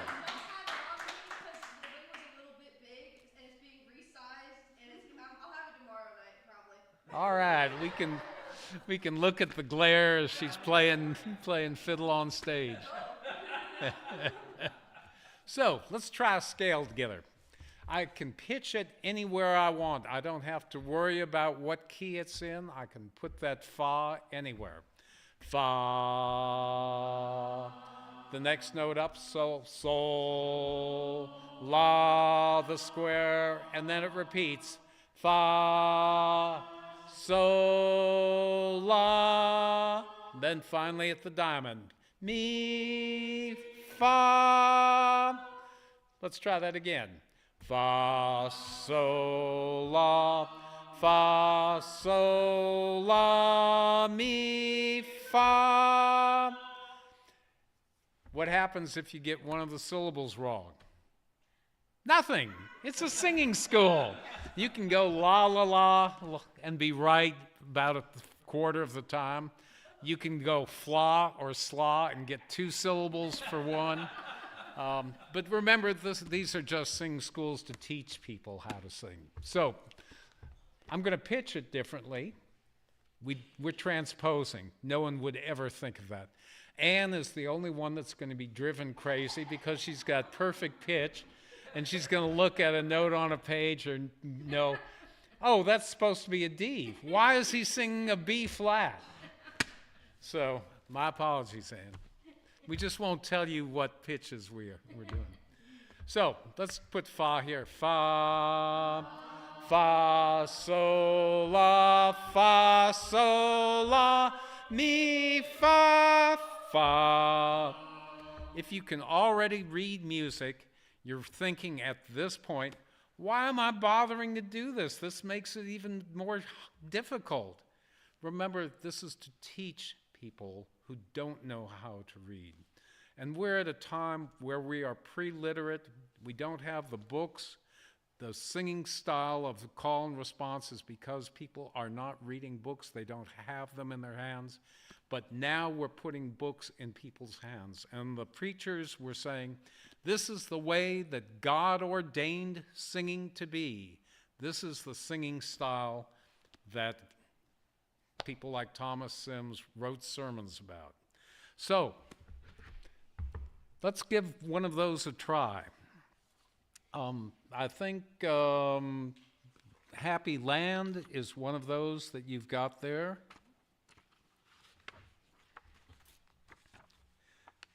And we will give it a shot here, and I realize we're running through this really fast, but the middle line is where the melody is, or the air, or the lead. I'm sorry, 89. 89. Love. And the words under it come to the happy land, but we're going to sing it with the shapes. So remember that La, that we begin on, is a square. Sol is round. Sol, La. There's a Fa at the double bar with the dots after it there. So we're going to see most of those notes here. And there's even a Mi towards the end. La, let's see, la, la, fa, la, fa, la, la, la, so, so, la, so, fa. That repeats. La, so, so, la, so, fa. Fa, fa, mi, la, so, la, so, la, so, la, so, fa, fa, mi, la, so, la, so, fa. And then we'd say by the line, which means with the poetry. So let's just try, there is a happy land. Oh, here's the problem. The first verse is above that. So you've got to look at one place for the notes and another place for the words. But that's why God gave you two eyes.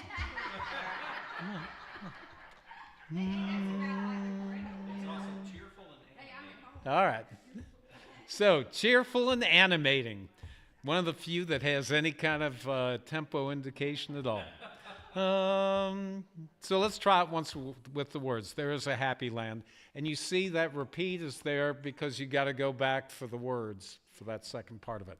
There is a happy land far, far away, where saints in glory stand, bright, bright as day.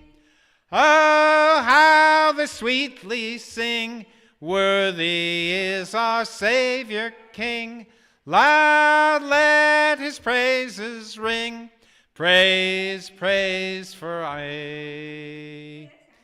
A or I hear everybody sing both versions, so. Okay. La, so would be the treble part, that's the very top line. So, la, so, la, so, repeat. So, la, so, la, so,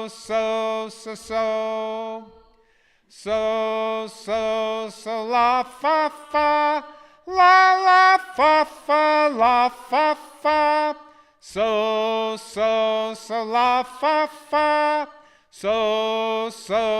so. All right, here's where it gets interesting. One more time, let's try the words there, and then we'll put those two parts together. So, there is a happy land. There is a happy land far, far away. Oh, how they sweet, I'm sorry, bright, bright as day.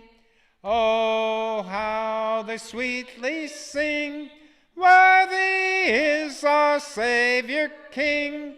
Loud let his praises ring, praise, praise for A. And let's try those two parts together. La's the melody line, and I'm going to sing the treble part on top of it. Can you sing the air? La, la, so. Now let's just try the words. There. Okay, one more time. La's the melody, come to the happy land. So there is a happy land far, far away. All the saints in glory stand, bright, bright as day. Oh, how they sweetly sing, worthy is our Savior King. Lord, let his praises ring, praise, praise for aye. So, last line is the bass, and that's the very bottom one. Fa. Let's try those with the shapes. Triangle, circle, square, fa, fa, triangle, circle. Okay? Fa. Fa, fa, sol, la, fa, fa, so, so, so, fa. Fa, fa, sol, la, fa, fa, so, so, so, fa. Fa, fa, sol, la, fa, fa, sol, la, fa, sol, la, fa, fa. Fa, fa, sol, la, fa, fa, so, so, so, fa. And there are those places where there are two notes at once, so you have to be like a Buddhist monk or someone, doing that kind of singing.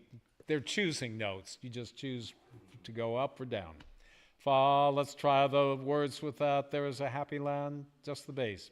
There is a happy land far, far away, where saints in glory stand, bright, bright as day. Oh, how they sweetly sing, worthy is our Savior King. Loud let his praises ring, praise, praise for aye.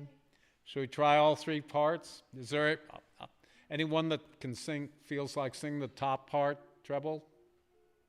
Oh, you're on it. Middle line, the tenor, the melody. Da, da, da, da, da, da. And I'll sing the bass. Fa, la's the middle part, treble, treble, so. And let's do the shapes and then the words. And make it cheerful and animating. Fa, la, so, and. Fa, fa, so, la, fa, fa, so, so, so, fa. Fa, fa, so, la, fa, fa, so, so, so, fa. Fa, fa, so, la, fa, fa, so, la, fa, so, fa, fa, fa. Fa, fa, so, la, fa, fa, so, so, so, fa. By the line. There is a happy land far, far away, where saints in glory stand, bright, bright as day. Oh, how they sweetly sing, worthy is our Savior King. Loud let his praises ring, praise, praise for aye. Good, good. Mormon Tabernacle Choir. Yeah. No, much better. No, this is the way God ordained it, not the way of lined out singing. So, thank you for doing that. What I want you to understand is this would be in people's heads, the shared experience of singing these tunes together. At Benton, Kentucky, there were 10,000 people that would come for these singings regularly every year. People still do it in large singings, small singings, monthly singings. And if you're at home, they're still in your head, and you might just pick up your instrument and play it. And that's what people would do at home.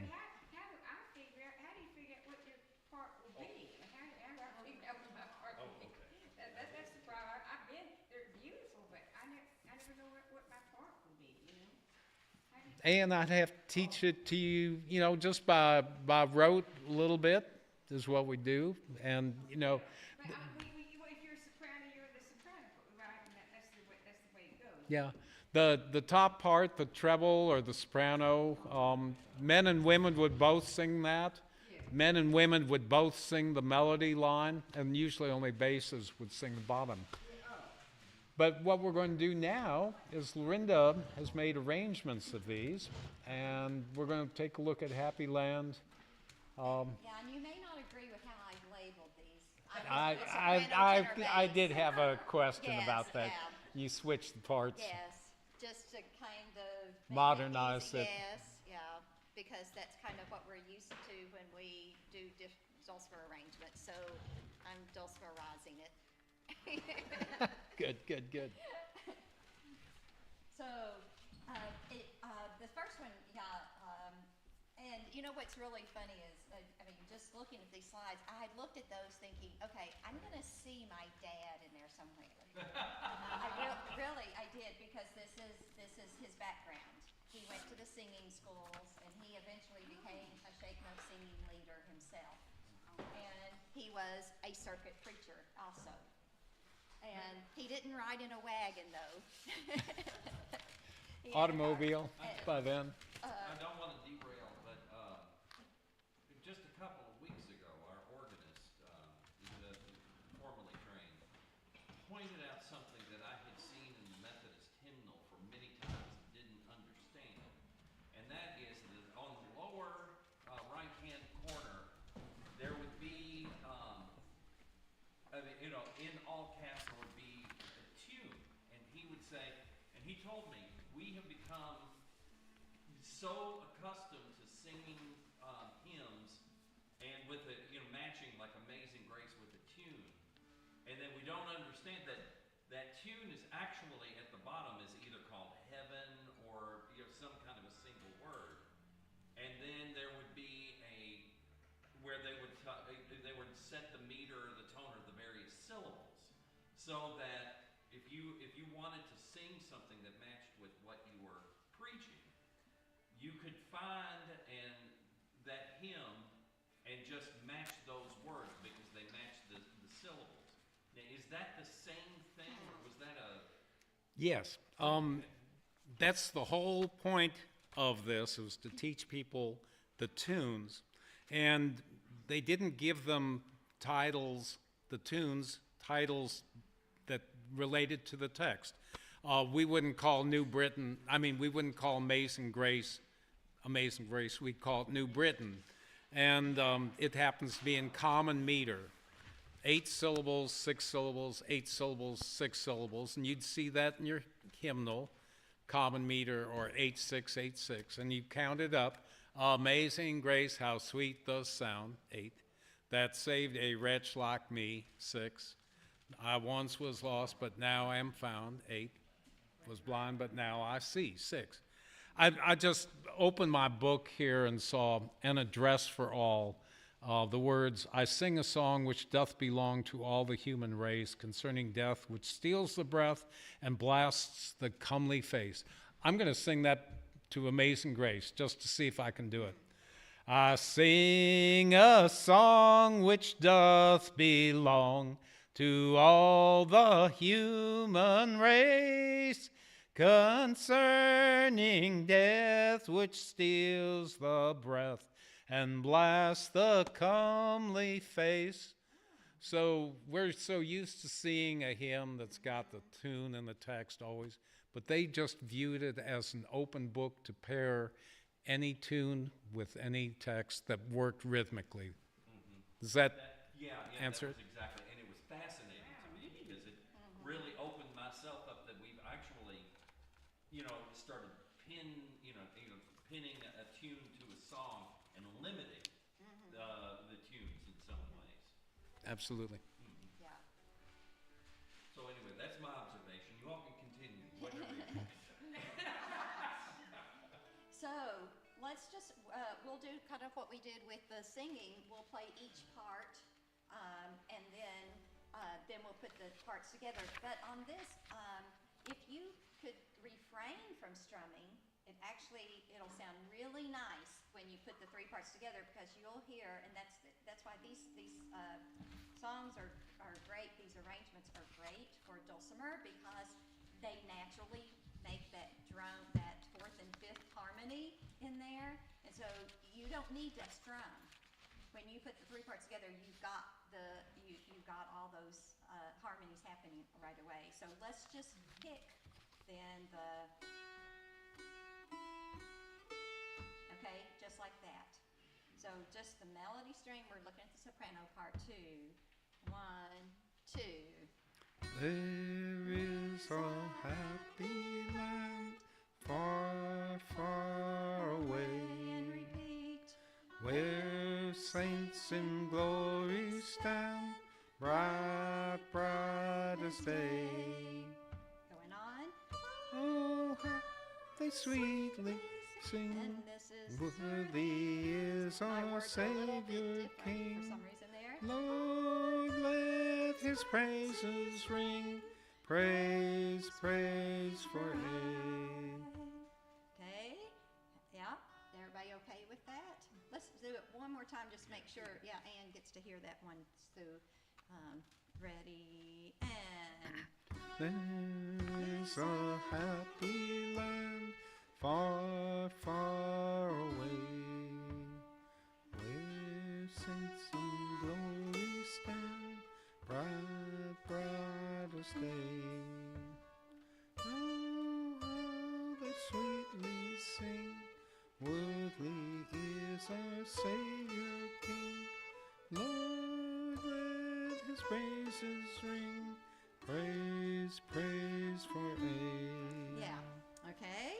Now, and of course, if you were doing this by yourself and wanted to play that, you could add strums and chords and everything you want, but that's for another workshop. Okay, so now go to the part that's probably not labeled correctly, but it's what's on your paper, it's tenor. This would be that higher part that on what we were reading earlier. And it's much easier to read this because the words are right there with the notes, aren't they? All right, so here's the higher part that we were singing. And again, just picking. That was beautiful. Ready, and... There is a happy land far, far away, where saints in glory stand, bright, bright as day. Oh, how they sweetly sing, worthy is our Savior King. Loud let his praises ring, praise, praise for one more time. Far, far away, where saints in glory stand, bright, bright as day. Oh, how they sweetly sing, worthy is our Savior King. Lord, let his praises sing, praise, praise for aid. Okay, and then to the bass part. So this time we are going to the middle string. Something different. But lots of open notes here, open strings on this one. So it'll be treble, treble, middle, 1, treble, treble, middle, middle. And you could go up or down there. There is a happy land far, far away. Repeat. Where saints in glory stand, bright, bright as day. Oh, how the sweetly sing, worthy is our Savior King. Lord, let his praises ring, praise, praise for aid. Yeah, okay, good, just for time we'll go on. And so I'm going to kind of divide you up right here so that we have a good standing of each part. So what if we do let's see. Anne, which part are you most comfortable with? Probably the soprano. That's what I thought. Okay, so would you two do the soprano part? And why don't you three here do tenor? Willow, yep, you guys do bass, and I'll do treble with them. So this is what, I like to do it like this, layer it in, kind of like what we did when we were practicing, but so we'll start with soprano, do it just the soprano part, and then you're gonna have to repeat that part 2 more times, because then let's add the tenor next, and then the bass. I'll play it with you, okay? But you'll get lots of practice there, so. All right, so here's starting the soprano. 1, 2, and ready, go, and.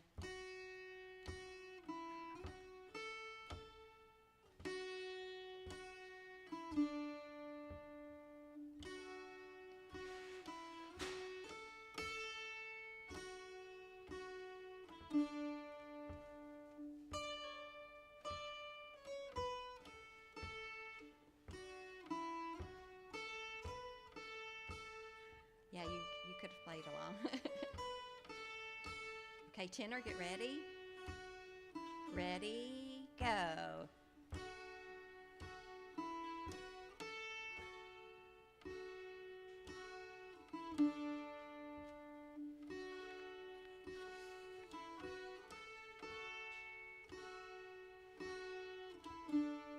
Great.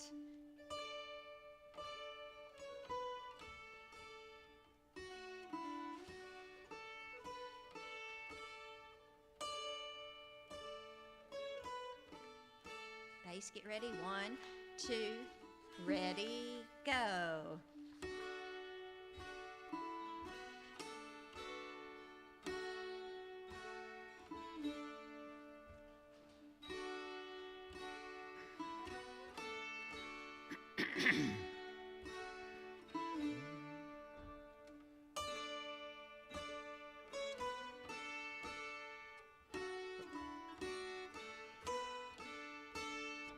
We're going to repeat it all. If you want to sing your part, everyone together. There is a happy land far, far away, where saints in glory stand, bright, bright as day. Oh, how they sweetly sing, worthy is our Savior King. Lord, let his praises ring, praise, praise, praise. Nice. I hope everyone at home listening could hear that. It's so beautiful. And this is also nice just for those of you that play with other groups or with groups of dulcimers. No matter what your playing level is, everyone can be successful with this because you have a part. It's one line mostly to follow, but it's so nice when you put it together. What time is this over? I don't know. I don't have any idea what time we actually started. So it says I'm supposed to get till 5. Till 5? Wow. Do you want to try Promised Land? Sure. Let's So we got sing one more for you. just the melody line for the Promised Land, and then we'll do that on the dulcimer. This is I love this one because I don't know if you were going to say something about it or not. A lot of the minor modes in later when they were put in hymn books with the organist or piano accompaniment, a lot of them were changed to major mode. So when I first learned this song as on Jordan's Stormy Banks I Stand, it was major key. Then when I saw it in the check note, it was like, what? It's minor key. And I love it so much more in the minor key. On the marquee. Yeah, I love it so much more. So if you have the sheet that I gave you, it's on that, or if you have a book, It's on page 51. La fa la la. We'll pitch it there. And the tenor line is the one in the middle, but that'll be the soprano in Lorinda's music. And just, we'll do the shapes, but just go la la la la la if you don't remember what they are at this point. La fa la la. La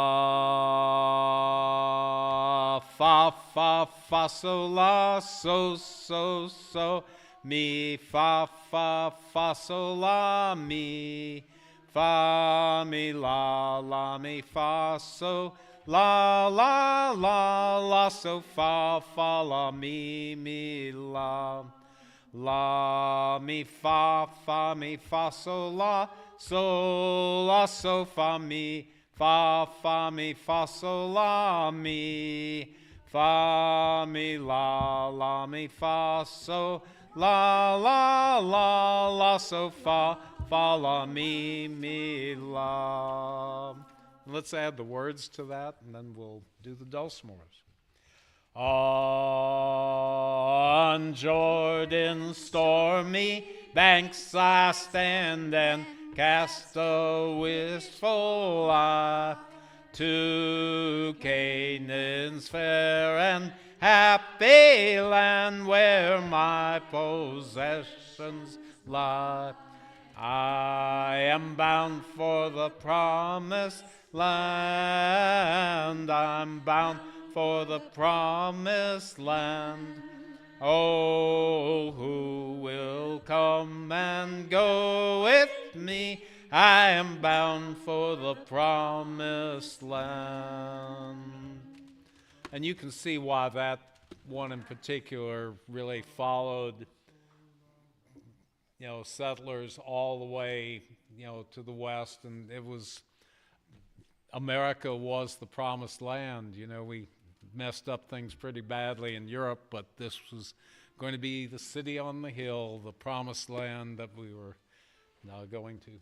Didn't quite work out that way, but so to get into the minor mode rather than retuning, I have it scored here or tabbed out with the capo.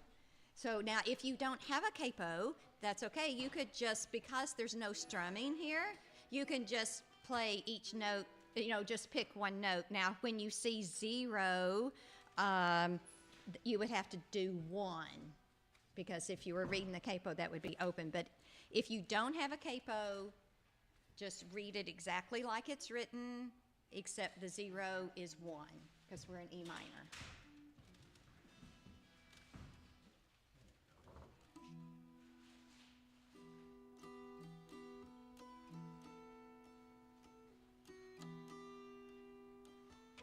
And again, you can put a little bit of strum if you want, but it's nice when we put all 3 parts together just to have the individual parts. So I want to try the part 1, soprano part. And this, I did use the rhythm that was like in the Sacred Heart book. That first note is a half note, and that's kind of weird because I know in the hymn books, usually it's just a quarter note, on Jordan's stormy banks, but this time it's a half note, so just watch out for that. So we'll do on Jordan, like that, okay? So here's soprano, 3, 4, 1, 2.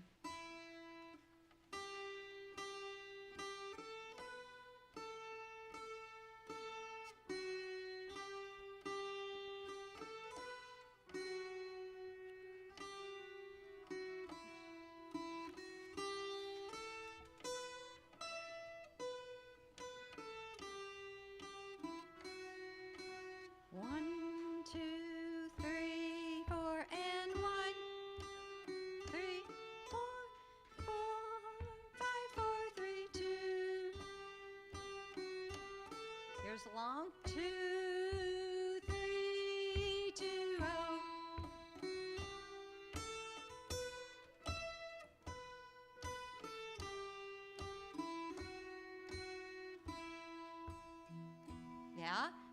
all okay? All right, let's go on to tenor. So just remember that half note at the beginning there, 2 beats on that first note. 1, 2, 3, sorry, 3, 4, 1, 2. On Jordan's stormy banks I stand and cast a wishful eye to Canaan's fair and happy land, where my possessions lie. I am bound for the promised land. I'm bound for the promised land. Oh, who will come and go with me? I am bound for the promised land. Yeah. All right, bass. We're going right through because of time, but you guys are doing great. So this time we got middle and bass and treble strings. It starts all the way down here on bass, treble, treble, treble, treble, middle, middle, middle, oh, treble, treble, treble, treble, middle, bass, 2 bass, okay? 3, 4, 1, 2, bass, treble, Jordan's stormy middle, banks I stand and cast a wishful go to middle, eye bass, 2, 3, 3, 2, oh, treble, middle, treble, where my middle, middle, possessions lie. bass, bass, 2, oh, For the promised land, I'm bound for the promised land. middle, bass, 2, 3. Will come and go with me. I am bound for the promised land. Nice. Now, there's one little difference in rhythm. Most of these fit so nicely together also because your rhythm is right together, but did you notice on that first line, our soprano and tenor part, we have Jordan's stormy banks, and this one is just stormy banks. There's no 8th note there, so just keep a steady beat going on that one. All right, Anne, you think, again, you want soprano? Yeah. Okay. Yeah. So we'll just do that same, is that okay? Yeah. Soprano, tenor, bass, just like we did before. And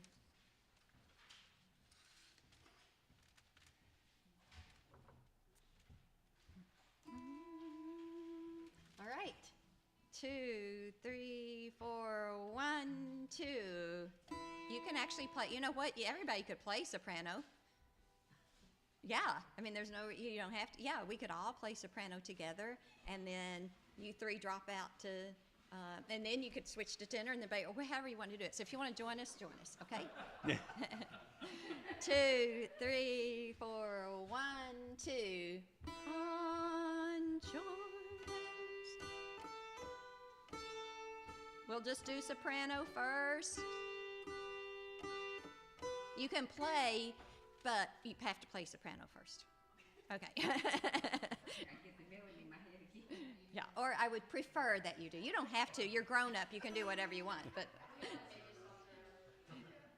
okay, so soprano first. Yes, you were. It was lovely. It was perfect. 3, 4, 1, 2. On Jordan's stormy banks I stand and cast a wishful eye to Canaan's fair and happy land, where my possessions lie. I am bound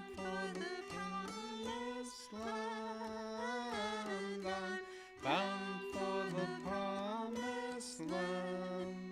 Oh, who will come and go with me? I am bound for the Tenor, get ready. promised 1, 2, 3, 4, 1, 2.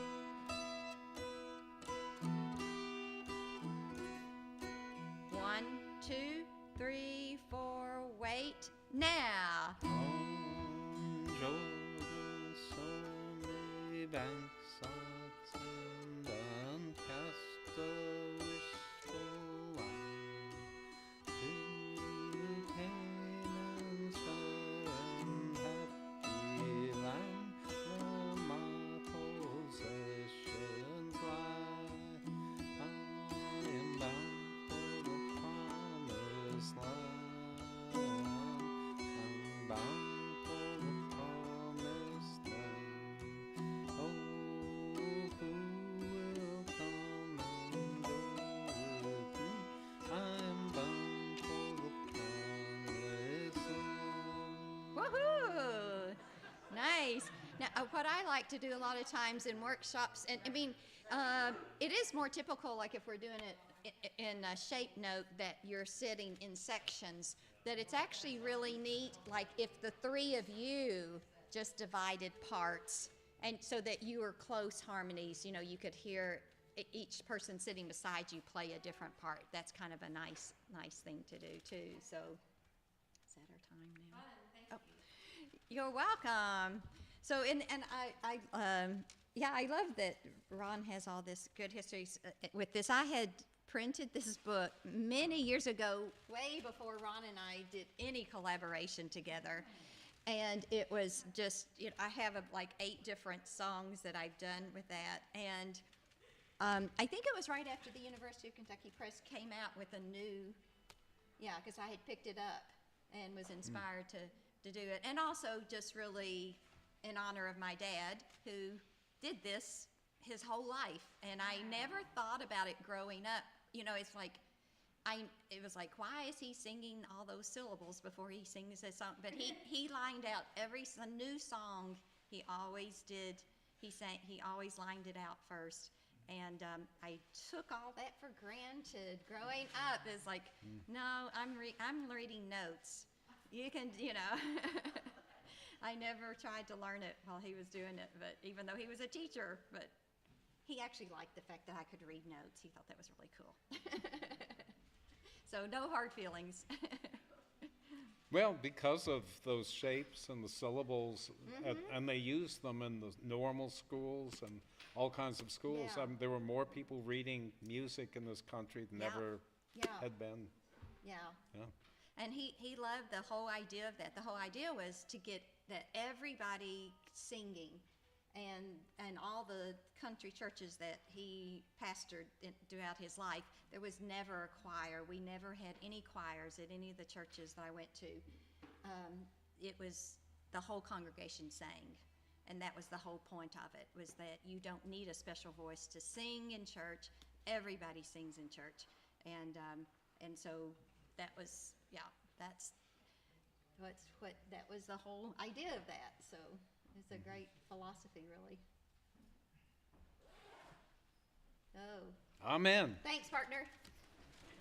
All right, let me take up a collection now, brothers and sisters. Send this poor girl to dinner.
Hello, everybody. My name's Randy Wilson, and got a little evening music here for you. We have a concert a little bit later, but they wanted me to do some children's songs on dulcimer and other instruments. So this is songs I've done over many years here at the Settlement School. I retired from folk arts coordinator here at the Settlement School, and after about 30 years.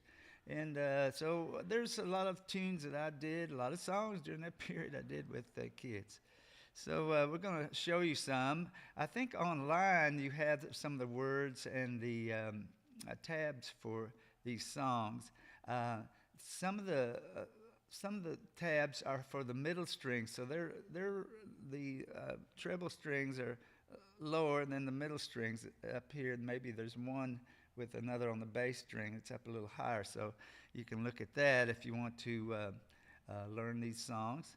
So I'm going to do a lot of children's songs, a lot of nonsense songs. I hope I can keep them straight for you this time around, okay?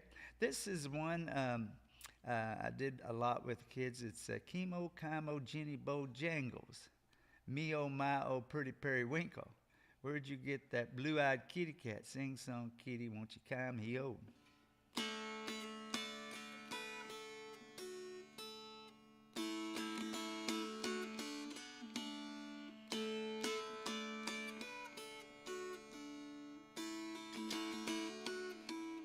And that's the chorus. It goes like this. Chemo, Kimo, Jenny, Bojangles, me, oh, my, oh, pretty periwinkle. Where'd you get that blue-eyed kitty cat? Sing song, kitty, won't you come here? Our cow won't give milk in the summer. Sing song, kitty, won't you come here? So we have to take it from her. Sing song, kitty, won't you come here?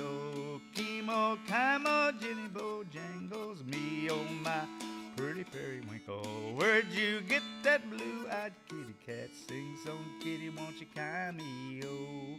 If you want to sing with me, sing after. I'll sing it, and you sing after me. I sing a phrase, and you sing a phrase. Chemo, Kimo, Jenny, Bojangles. Me, oh my, oh, pretty periwinkle. Where'd you get that blue-eyed kitty cat? Sing song, kitty, won't you come here? Well, way down yonder and not far off. Sing song, kitty, won't you come here? Jaybird died of a whooping cough. Sing song, kitty, won't you come here? You ready after me? Chemo, Kimo, Jenny, Bojangles. Me, oh my, oh, pretty periwinkle. Where'd you get that blue-eyed kitty cat? Sing song, kitty, won't you come here? Now we had the kids make up verses on the boys and the girls, like some creek in the county. Let's see, can you name a creek? Cowan Creek. Well, that's over Letcher County, but that'll do. Way over yonder on Cowan Creek. Sing song, kitty, won't you come here? All the boys got stinking feet. Sing song, kitty, won't you come here? After me, here we go. Chemo, Kimo, Jenny, Bojangles. Me, oh my, oh, pretty periwinkle. Where'd you get that blue-eyed kitty cat? Sing song, kitty, won't you come here? Let's see, another place in the county, not a creek. Oh, way over yonder on Booger Holler. Sing song, kitty, won't you come here? Oh, I would go, but they won't bother. Sing song, kitty, won't you come here? Oh, after me, here we go. Chemo, Kimo, Jenny, Bojangles. Me, oh my, oh, pretty periwinkle. Where'd you get that blue-eyed kitty cat? Sing song, kitty, won't you come here? Let's do that first verse again. Oh, our cow won't give milk in the summer. Sing song, kitty, won't you carry me? Oh, so we have to take it from her. Sing song, kitty, won't you carry me? Oh, Chemo, Chimo, Jenny Bojangles. Me, oh, my old pretty periwinkle. Where'd you get that blue-eyed kitty cat? Sing song, kitty, won't you carry me? Oh, one more time. Chemo, Chimo, Jenny Bojangles. Me, oh, my old pretty periwinkle. Where'd you get that blue-eyed kitty cat? Sing song, kitty, won't you carry me? Oh, now try it together, everybody. Here we go. Chemo, Chimo, Jenny Bojangles. Me, oh, my old pretty periwinkle. Where'd you get that blue-eyed kitty cat? Sing song, kitty, won't you carry me? Oh. All right, this is in D-A-D tune, like that. This is made at the Lutheran here in Hindman, Kentucky. It's a big one. It's got a big voice. Now, we're going to look at one on the guitar. These are some original songs, children's songs here.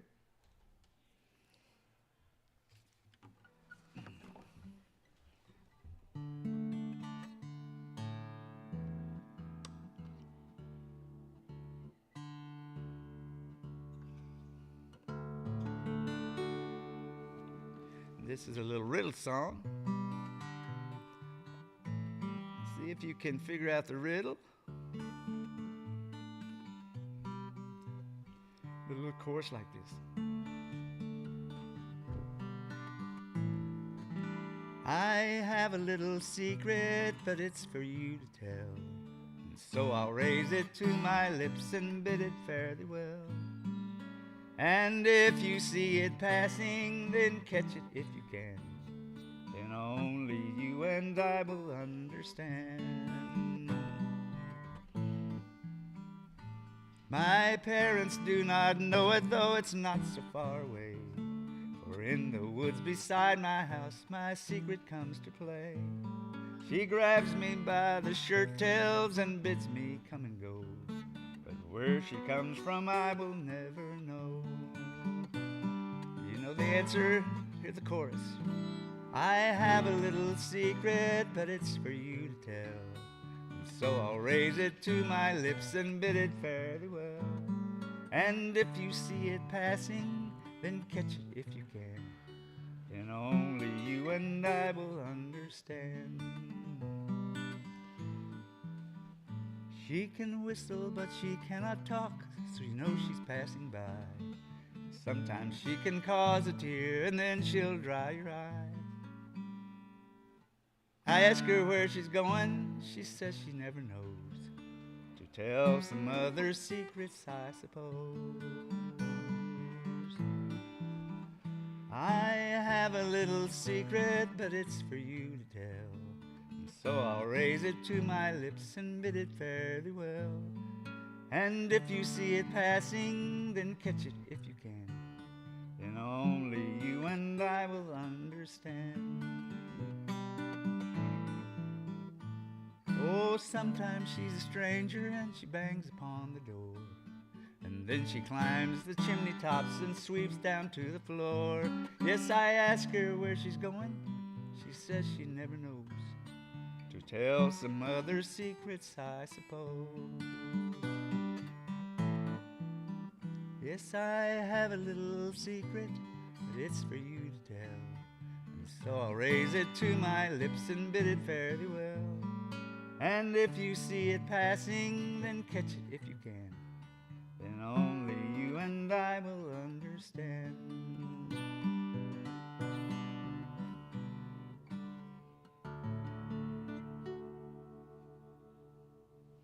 Did anybody guess it? See if in that chat room, see if anybody logs in and tells the answer to the riddle. Nobody guessed anything yet. Okay. We'll see. We'll see. Okay.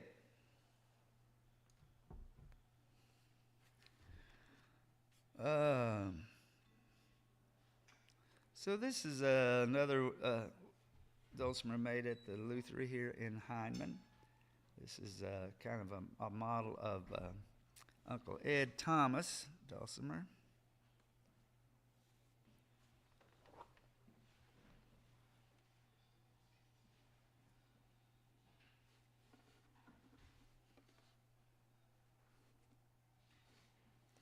All right. We're going to do a shortening bread here. Got a little jazzy version. Of course, this is from the African American experience here. Shortening bread.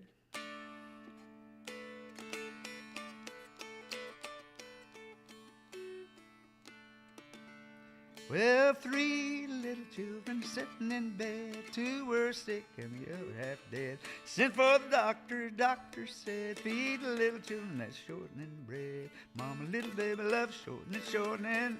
Little baby loves shortening bread. Mama, little baby loves shortening, shortening. Mama, little baby loves shortening bread. Well, put on skillet, flip up the lid, feed the little children that shortening bread. That ain't all that mama gonna do. Mama gonna make some coffee too. Mama, little baby loves shortening, shortening. Little baby loves shortening bread. Mama, little baby loves shortening, shortening. Little baby loves shortening bread. Well, 3 little children sitting to smell, they smell that shortening bread. They jumped right up, started to sing, cut a little rug with a chicken wing. My little baby loves shortening, shortening. Mama, little baby loves shortening bread. Mama, little baby loves shortening, shortening. Little baby loves shortening bread. Yeah, 3 little children sitting in bed, 2 were sick and the other half dead. Sent the doctor, doctor said, feed little children that shortening bread. Mama, little baby loves shortening, shortening. Little baby loves shortening bread. Mama, little baby loves shortening, shortening. Little baby loves shortening bread.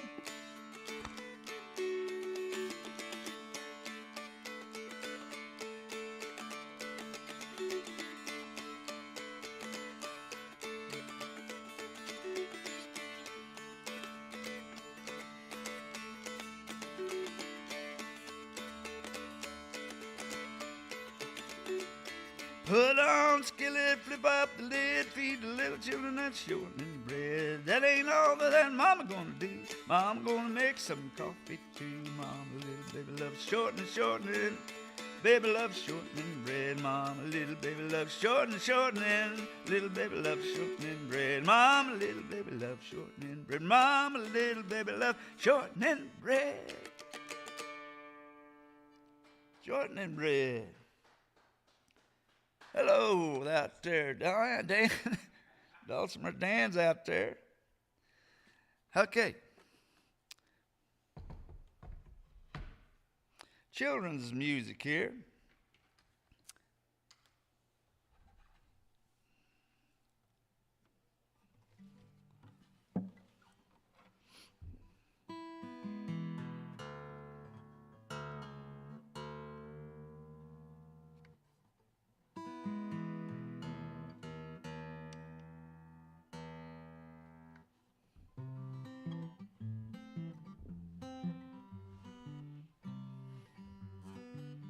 This is a little lullaby I wrote for children, and several years ago. 7, it's counting to nothing at all. Starts with the number 7. 7, you're nodding your head. 6, you're wiping your eyes. 5, stretching a yawn. 4, a long, long sigh. 3, you're brushing your teeth. 2, a hug in the hall. 1, you're off to your dreams, counting to nothing at all. Dreaming away. Stars up in the sky. Moon plays a peekaboo game with clouds rolling by. Leaves sway in the breeze, shadows play on the wall. We're going off to our dreams, counting to nothing at all. Somebody tuck me in bed, somebody tell me a tale, somebody kiss me on the cheek, somebody I love so well. Going away in my dreams, the rain begins to fall. We're going off to our dreams, counting to nothing at all. 7, you're nodding your head. 6, you're wiping your eyes.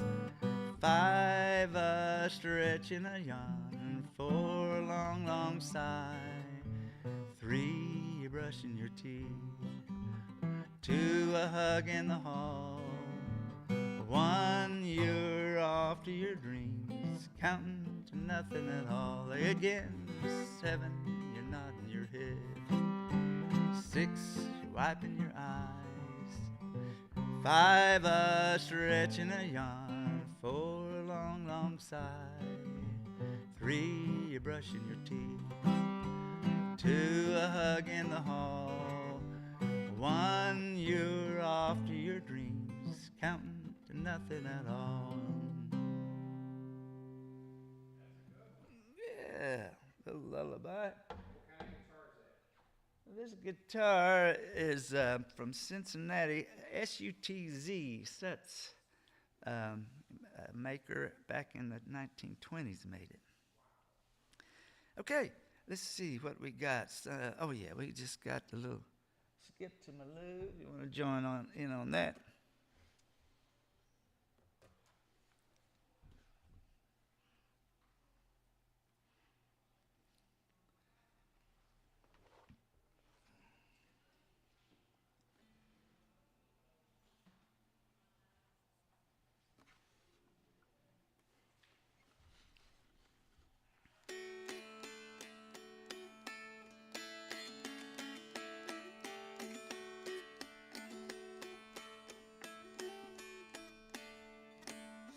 Skip to my loo if you want to join in.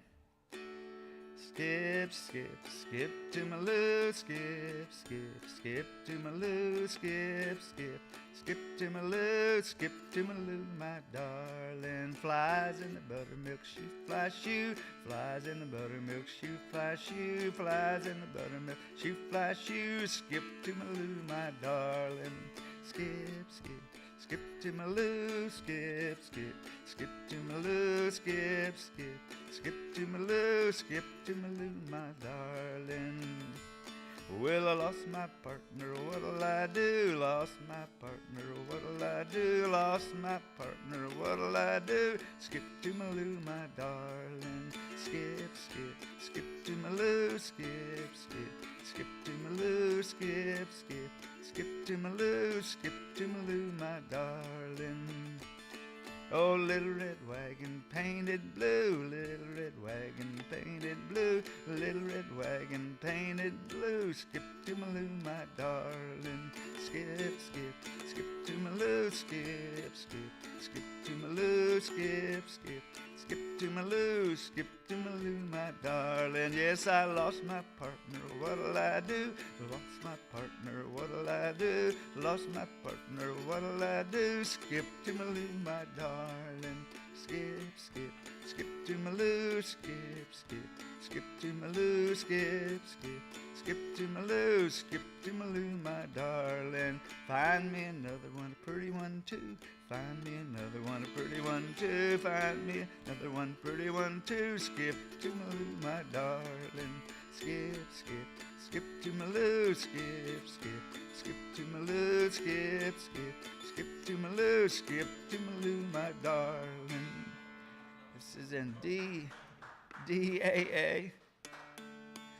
So it's pretty easy. 5, 5, 3, 3, 5, 5. I don't know how many frets you got on here. I got 8 here.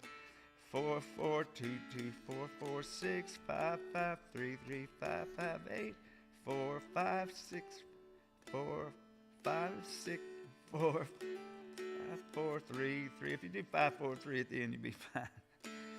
Skip to Malou. Okay. Hello.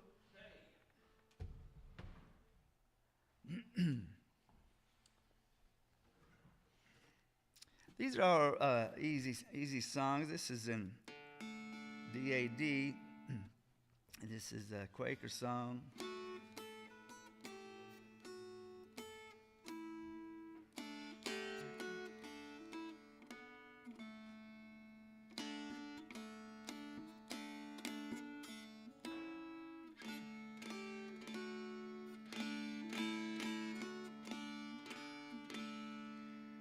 Love is little, love is low. Love will make our spirits grow. Grow in peace, grow in light. Love will do the thing that's right. Very simple. Love is little, love is low. Love will make our spirits grow. Grow in peace, grow in light. Love will do the thing that's right.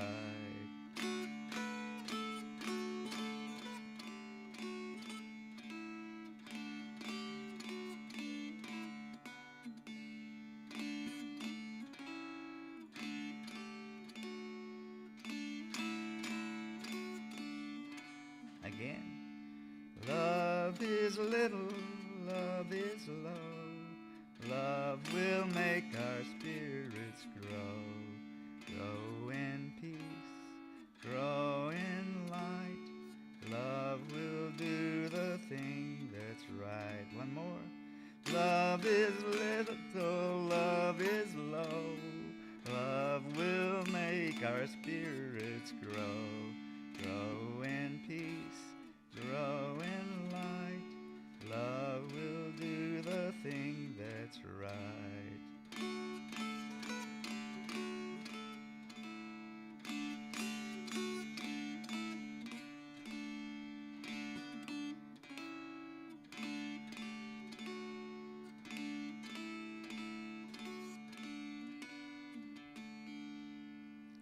Love is little. Okay. Children's songs. Let's see, where are we? Got Love is little. Oh, okay.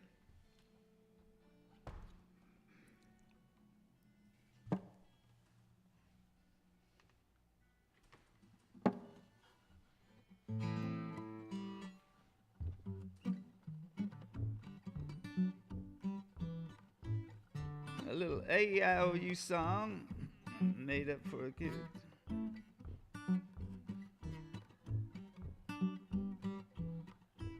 One day my son, he came home from school.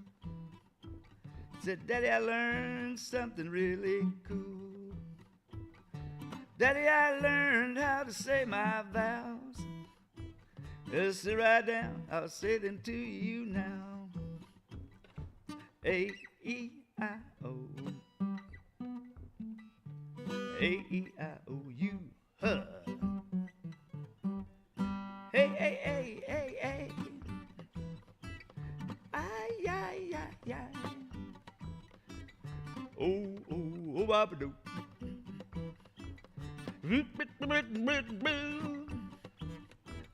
A-E-I-O-U, huh.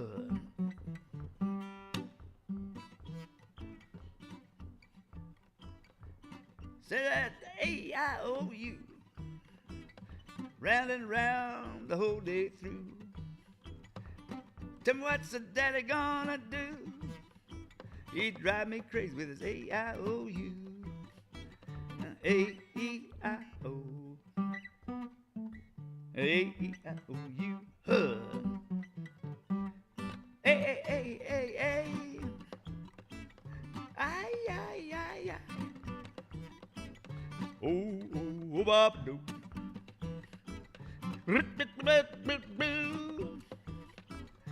A-E-I-O-U, huh. I said you better get your homework, son. A-E-I-O-U is all what's done. before you drive your daddy bald and blue. One of these days gonna A-I-O-U. That's right now. A-E-I-O. A-E-I-O-U. Huh. A-A-A-A-A. Ay, ay, ay, ay. Oh, oh, bop, do.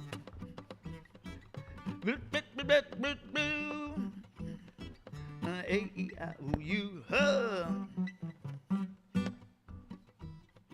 I told that boy he better go to bed.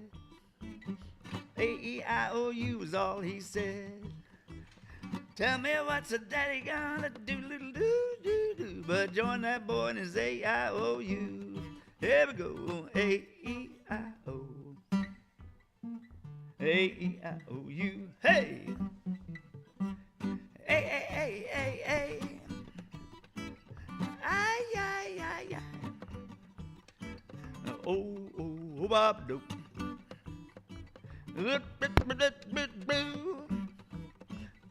A-E-I-O-U. Y'all want to try that one time after me? Go to A-A-A-A-A. Ay, ay, ay, ay. Oh, oh, oh, bop, doop.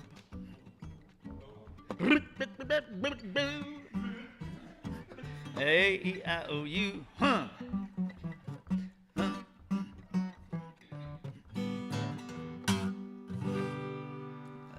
A-E-I-O-U. All right.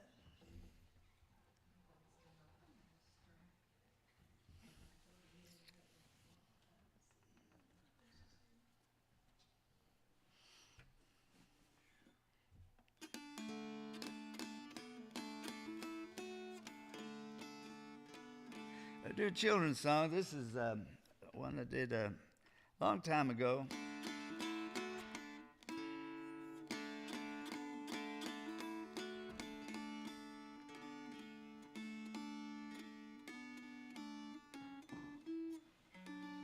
Very simple, and I always had children cry when I did this song, so I kind of got out of practice of it. Yeah. I'm going away, my little kitty. I'm going away. I'm going away, my little kitty. I'm going far, far away.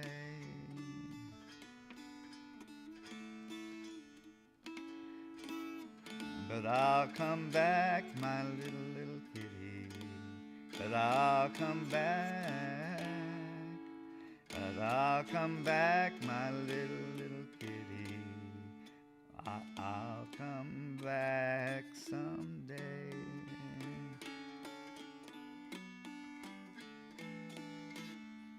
I'm going away, my little kitty. I'm going away.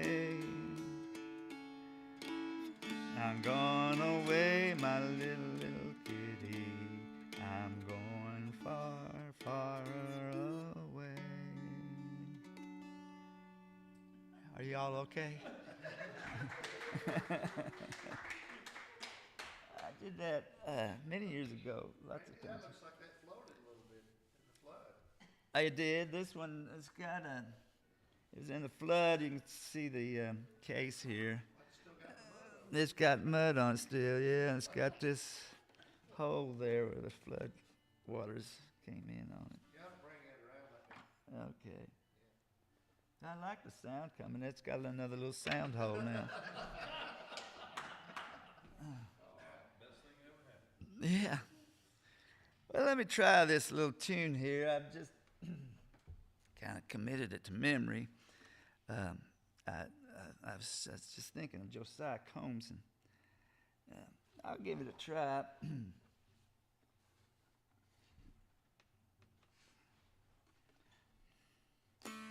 The Swapping Song.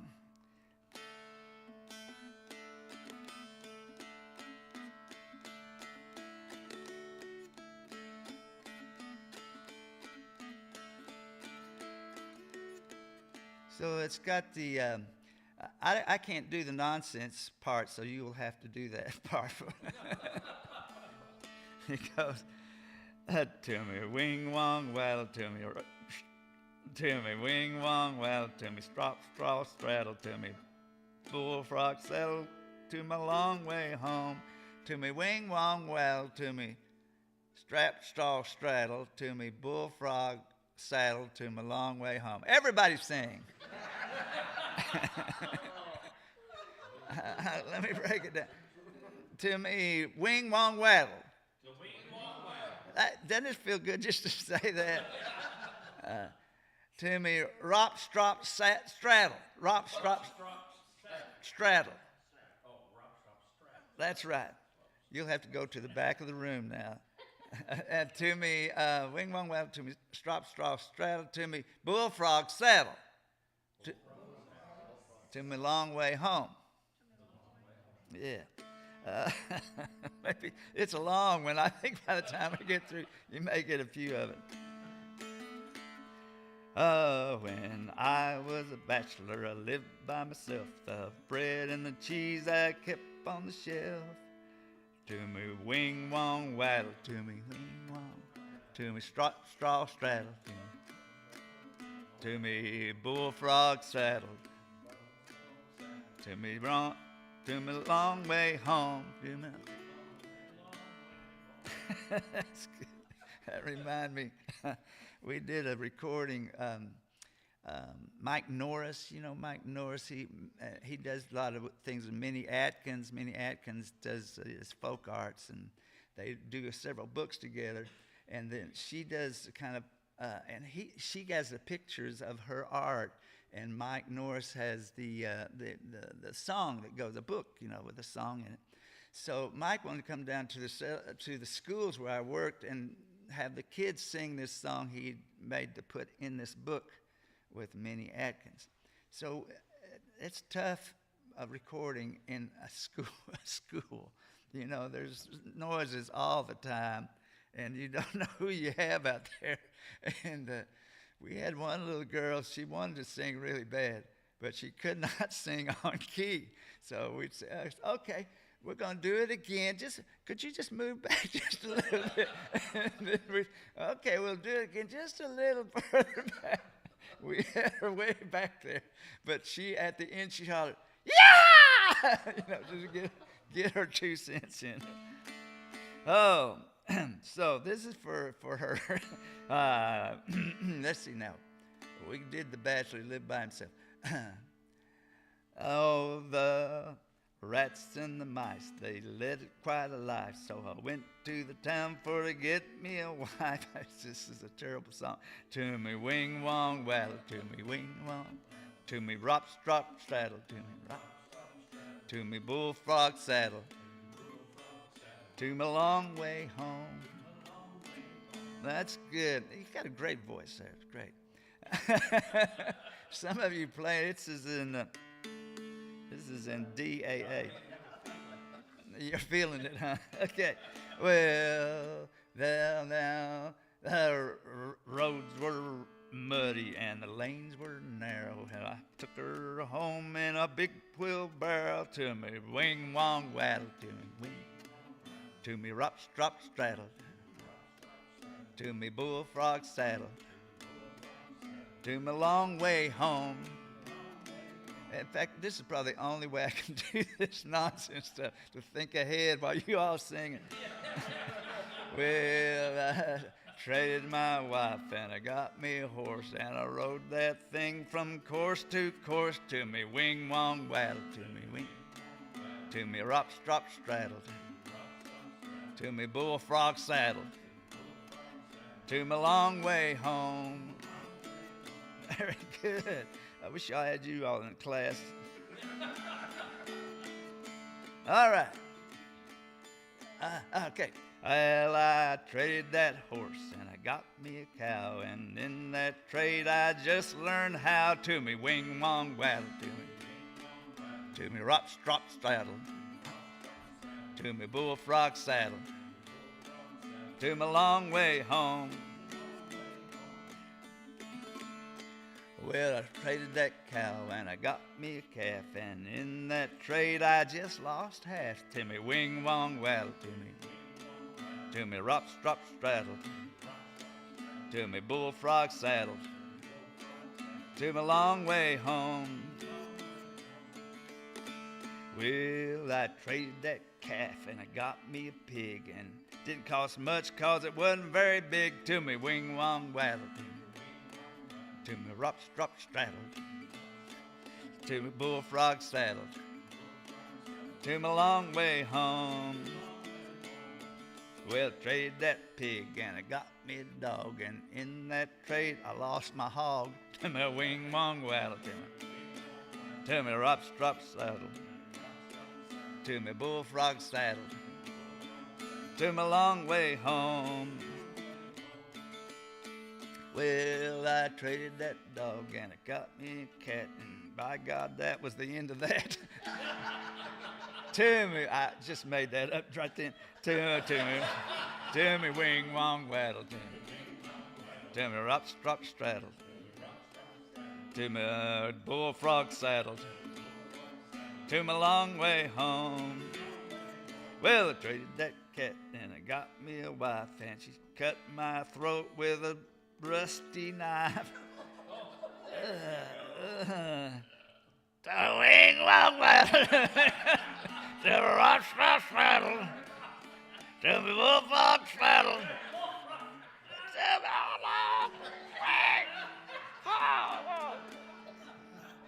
oh. And that was the end of the children's session. It's important to teach children values. Don't you know? What you think? The right values for living. Okay. Now, oh yeah, I want to do this because of Josiah Combs. He would love this. Y'all know Josiah Combs? Does anybody know? Some of you know a little bit about it. Josiah Combs played Dulcimer. He lived over in Perry County. Combs, you know, that's kind of a Perry County name. But they were in the midst of the French Eversole family feud. People were killed. I think his grandfather was killed as a judge over there, if I'm not mistaken. But his family were great ballad singers, especially on his mother's side. So they sent him over here to Hindman, to school here. He had an incredible memory. He remembered all the songs, all the verses. And Catherine Pettit, at least these ladies, they began to understand what treasure they'd stumbled upon in these mountains. So Catherine Pettit took him under her wing, and he started writing them down then and there. He was one of the first graduates of the Hindman Settlement School. And he went to Transylvania University, and he got in with Professor Sharon. I can't remember his I don't know, but he was a folklorist, and together, I mean, it wasn't like teacher student. They worked together, collaborated, because Josiah he knew just so many of these ballads already. So they did a collection of songs. They started a collection of songs. And they published some pieces of these songs, books of these songs. So, just an incredible opportunity for Josiah Combs. Well, he was a kind of genius at languages, and he could remember things. And he went to, it's 1908, and then he went, later he went to war. He went to World War I. He was stationed in England. He never made it to the continent, but he started learning languages, and he was such an adept at it. He stayed in Europe for a while. He married a French lady. Of course, her parents thought he was crazy, or she was crazy, but she married him. He stayed in France. He learned French. He learned German. He learned Spanish, and he was in 1921. He was the interpreter for the Czechoslovakian army in France. That shows you how quick this guy could learn languages. Just a genius at it. So he was accepted in the Sorbonne, and he was the first Kentucky graduate of the Sorbonne, and he wrote a book in French, of course, called The Folk Songs of the Southern United States. And I just wanted to say, he knew what he was doing. There was a fellow who came from England who was a noted folklorist. His name was Cecil Sharp. This was an era where people, they were just collecting song catchers. It was like I don't know if like a fire, but there was a kindled this relationship with the music in this area. So first, it was Ada B. Smith, and she inspired Olive Dame Campbell, and they knew of Josiah Combs, and they wrote each other and wrote across the waters to Cecil Sharp from England. Cecil Sharp felt that the Industrial Revolution in England was the end of folk music. So he thought, without peasants in the countryside, you don't pass on this music. And there's something lost in it, but he was looking for this music, these ballads, in their purest English form. So he came over, and with notation in hand, he stayed in the accounts of him are really, him talking about his stay here are precious. He stayed in Manchester, Kentucky. And he commented in a letter home, he said, "Is there anything here not swimming in grease?" So he came over to the settlement school from Manchester. Now, this guy was like pop star. He was, star status. And they had the hall decked out. And I mean, these ladies, they meant decorum. Setting a table. All this had to be done just so. So they had this place decked out. And they had it, it's the fall of the year, and they had it decked out with the state flower, the goldenrod. Cecil Sharp was allergic to goldenrod. He stepped in the room and just broke out into spasms. So his inauspicious start here in Hindman. But he went on to notate so many songs. But he just was interested in English songs in their purest form. So, but Josiah Combs, he knew better. He lived here. So when he wrote the songs of the African American influence, songs that they passed on, and Cecil Sharp just totally ignored the African American population. But Josiah Combs knew, and he was recording all these songs from here, from different cultures. So it was he kind of topped Cecil Sharp. Cecil Sharp, he went to Olive Dame Campbell. He went to North Carolina. He traveled around, and he was such a celebrity. There, one little girl remarked, "Oh, he has a big nose just like mine." So he kind of brought a lot of life to people with big noses all over the Southeast. But he notated so many songs, but Josiah Combs was doing the same, even in more complete notion of of folk music in this part of the world. He went on he was the head of languages at several different universities. He's led the German department. He's the head of the Spanish department, the French department, head of language in colleges, and he made his rounds, and he played the dulcimer. And he was really the first one to perform, concertize that we know of with a dulcimer. So he was kind of first in.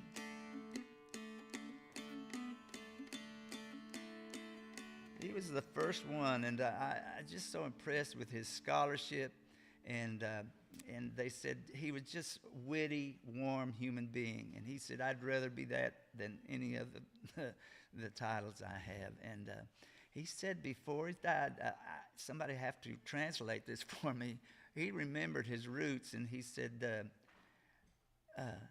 don't let your hens roost on the feed box. That was one of the first, one of the dying words that he said, according to his friends. Don't let the hens roost on the feed box.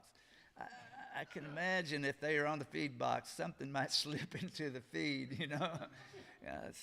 But he was quite a person, and we used to have his diploma sitting in that room there from the Sorbonne in Paris. Quite a genius, and it's a remarkable. These like Catherine Pettit, they recognize if you just bring out some little thing that you see in a person, it can really lead a long ways. And it led him from the hollers to the doctorate at the Sorbonne. So that's for Josiah Combs. To me wing wong waddle, to me wing, to me rop strop straddle, to me bullfrog saddle,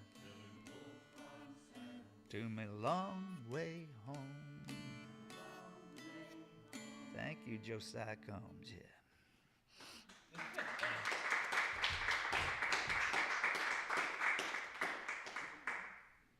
I might read this tomorrow night too, but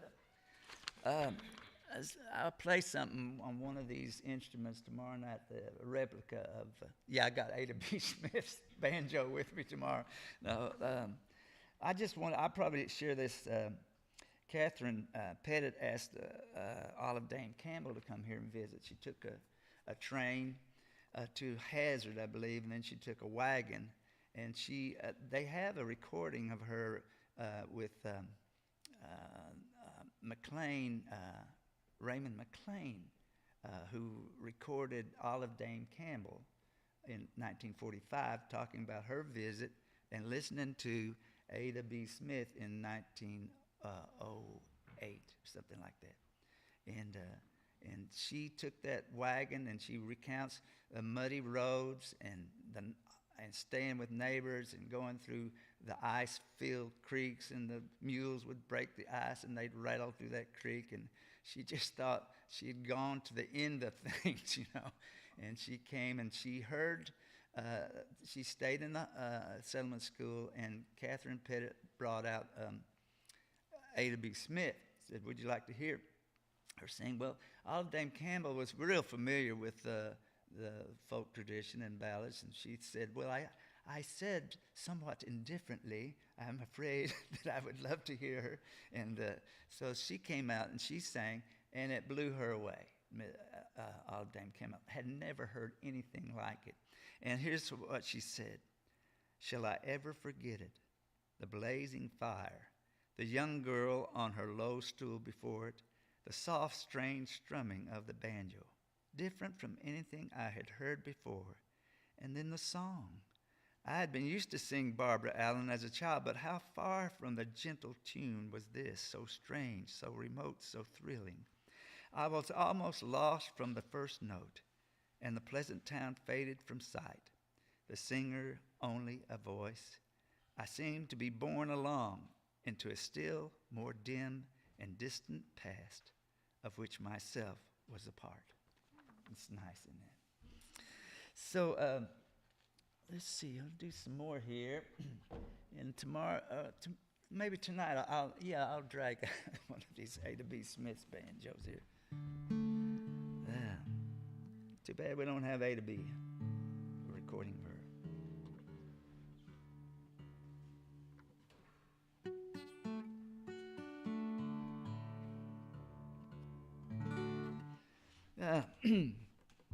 This is a little fall tune I used to do with kids that I wrote for them.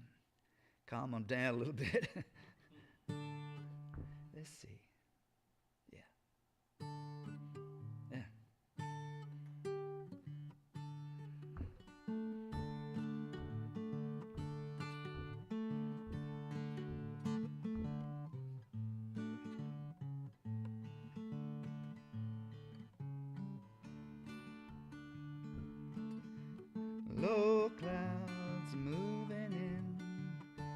clouds moving in, silver sheets line the streets, the red lights drinking raindrops. You've been running round all summer, but now you're coming down, and there's these low clouds. Low clouds moving in, low clouds moving in, silver sheets line the streets, red lights drinking raindrops. The ground is soft and fallow, the trees look like old bones, and there's these low clouds. Low clouds moving in, low clouds moving in, silver sheets line the streets, the red lights drinking raindrops.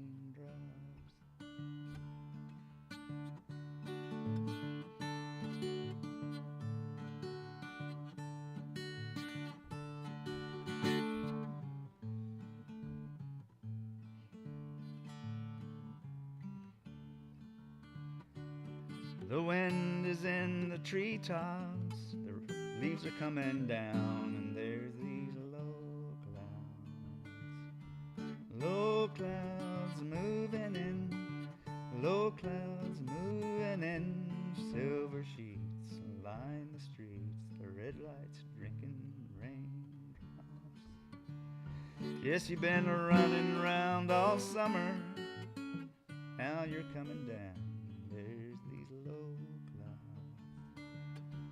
Low clouds moving in, low clouds moving in, silver sheets line the streets, red lights drinking raindrops. You want to try one time? Low clouds. Low clouds moving in, low clouds moving in, silver sheets line the streets, the red lights drinking raindrops. Yes, the ground is soft and fallow, the trees look like old bones, and there's these low clouds. One more time. Low clouds moving in, low clouds moving in, silver sheets line the streets, the red lights drinking raindrops.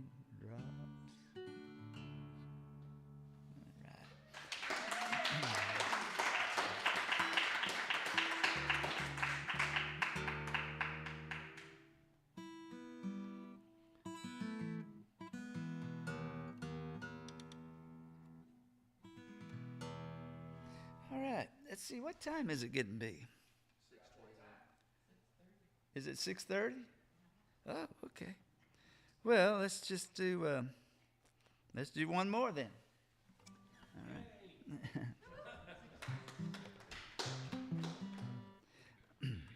Let's see if I can get this ended.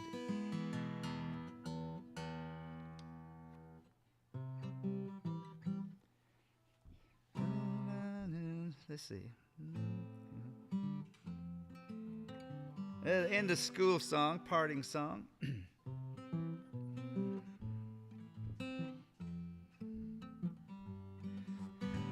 So long, pals, it's time to go. Summer days come dancing. School days seem to go so slow. Now the summer's here. The corn will rise, your hopes will too, as the summer days come dancing. So I'll say so long to you until we meet another year. Oh, the creek so near, we'll sing so clear. Summer days come dancing. The poplar grove, the old dirt road will be calling unto you. The old porch swing where we'll sit and dream as the summer days come dancing. I hope it swings you back to me and we meet another year. So long, pals, it's time to go. Summer days come dancing, school days seem to go so slow. Now the summer's here, the corn will rise, your hopes will too. Summer days come dancing, so I'll say so long to you until we meet another year. A summer's night by lantern light, the summer days come dancing. The darkened trail, the whippoorwill, the moonlight in your hair.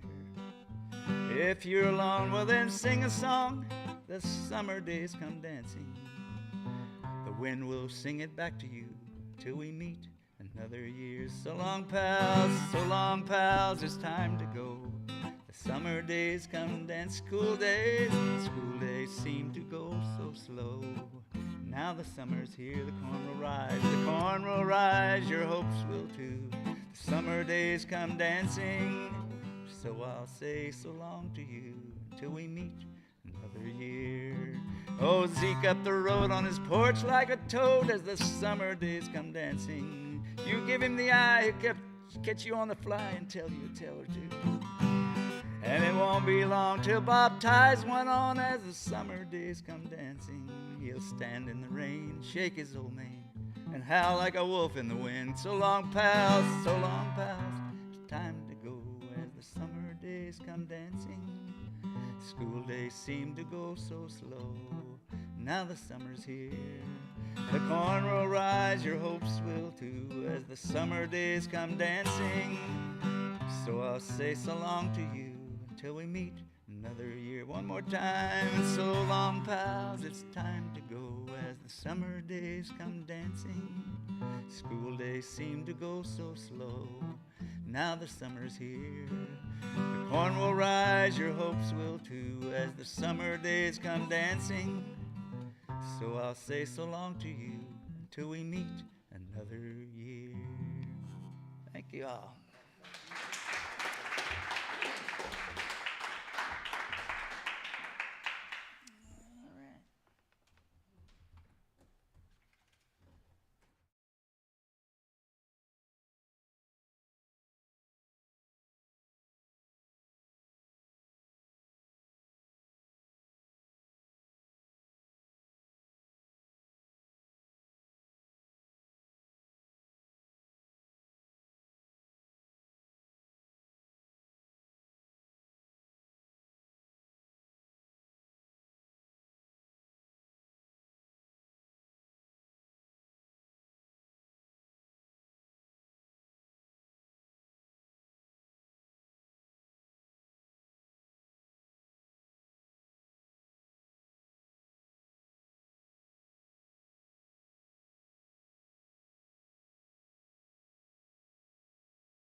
Well, I rode Big Red into Hindman town, where I left him dead on the cold, wet ground. There he drowned himself, taking me away, when the sun come up at the break of day. Down Hindman town, where the mountains ring you all around. Down Hindman town, where the rain comes down with a troublesome sound. It's where the rain comes down with a troublesome sound.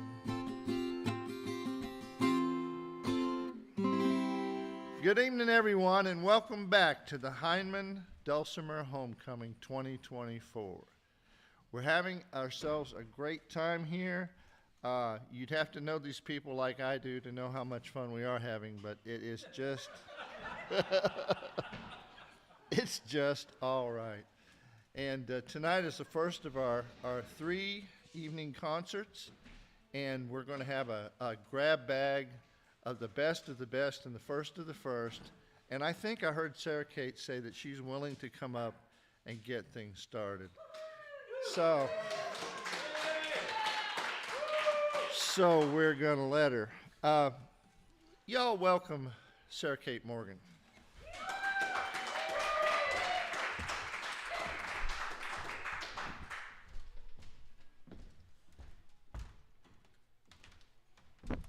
Hello, everyone.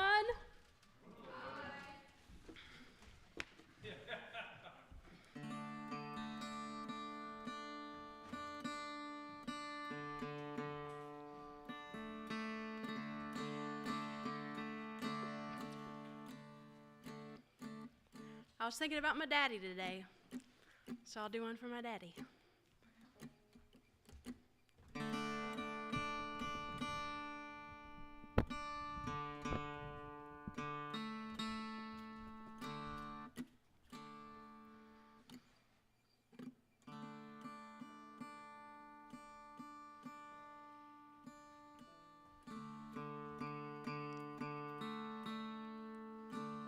My dad grew up in Friendsville, Tennessee, and he was a Quaker in a town called Friendsville that was founded, Friendsville, Tennessee, close to Maryville, Tennessee.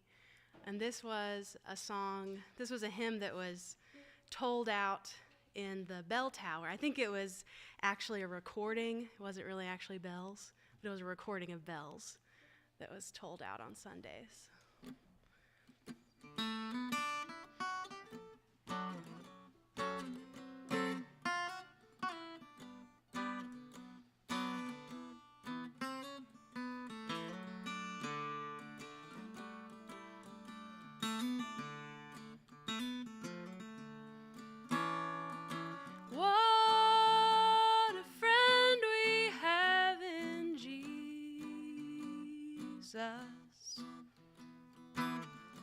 All our sins and griefs to bear, and what a privilege to carry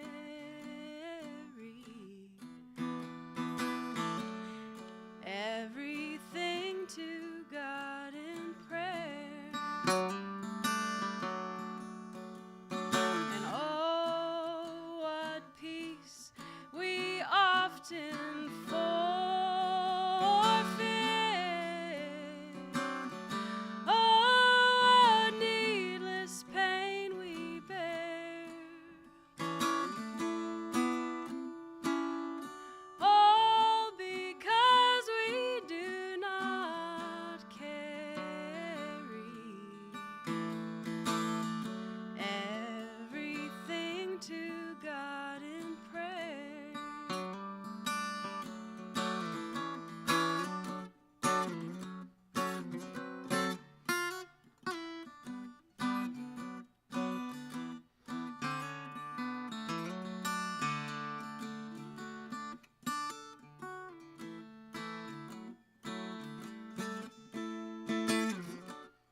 take it to the Lord in prayer.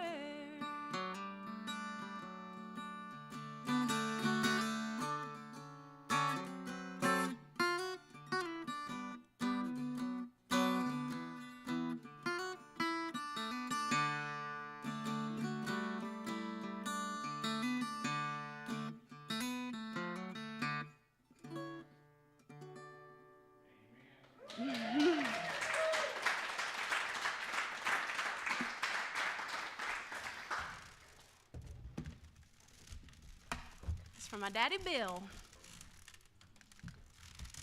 Well, Doug sang a song about Hindman. Where's Doug? I'll sing a song about Hindman.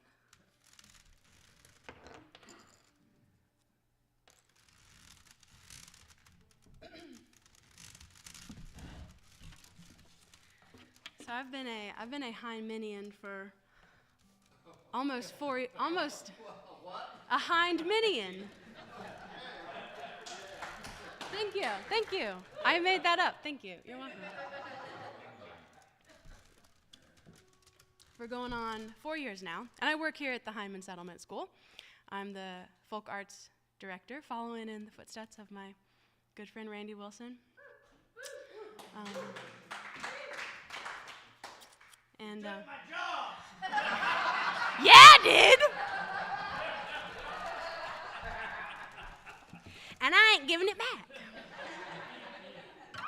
No, but one thing something you all may not know if you're stepping in for a visit, is that we have or if you're online, we have the grand event here in Hindman, in Knott County, is the Knott County Gingerbread Festival, because Knott County is known for our gingerbread, which I did not know when I first got here. I had to be informed, and so apparently all these families have their familial gingerbread recipe, right? And everybody has their own recipe, and they trade recipes, and everybody has their different way of doing it. And apparently they're traded for political favors back in the day, and it's a big deal. You don't mess with people's gingerbread. And so last year, a couple years ago, there's a big field down below the settlement school.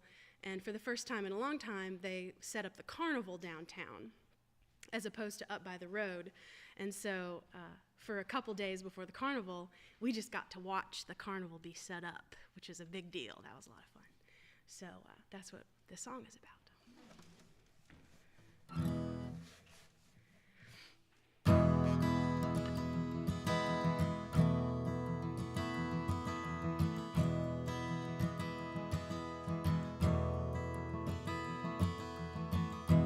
Watched them setting up near downtown, watching the word spread around town like wildfire. See 'em coming in from miles around, and for one night everything it'll be all right.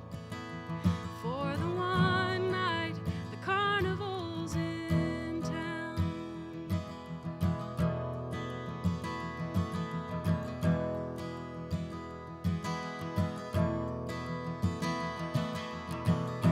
It's been forever since there's been a crowd. The stores on Main Street's been closed down for years now. They brought in bleachers for folks to sit down. And for one night everything it'll be all right. For the one night the carnival's in town.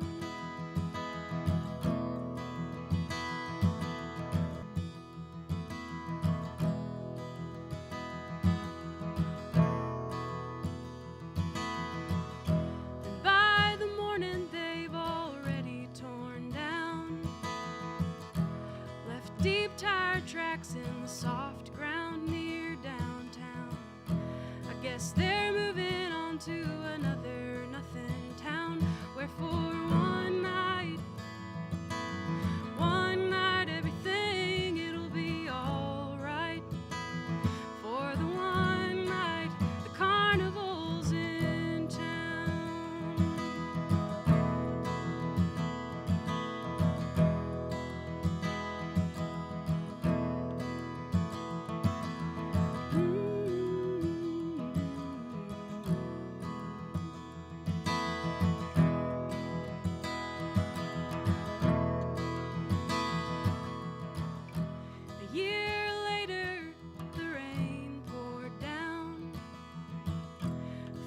the soft field near downtown where joy abounded. We don't talk about the carnival now, but for that one night, everything, it was just all right. For the one night the carnival was in town. The carnival's coming around. The carnival's coming to town.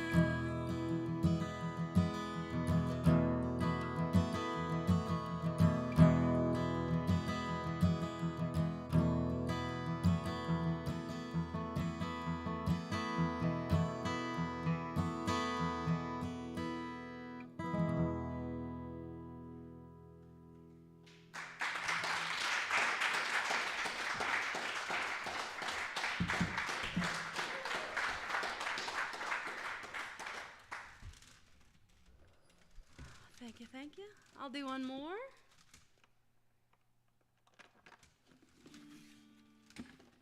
I grew up playing the dulcimer. My grandfather built my first dulcimer, not this one, but he was an oil painter.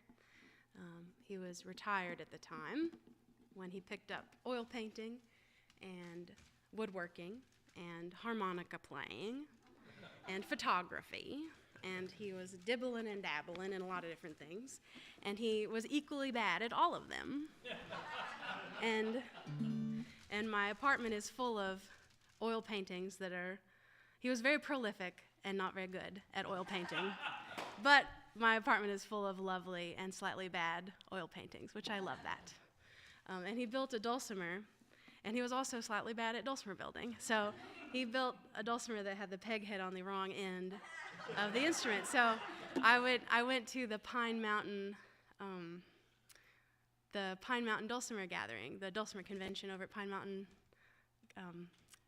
the state park, yeah. And I remember Annie McPhee was like, she kept trying to flip my dulcimer around because she was like, "You've got it backwards, honey." And I was like, "Well," and I was so shy. I was like, "Well," and I wouldn't say anything. I would just like flip it back every time. And she'd be like, "No, baby, it's the other way." And I'd be like, and she'd be like, "No, it's the other way." Like, and it was like, "No, it's okay, I got it."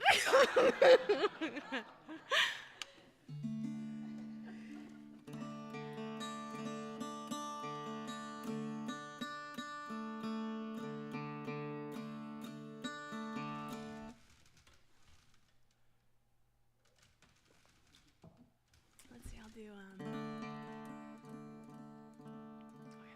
Well, thanks for listening. I'll see y'all again tomorrow night.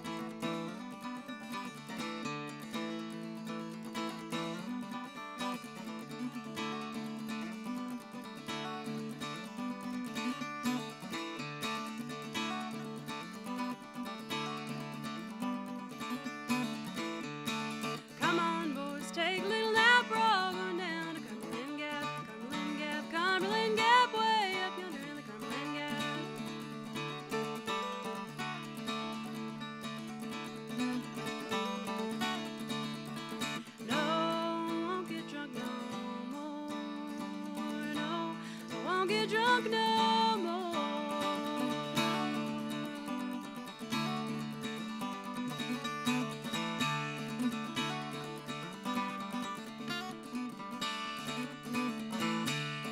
Cumberland Gap's a real fine place. 3 kind of waters to wash your face. Cumberland Gap, way up yonder in the Cumberland Gap.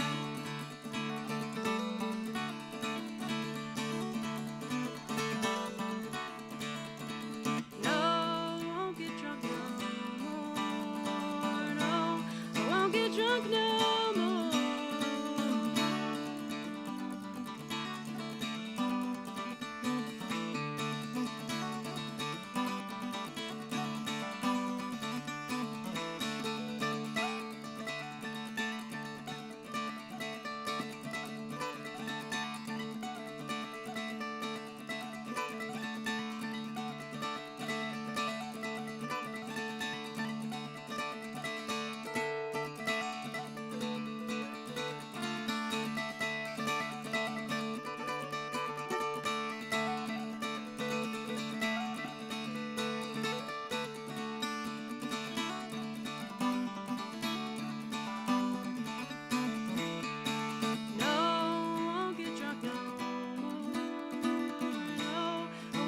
drunk no more. Don't get drunk no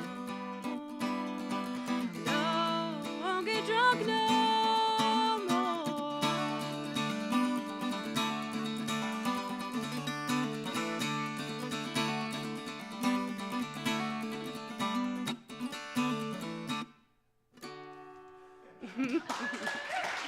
Thanks, y'all.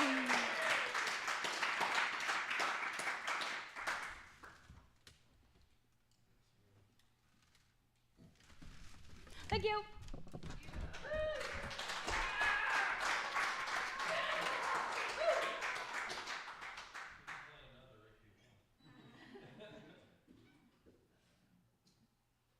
Hey, Ron?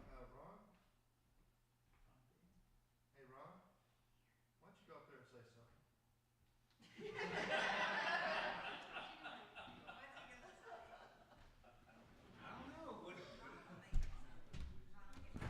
Well, I got a guitar here I'm willing to sell. It's the right pretty guitar. Anybody interested? What about you, young lady? Would you like to buy this fine, fine guitar? It does have a crack in it. You know a town full of luthiers? Oh, yeah.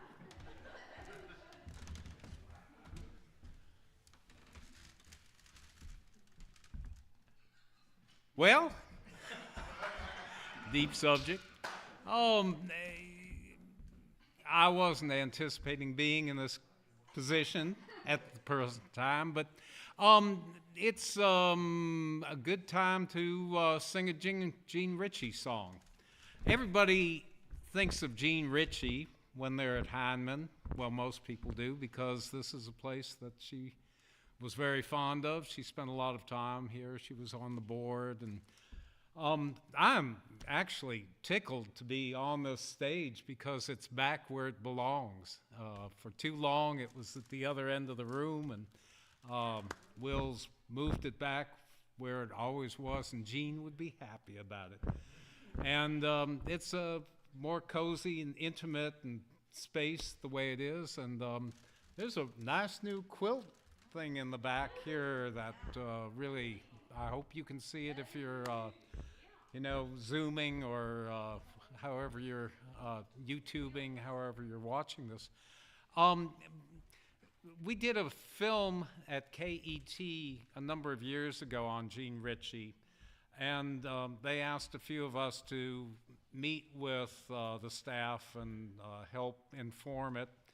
And the film they had in mind was of this lovely, sweet mountain woman who was gracious and sweet and kind and gentle, and that's not Gene. I have to say, watching 3 or 4 of the sisters playing Scrabble together, it was a blood sport.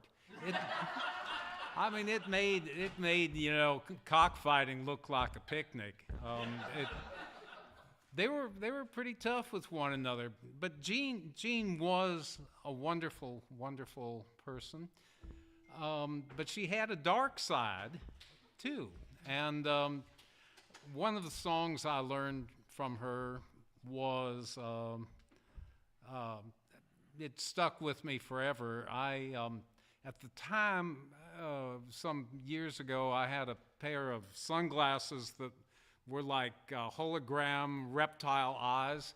And I said, Gene, would you try these on? And she said, oh, I'd love to. And she put them on, and all of a sudden it was the real Gene came out. It was kind of frightening. So in that vein, this is one of the songs I've learned from Gene. I always think I sing them just the way she did, and I realize, 30, 40 years later that I've kind of made it my own, but it started with her. There's a chorus that comes around, if you wouldn't mind singing with me. The words might be a little taxing for the likes of you, but they go basically like this. Ooh.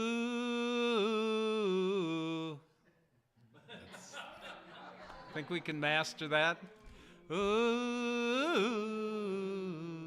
And you can think of that as being like perhaps late October wind going through the branches of the trees with the leaves gone and looking skeletal. There was an old woman, all skin and bones. Ooh. One night she thought she'd take a walk. Ooh. She thought she'd walk to the old graveyard. Ooh. She went out the door and went outside. Ooh. She opened the creaky, rusty gate. Ooh. She went up the twisty old path. Ooh.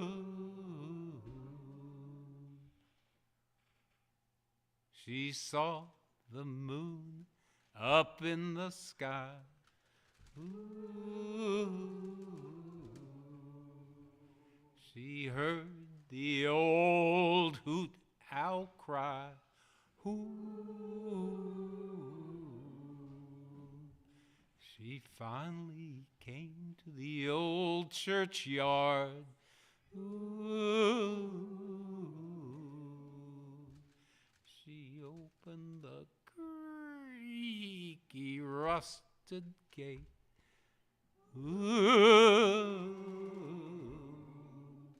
She went inside the old churchyard. Ooh. She saw the bones all laying around. Ooh. She thought she'd sweep the old churchyard. Ooh.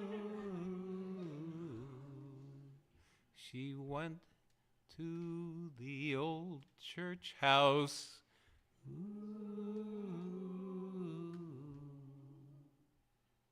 She opened the door and went inside. Ooh.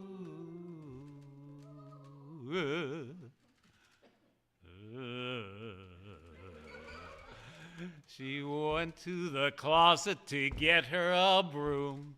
Ooh. She opened the door and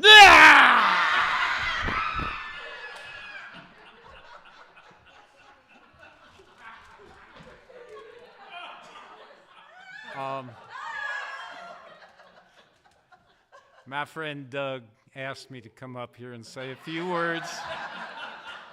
So I've had my say. Thank you. Sure is nice to be here at Hindman Settlement School for the Dulcimer homecoming. Sarah Kate, what a wonderful set. What a,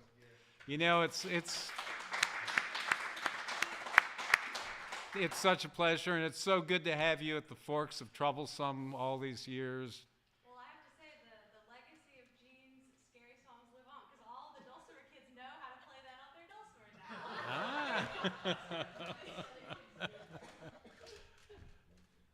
Is this like a tag team? Yeah. Don, could you come up and maybe play a tune? Would you play one with me? No, you've got more taste.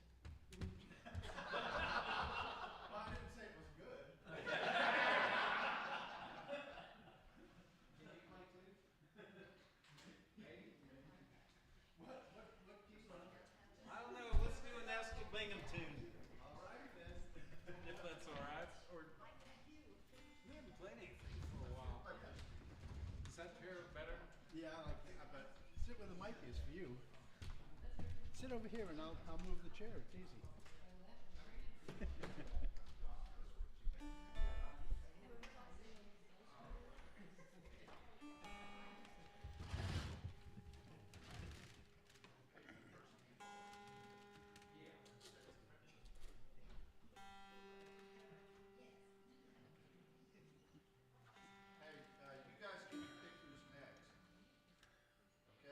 Pardon?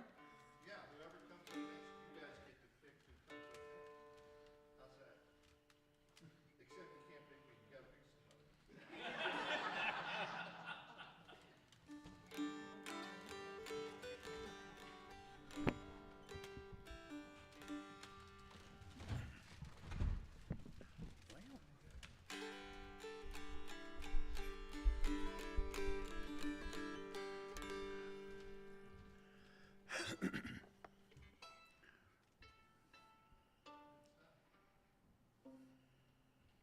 Close enough for government work.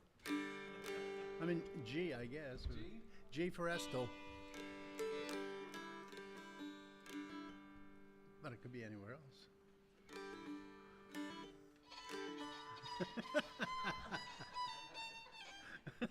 Just here, give me a minute. Old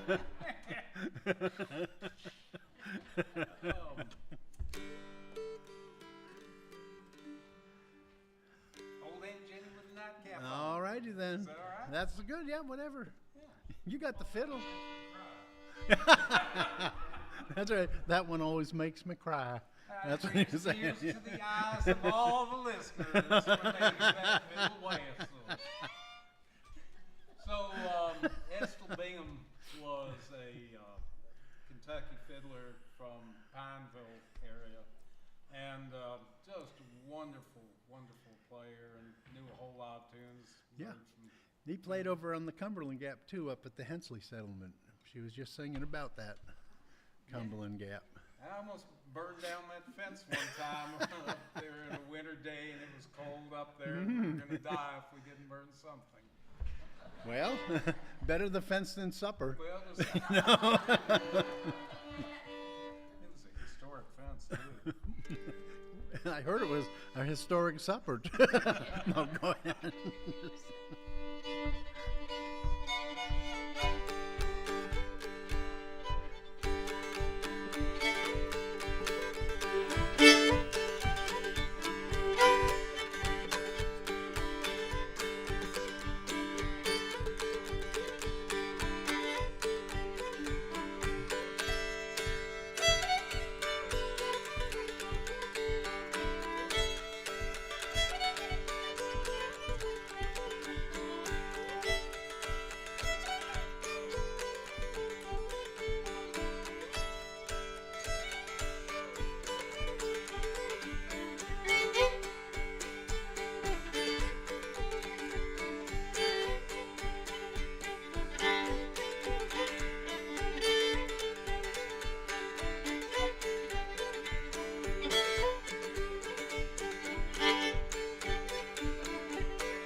Thank you.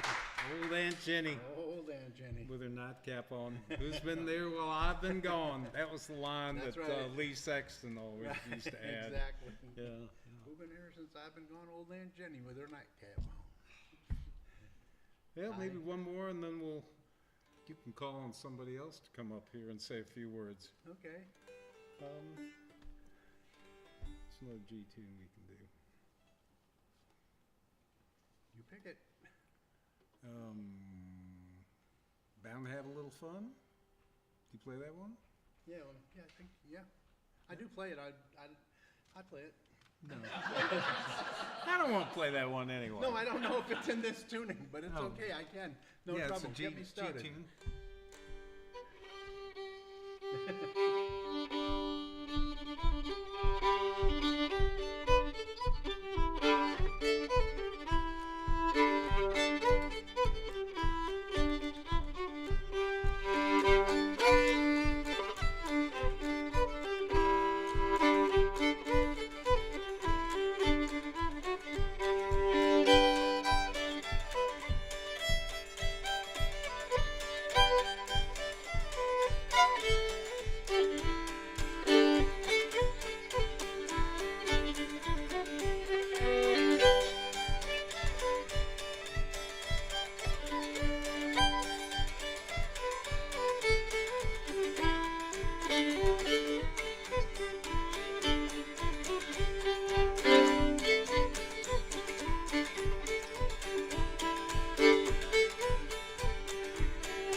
Bound to have a little fun.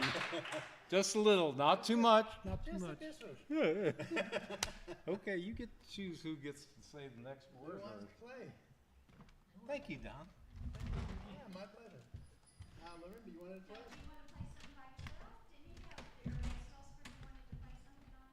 Well, yeah, I could do that. I mean, either way. Well, let me go run and get it. It's right there. Democratic Society, all in favor of him playing the next Dulcimer. I didn't need it. Oh, Lorinda did. I picked her. Well, I mean, I could play later. I don't know. Sit on your Dulcimer. No. Well, I've had people ask me to do this one, so I thought I'd do it.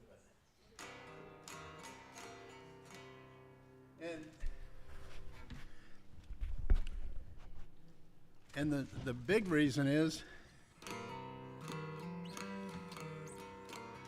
I got new strings today. Oh, Willow.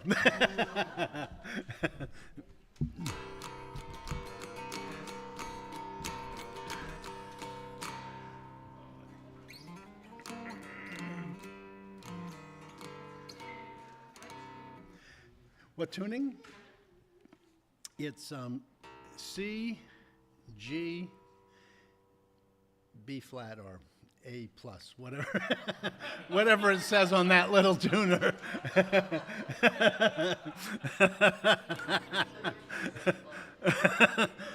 It's just whatever this note is next to that note. It's not, I started with a C over here, I'm guaranteed.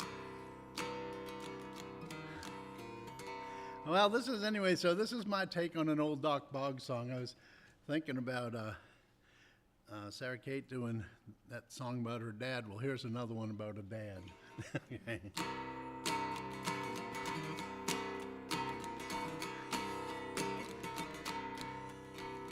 When I left my father's house, I was well supplied. Made a mistake when I did roam, now I'm dissatisfied. I believe I'll go back home. I believe I'll go back home. I believe I'll go back home, acknowledge I done wrong. I'll go back to my father's house, fall down on my face, say I'm unworthy, I seek a servant's place. I believe I'll go back home. I believe I'll go back home. I believe I'll go back home, acknowledge I done wrong. Y'all could sing on that part.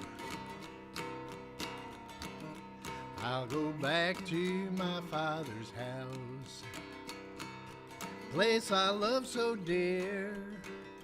There they have plenty to eat while I am starving here. I believe I'll go back home. I believe I'll go back home. I believe I'll go back home, acknowledge I done wrong. Father seen him a-comin', met him with a smile, threw his arms around me, cried, here's my wandering child. I believe I'll go back home. I believe I'll go back home. I believe I'll go back home, acknowledge I done wrong. Father said to his servant, go kill the fatted calf, invite friends and relatives, my son's come home at last. I believe I'll go back home. I believe I'll go back home. I believe I'll go back home, acknowledge I done wrong. All the banquet was settled, and all sorrow had passed. My father's heart was filled with joy, his son come home at last. I believe I'll go back home. I believe I'll go back home. I believe I'll go back home, acknowledge I done wrong. Eldest son, he got jealous. I believe I heard him say, gave my brother his portion, I never went away. I believe I'll go back home. I believe I'll go back home. I believe I'll go back home, acknowledge I done wrong. Father said to his eldest son, you've been both good and kind. Not a calf have I given thee, but all I have is thine. I believe I'll go back home. I believe I'll go back home. I believe I'll go back home, acknowledge I done wrong. Thanks. Yeah. All right. You want to do one? So we'll get Lorinda to come up.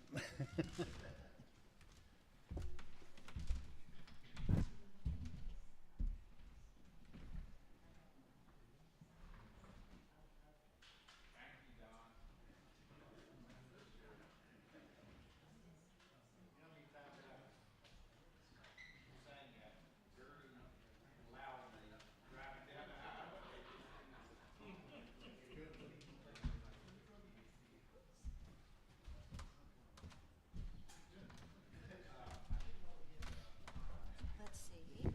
Actually, you want to swap. I want to sit this chair on this side. I can come over there. Yeah. Okay. Just, yeah, that chair's too high for me. Yes.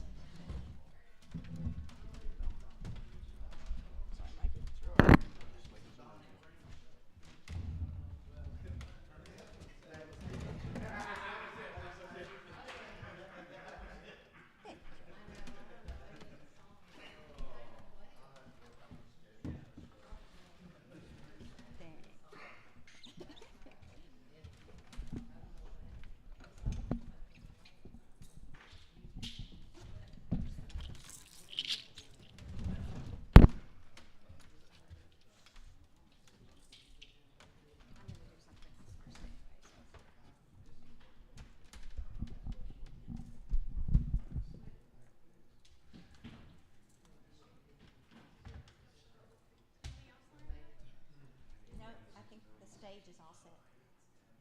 You got all your toy. Oh, where's the drummer? Oh, right here. Okay.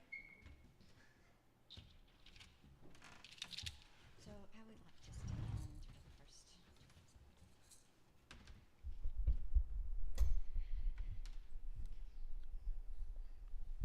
Thank you. So when Doug mentioned that we would do songwriting theme-ish, for the weekend, and so today I taught the workshop on basic improvisation that might lead to composition, and I thought tonight I would devote my set to perhaps the first type of music that we might have heard here in these mountains, well, anywhere in North America, and that is our Native American music. And probably the music, we don't have any recordings because none of this was here at the time, but I would imagine a lot of it was improvised like what we did today. And perhaps it was improvised to imitate nature or to communicate with each other, to communicate with nature, to communicate with the gods, to communicate, to express themselves, all the things that we do music for. So everything I'm going to do tonight, we're going to do in a sort of improvisatory manner and, dedicate it to some of my ancestors on my mother's side, which are Native American. So I'm going to start with what might have been perhaps the first type of melody instrument in America. And this is the medicine pot clay whistle, and could have easily been worn and carried. I like to think, maybe it was part of how they could communicate over the mountains, and if they needed help or if they just wanted to, maybe they all had a personal call or a personal song. So we'll start with that. Only 2 holes.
ask Willow to help.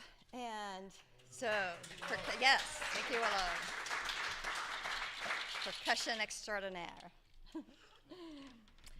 So perhaps we went from 2 holes to 6 holes, a little bit different time frame perhaps with the Native American flute.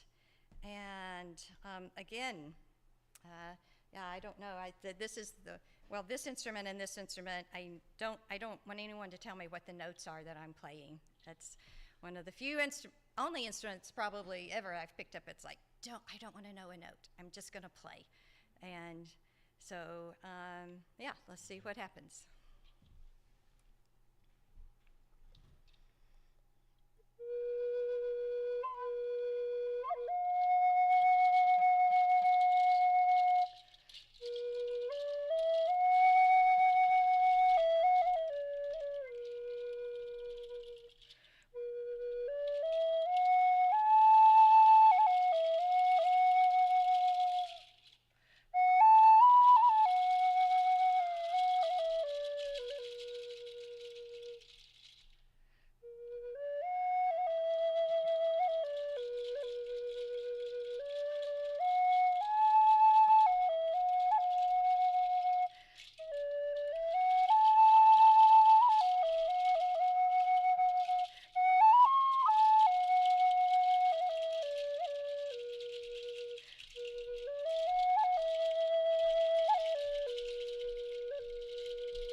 So lately I've been hearing a little bit, I saw some, sorry about that, moving around. A documentary about the Lakota Indians and I think under the umbrella of the Sioux tribe, and then there was the Lakota, the Dakota, and the Nakotas. And of course, South and North Dakota is where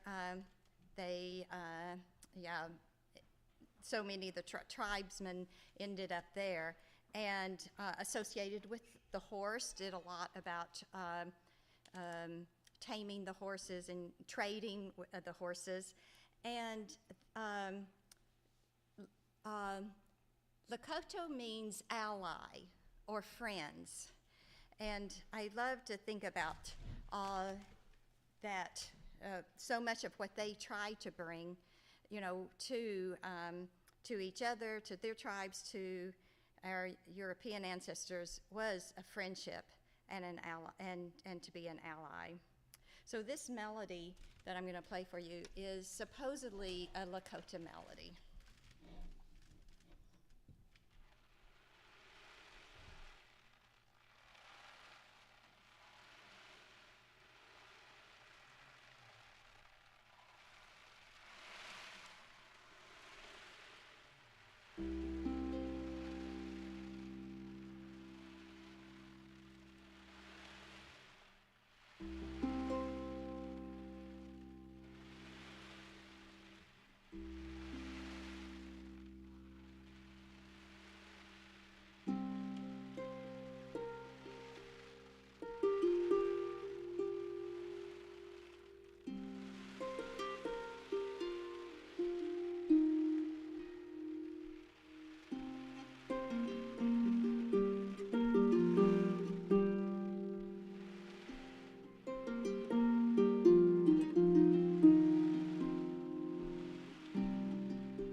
I wanted, I forgot too that actually I was at a music conference in North Dakota when I made this drum.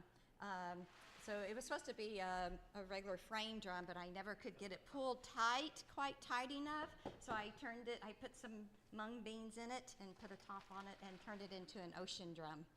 And so, yeah. And then, I've never heard of it before today. well, this is her first time to play the ocean drum. Except when I practiced earlier. Well done. Yeah.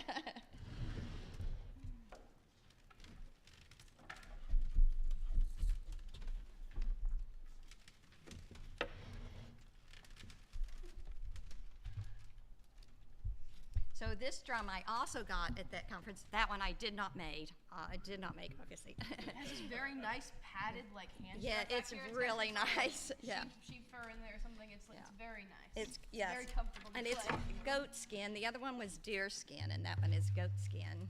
And I did, however, make the gourd. That's our set piece. That's our set decoration. Yes, our set decoration. So I'm into dream catchers these days, so thanks to Fonda, our gourd teacher. So, my last song that I'll do, I'm not sure what Indian tribe this chant came from. I like to think that perhaps it's Cherokee, since that's what we have so much here in North Carolina and in Kentucky, and what I think that my ancestors were from. But it doesn't really matter. I love what it is and what it says, and it's our the earth is our mother. We must take care of her.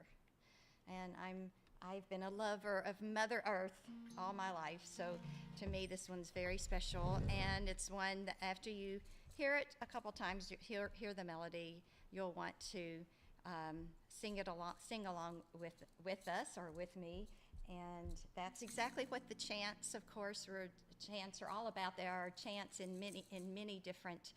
I have trouble with the words when I get up at 4:30 in the morning and drive.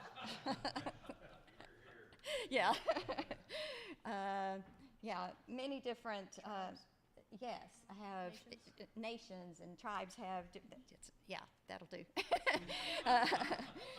And I love chants because it's exact. It's something to just, if you say it over and over, that's the whole purpose, is you start believing it and you start having faith that it will happen, and it becomes part of who you are. And I love that idea. So. Let's see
singing it until you're all singing it with me.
got She has the the power to decide who plays next.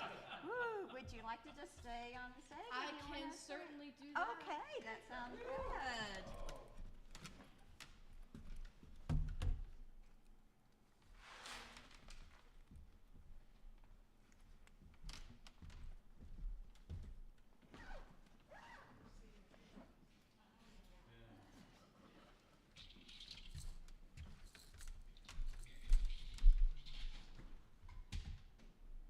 When I'm trying to go to sleep, I'll just pay you all night long. Just Yeah. She was doing it above my head earlier. I was about falling asleep. Hold on.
Well, it's quite an honor to be back on stage for the Hindman Dulcimer Homecoming. And this year I'm actually on the schedule. I'm not a stand-in. So, meaning you guys get to listen to me talk and ramble on about banjos for an hour tomorrow, 5:30 to 6:30. I think it's called Banjo Rhythm Psychology, how to add pizzazz to your performance. I'm going to be talking about just how to add in different rhythms, and it can apply to about any instrument, even like vocals and harmony, just how to add in different things on your different runs through to just differentiate it, and how to, make people listen to what you're playing, and just little things to do that seem to draw people in and can just make you a better musician. Anyway, what an honor. First one I'm going to be playing, and I've been working on this one, is one of my newer ones that I've learned, because festival season is coming up, meaning contest season is coming up, so I've been learning this song called Sandy River Belle for the Florida State Banjo Contest this year, so I'm going to play it through, and we'll see how it goes.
Thank you.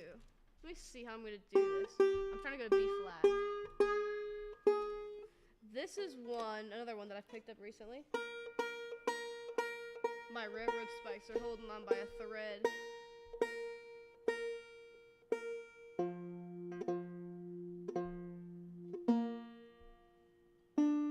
Another prolific folk era folk person of the folk revival and onwards, that, speaking of Gene Ritchie, is Pete Seeger. And this is one that I learned from a vinyl record I got of his off of eBay. And I couldn't find it on YouTube for the longest time, and then I found it this morning when I was just trying to review the lyrics. He lists it as My Good Man, but I've also seen it called 4 Nights Drunk a lot, but the version of the lyrics I've been doing are My Good Man. So let's see what I can remember off the lyrics. Well,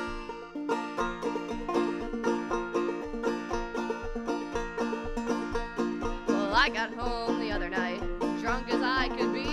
I spied a horse in the stable where my horse ought to be. I says to my wife, my pretty little wife, explain this thing to me. What's this horse doing here in the stable where my horse ought to be? You blind fool, you drunken old fool, can't you never see? It's just an old milk cow my granny gave to me. I traveled this wide world over, 10,000 miles or more, but a saddle on a milk cow's back I never did see before. Then I got home the second night, drunk as I could be. I spied a hat on the hat rack where my hat ought to be. So I says to my wife, my pretty little wife, explain this thing to me. What's this hat doing here on the hat rack? You blind fool, you drunken old fool, can't you never see? It's just an old chamber pot my granny gave to me.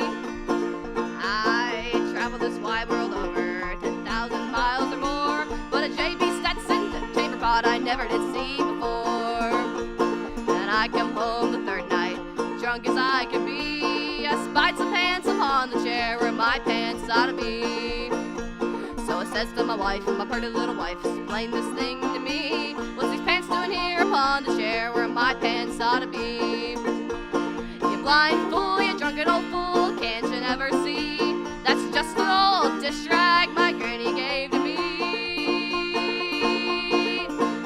I travel this wide world over, 10,000 miles or more, but zippers on a dish rag I never did see before.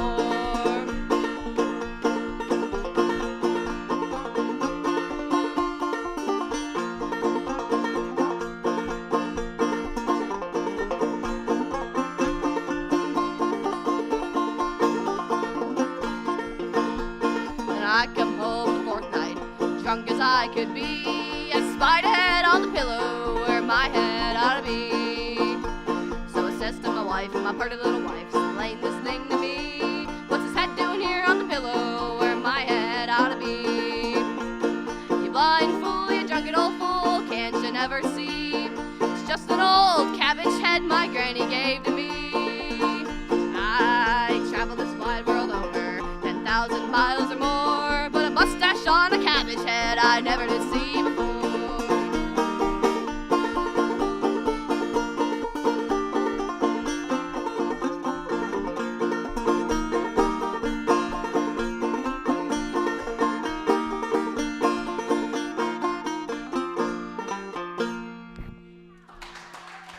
Thank you.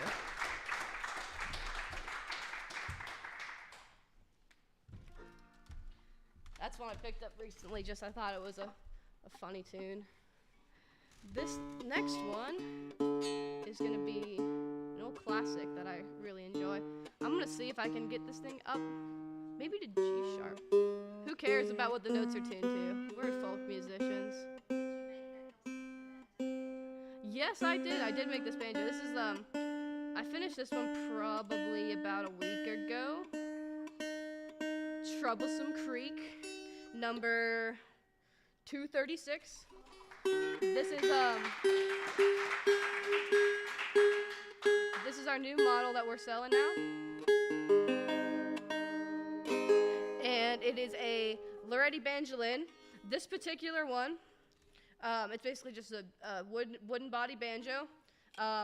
Got all the bells and whistles that a typical banjo has, but a little bit of a different sound, much lighter. Has an interesting tailpiece where it actually comes through and attaches to pins on the other side. This particular one is made out of 3 different types of wood that went through various disasters and natural accidents. The neck is Chris Patrick's cherry log that was blew down. He chopped it up and it went through a flood. And then the back and the sides are spalted maple that blew down in the tornadoes in West Liberty in 2012. And the top is Norway spruce from Henry Clay's estate that blew down in a windstorm last year. The spruce or the maple also went through the flood. So, triple disaster, Evangeline.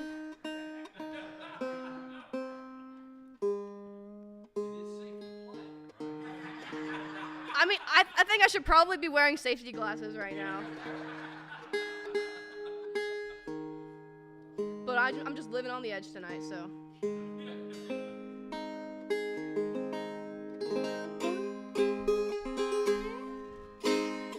And this one's fretless. This one in particular, maybe sold already, but I got some more ones in the works. I think I got a fretted one that is ready to go as well. This is Lazy John.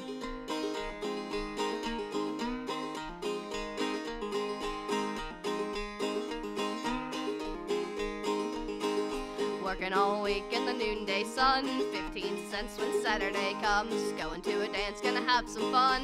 Why don't you get away, Lazy John?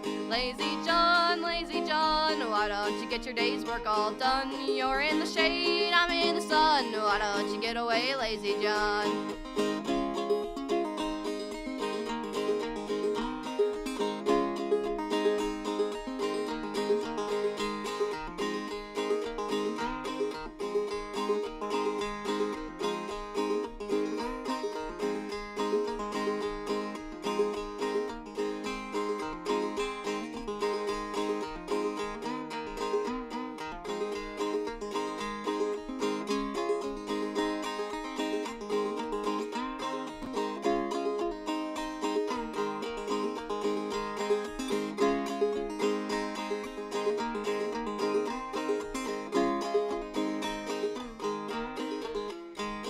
A gal lives up the road, her teeth are crooked and her legs are bowed, but we sure have a lot of fun.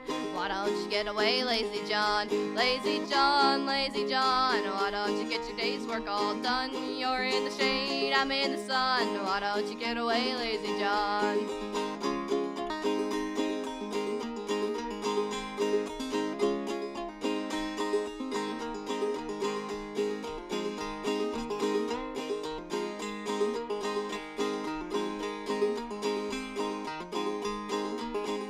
Going to a dance on Saturday night, ain't coming home to the broad daylight. I'll go to work at the break of dawn. Why don't you get away, Lazy John? Lazy John, Lazy John. Why don't you get your day's work all done?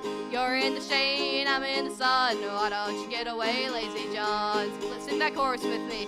Lazy John, Lazy John. Why don't you get your day's work all done? You're in the shade, I'm in the sun. Why don't you get away, Lazy John?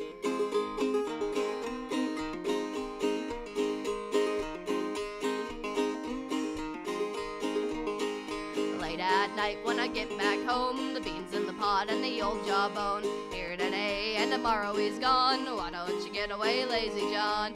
Lazy John, Lazy John. Why don't you get your day's work all done? You're in the shade, I'm in the sun. Why don't you get away, Lazy John?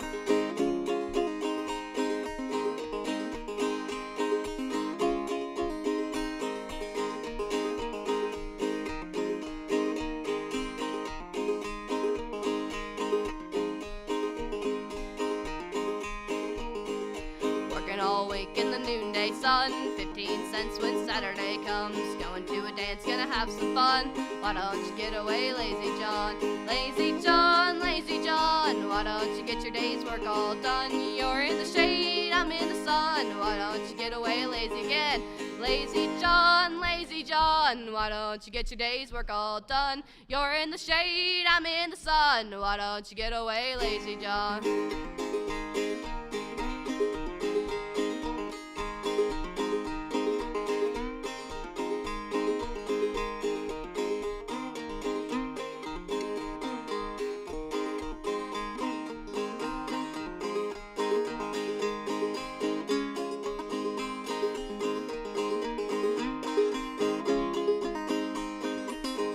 more time with the chorus. Lazy John, why don't you get your day's work all done? You're in the shade, I'm in the sun. Why don't you get your day, Lazy John?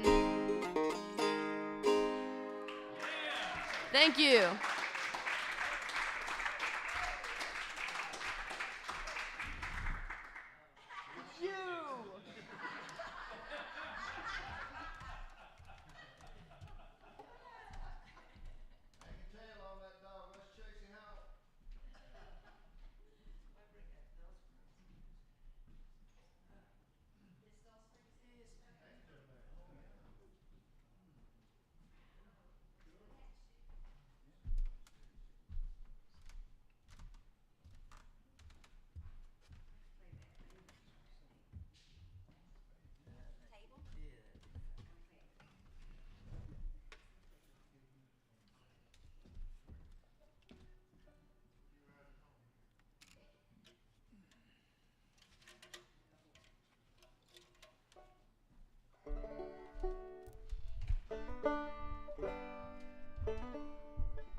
One wrote cornbread, making cornbread.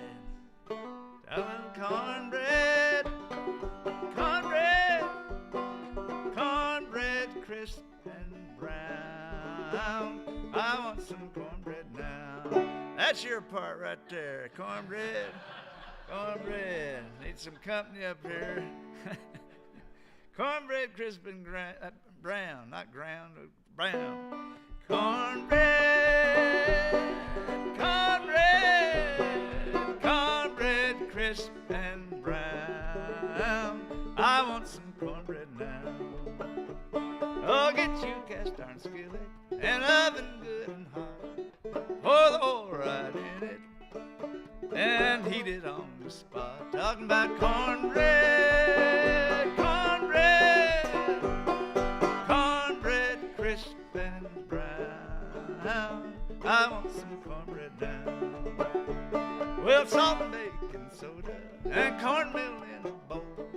Buttermilk aplenty, oh, stir it kind of slow. Talking about cornbread, cornbread, cornbread, crisp and brown. I want some cornbread now. Oh, the grease fits in that skillet, it should be mighty hot. Pour it in that batter, oh, hear it crack and pop. Talking about cornbread, cornbread, cornbread, crisp and brown. I want some cornbread now. Oh, bake it at 450 till it's good and brown. Now turn it over, buddy, you got some cornbread now. Talking about cornbread, cornbread, cornbread, crisp and brown. I want some cornbread now. There's nothing like fried apples, soft and cornbread pone. Slap the butter on it and bring that jelly on. Talking about cornbread, cornbread, cornbread, crisp and brown. I want some cornbread now.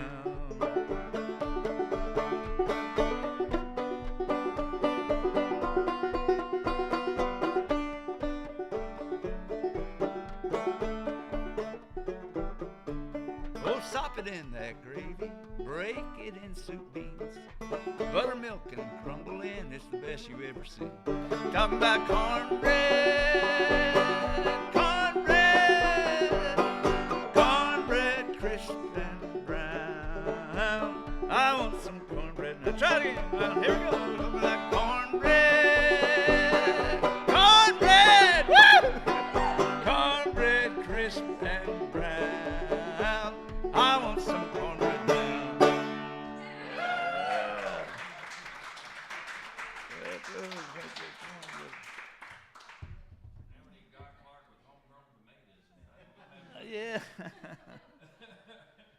working on one about biscuits too. Trying to. Oh, good.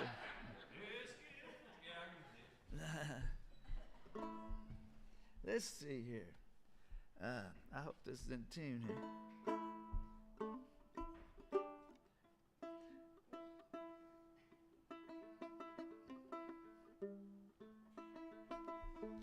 This is a replica of Ada B. Smith's banjo there.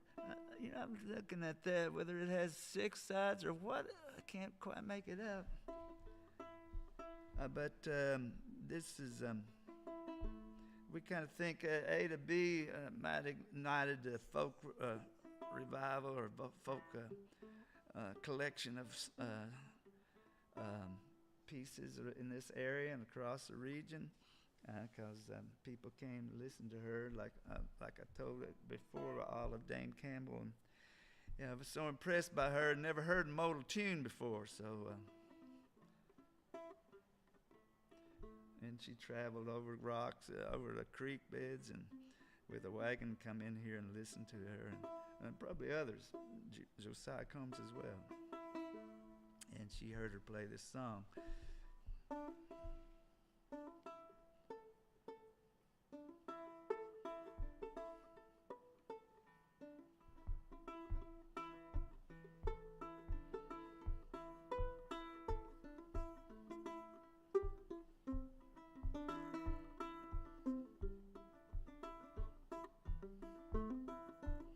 And I play this because Olive Dame, she heard this song and she said she sang the song and then she would play a rough phrase after each phrase that she sang, and that kind of caught my attention because my uncle Andrew Jackson, I just accidentally recorded him on just a little cassette tape a long time ago in the early 70s, and he played the same way. He did pretty poly like that. He would sing, and then he would do a little embellishment after the song, and I asked George Gibson about that. He said, yeah, that's the way they used to do. They would sing, and the banjo would be accompaniment to the song, the melody. They would sing the melody, and the banjo would play something else. So I'll try a little bit of that here.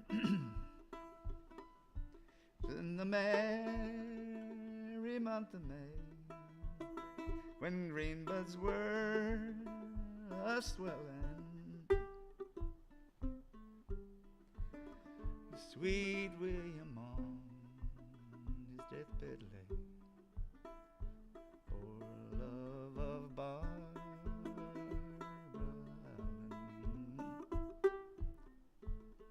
Allen. He sent his servants to the town,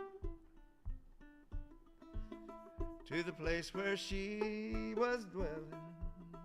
Our master requires you come to him, if your name be Barbara Allen.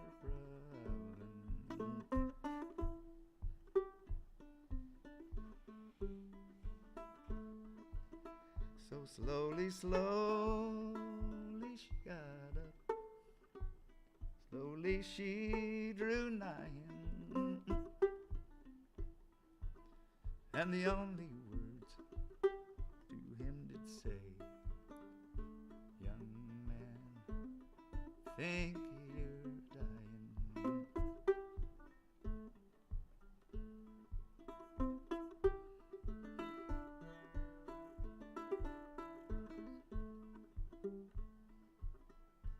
Do you recall in yonder town, in the tavern we were drinking,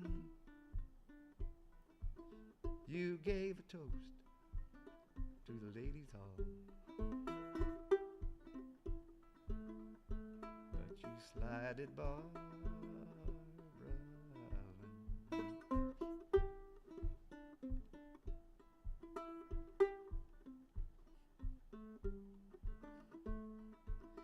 Yes, I recall in yonder town, in the place where we were drinking,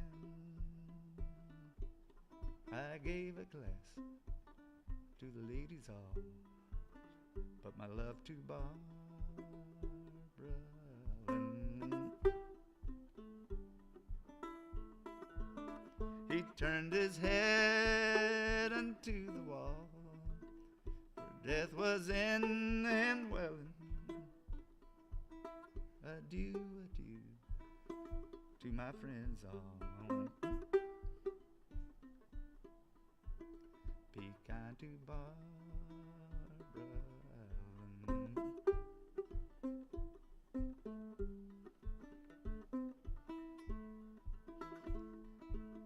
As she was walking to the town, she heard the death bells wailing, and every note it seemed to say, hard-hearted Barbara Allen.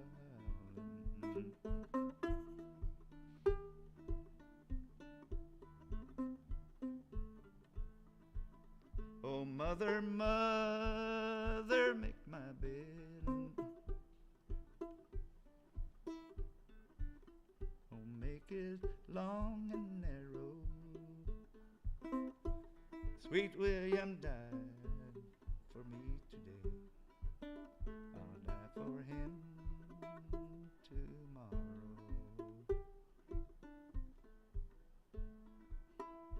Oh, William buried in the old churchyard, Barbara Allen beside him. Out of William's grave there grew a rose, out of Barbara Allen a briar.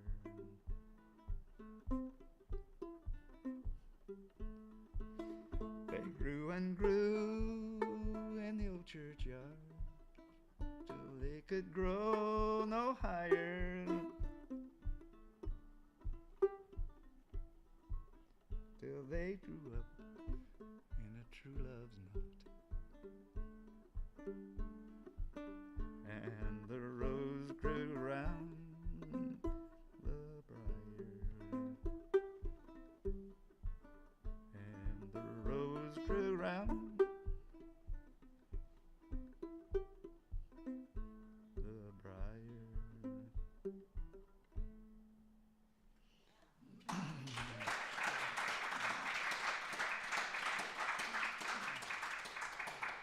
I can imagine that by a fire, the gal singing that on a dark night. Let's see here. I've got another instrument somewhere. I need it.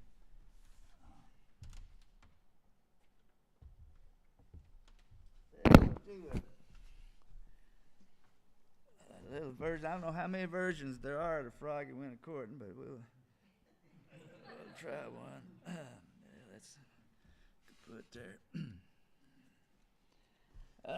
So it's got that little chorus here. We'll close out. Is there somebody else to play? I don't know. Earl?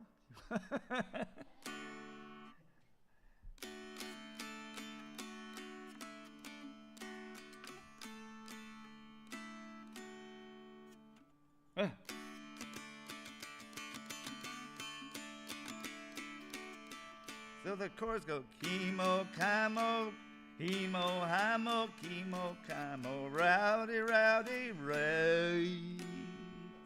Rop, strop, periwinkle, flamadoodle. Then this is the part the fifth graders love. You just holler out, yellow booger.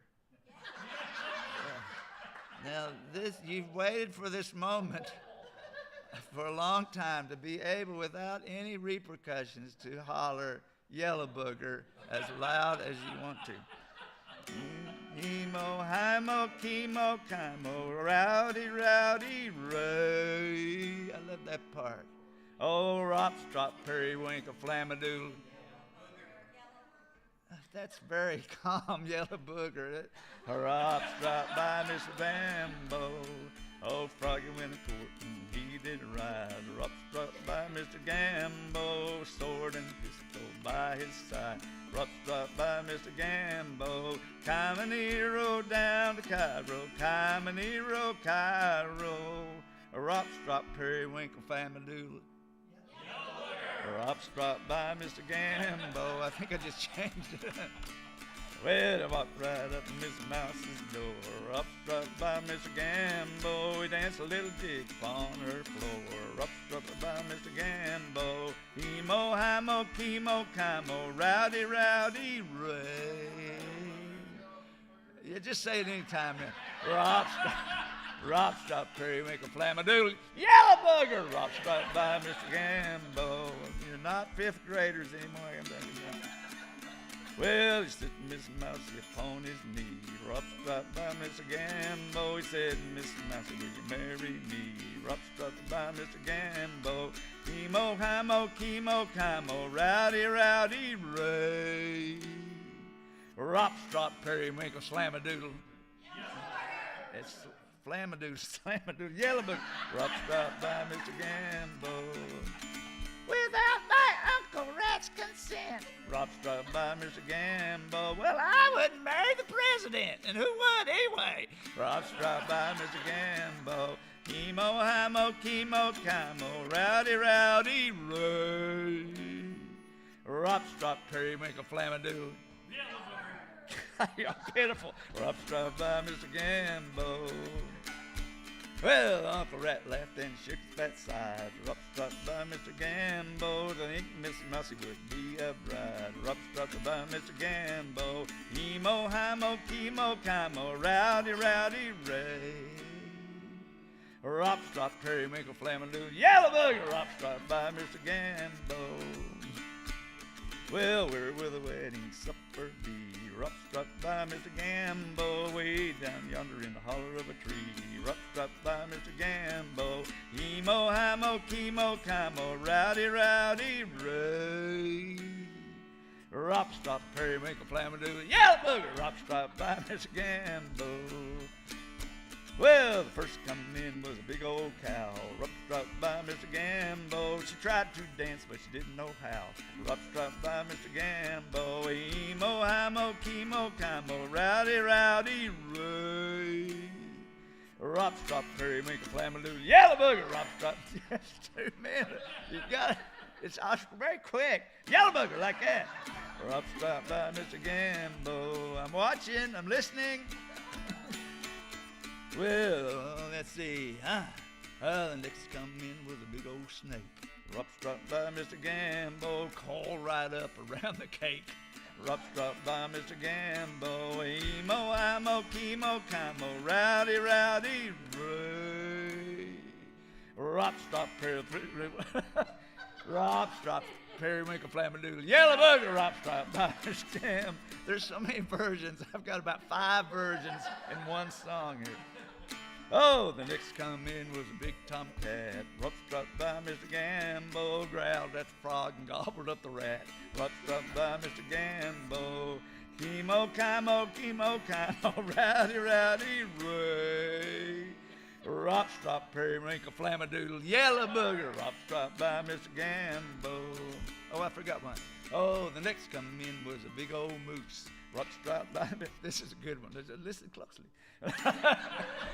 Next come in was a big old moose. Rop, strop by Mr. Gambo. Backed right in and cut one loose. Rop, strop by Mr. Gambo. 5th graders love. They go home and tell their parents, Mr. Wilson, you know what Mr. Wilson sang today? Hemo, chimo, hemo, imo, rowdy, rowdy, ray. Rop, strop, periwinkle, flamadoodle, yellow booger. Rop, strop by Mr. Gambo. Well, now let's get on with it. The next come in was a big tomcat. Rop, strop by Mr. Gambo. Growled at the frog and gobbled up the rat. Rop, strop by Mr. Gambo. Emo, himo, chemo, chimo, rowdy, rowdy, ray. Rop, strop, periwinkle, flamadoodle, yellow booger. Rop, strop by Mr. Gambo. That is the end of him and her. Rop, strop by Mr. Gambo. There won't be tadpoles covered with fur. You get it? Rop, strop by Mr. Gambo. Emo, himo, chemo, chimo, rowdy, rowdy, ray. Rop, stop, periwinkle, flamingoodle, yellow booger. Rop, stop, by Mr. Gash. That was good, but that's the wrong time. Rop, stop, by Mr. Gambo. Well, I'm going to take this song and you put it on the shelf. Rop, stop, by Mr. Gambo. If you want any more, you got to sing it yourself if you can. Rop, stop, by Mr. Gambo. Emo, hi-mo, chemo, chimo, rowdy, rowdy, ray. Rop, stop, periwinkle, flamingoodle, yellow booger. Rop, stop, by Mr. Gambo. All right, guys, let's take it on home.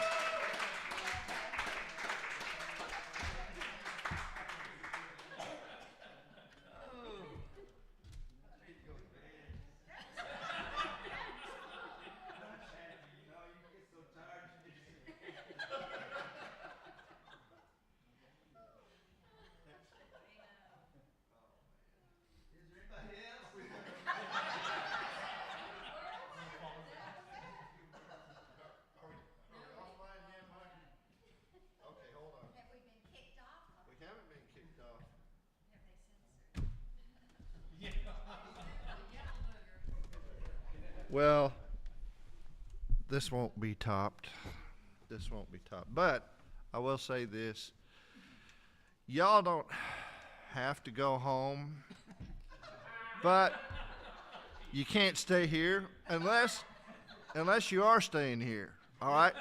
So let's start over tomorrow morning, okay? Night.